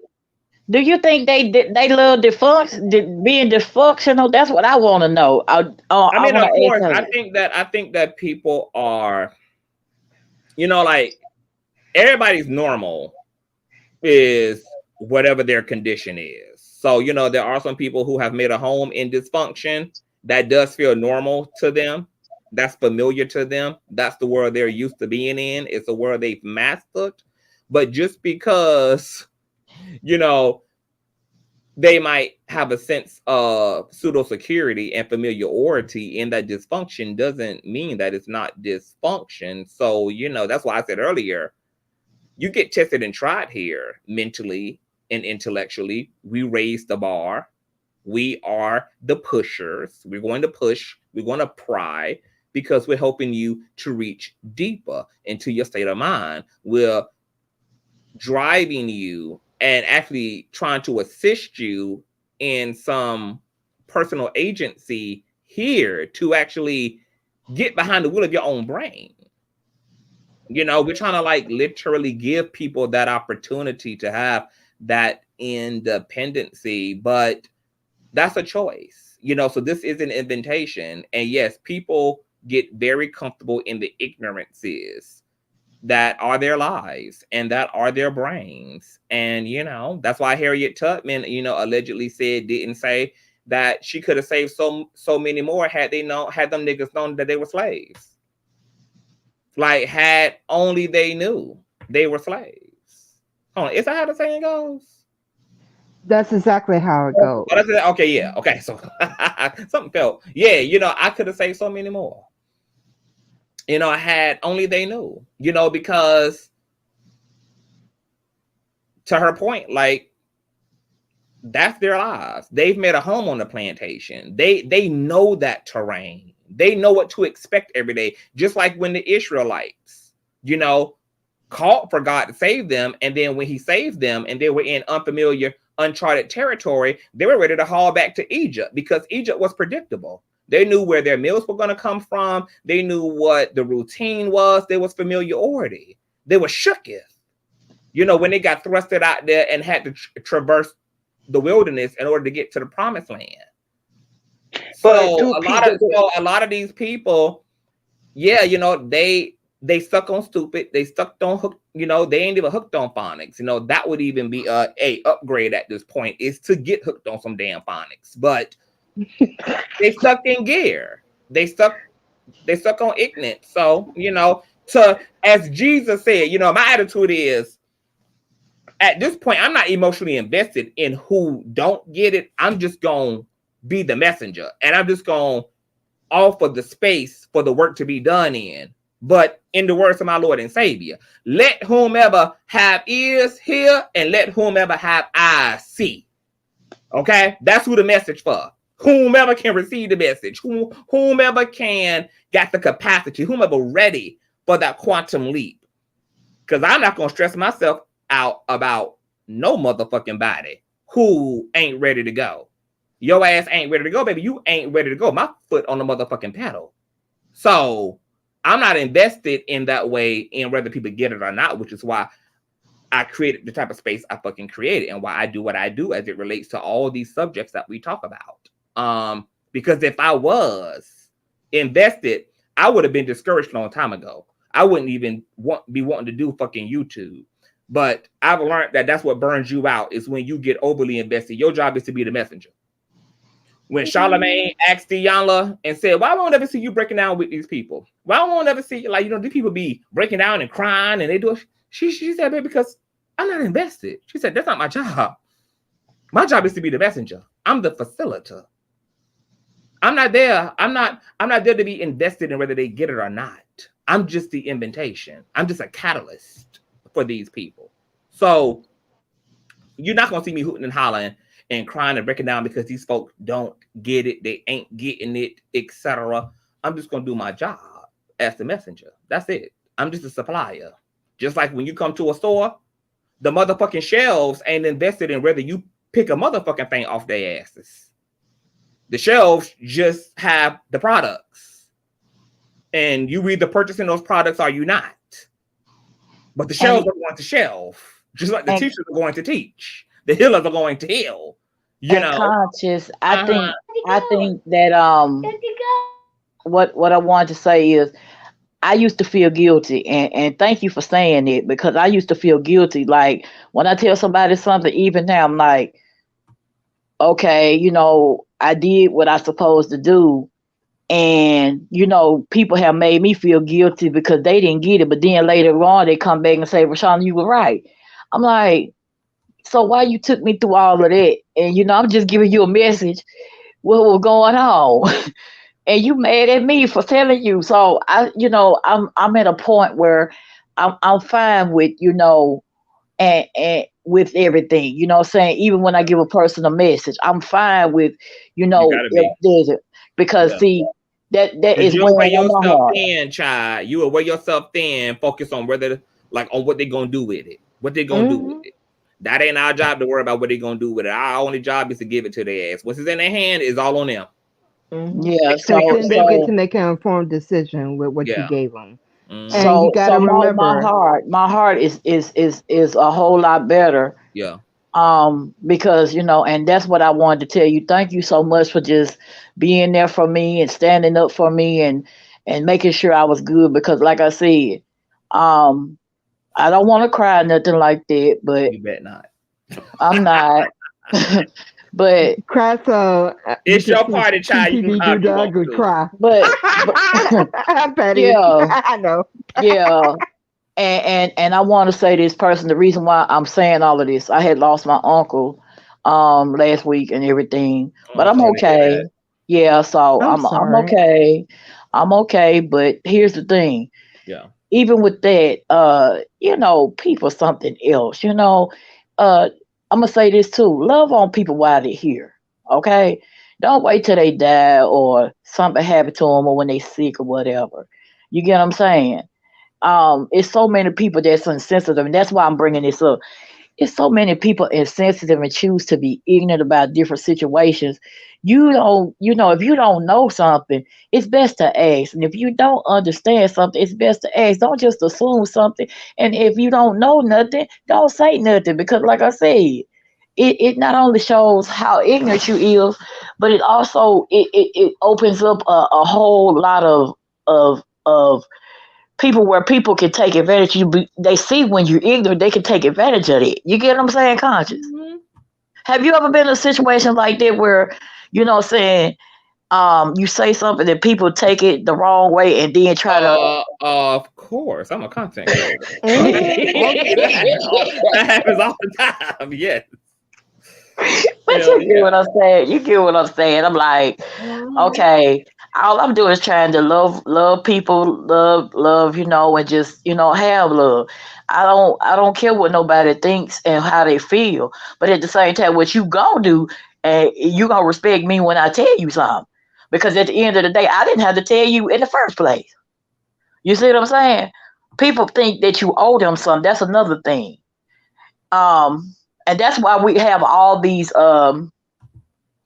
this stuff going on, far as back and forth with who don't like what or what they don't like or how they feel and stuff like that.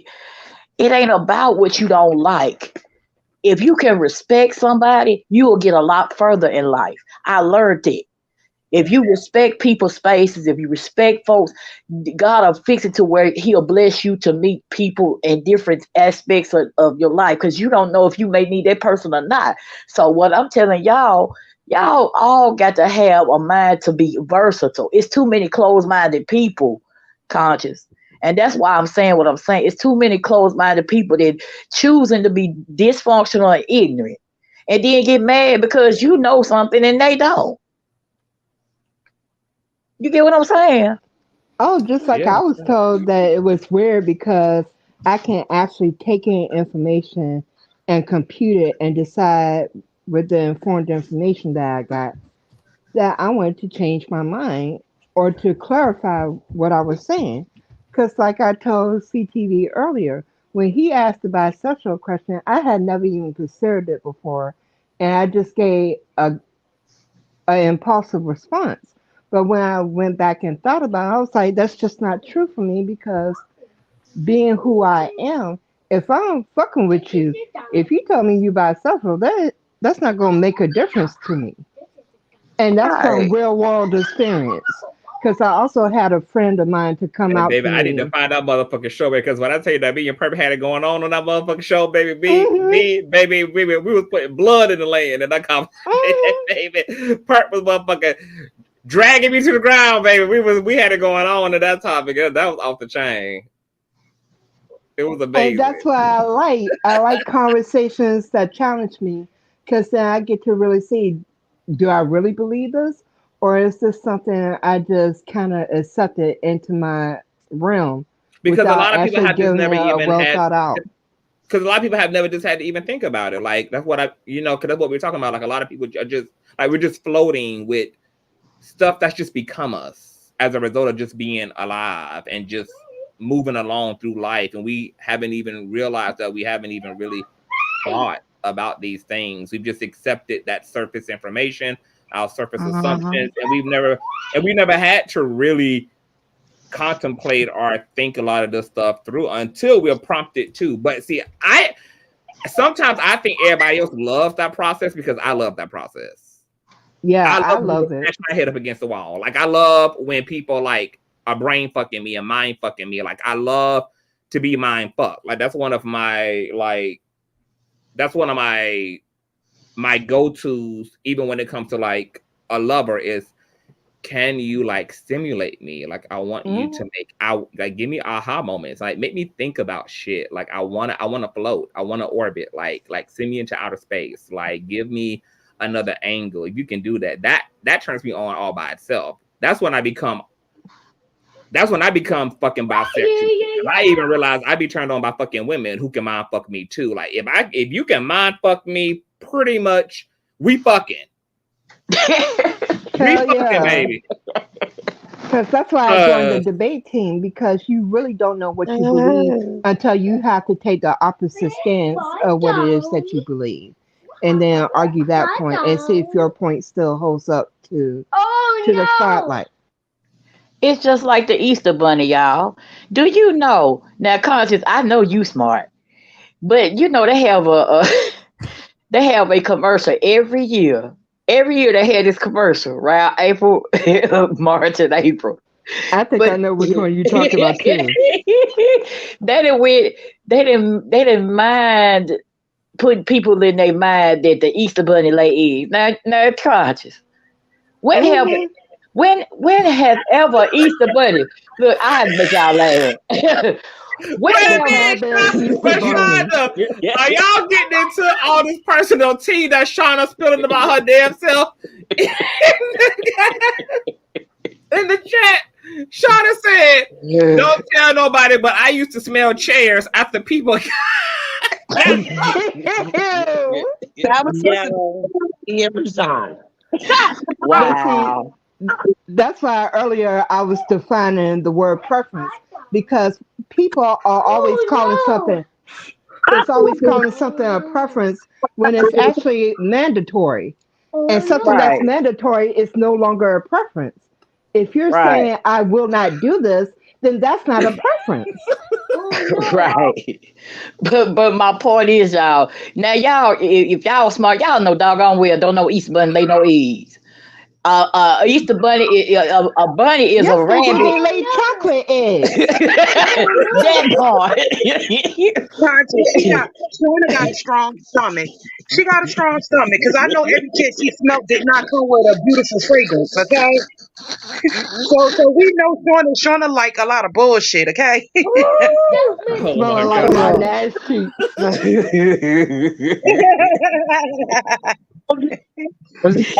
But I love y'all for all of this. I needed this laugh for real, because it's been rough.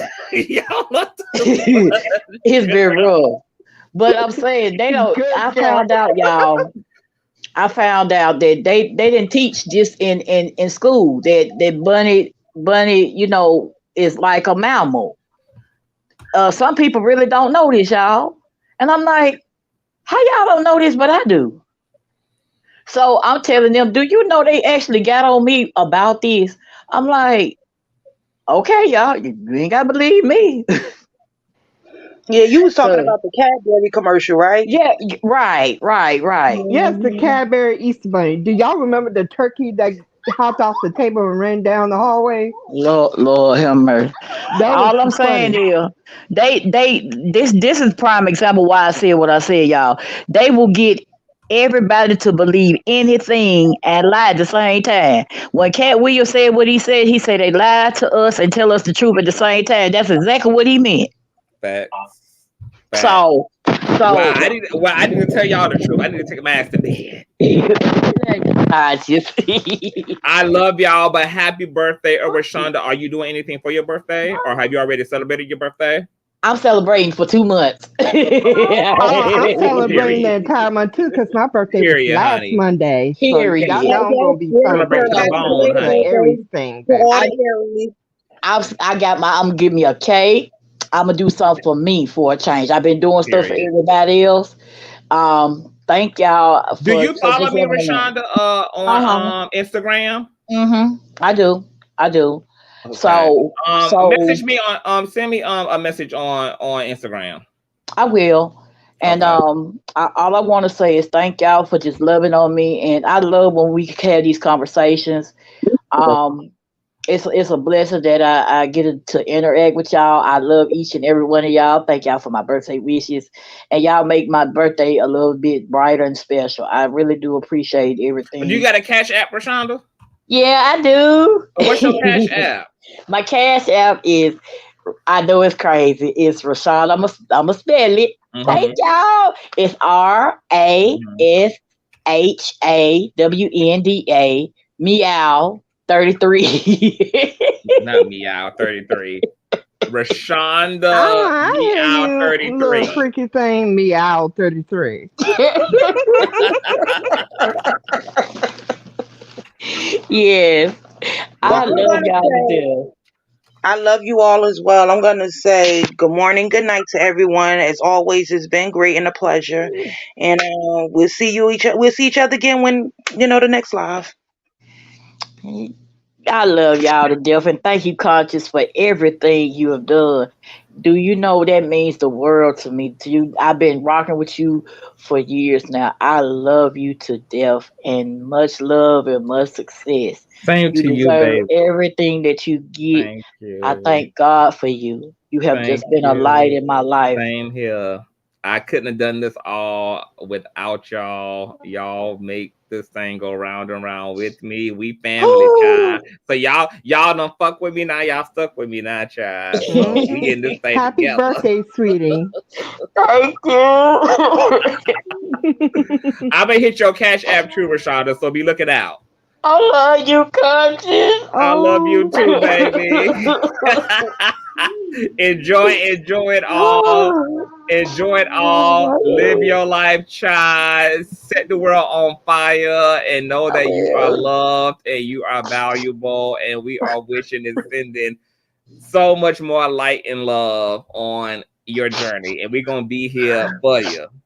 Thank y'all. It's been rough, y'all. Love you, Y'all just baby. don't know. We got it going on over here, y'all. Happy birthday, Rashad. Look, we Oprah, honey. They cry on our couch too. Perp and Shauna. Yes. This was amazing. Yes. Thank you. I love you, CTV. I love you too, baby. Shauna, have you retired your nose? I was a child. I'm okay. Right now. Okay. Don't judge me. It was a secret. Okay. Y'all take care. Y'all. I love you, baby. A good night. Rashonda, y'all send Rashonda, show Rashonda some birthday love, man. Okay. People getting up out of here every day. We gotta love on our people when we can, when we got the opportunity to. So make sure that y'all hit Rashonda Cash App here on the screen, punch it in, screenshot it, let her know that you love her and you wishing her well, and to run around them damn streets butt ass naked, baby. Enjoy that birthday suit. I love you too, Kim. Let me put Rashonda thing in too before hold on before I end this thing.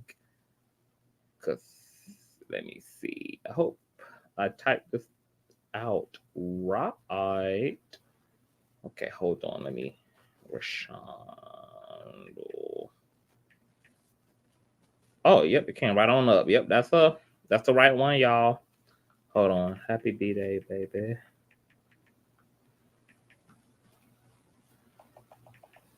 Hold on. Oh, hold on. I added somebody else to it.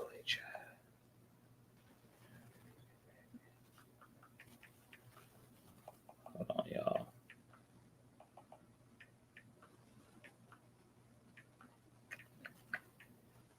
Got me looking so crazy right now. Your love got me looking so crazy right now. Got me looking so crazy right now. Okay. Okay, hold on.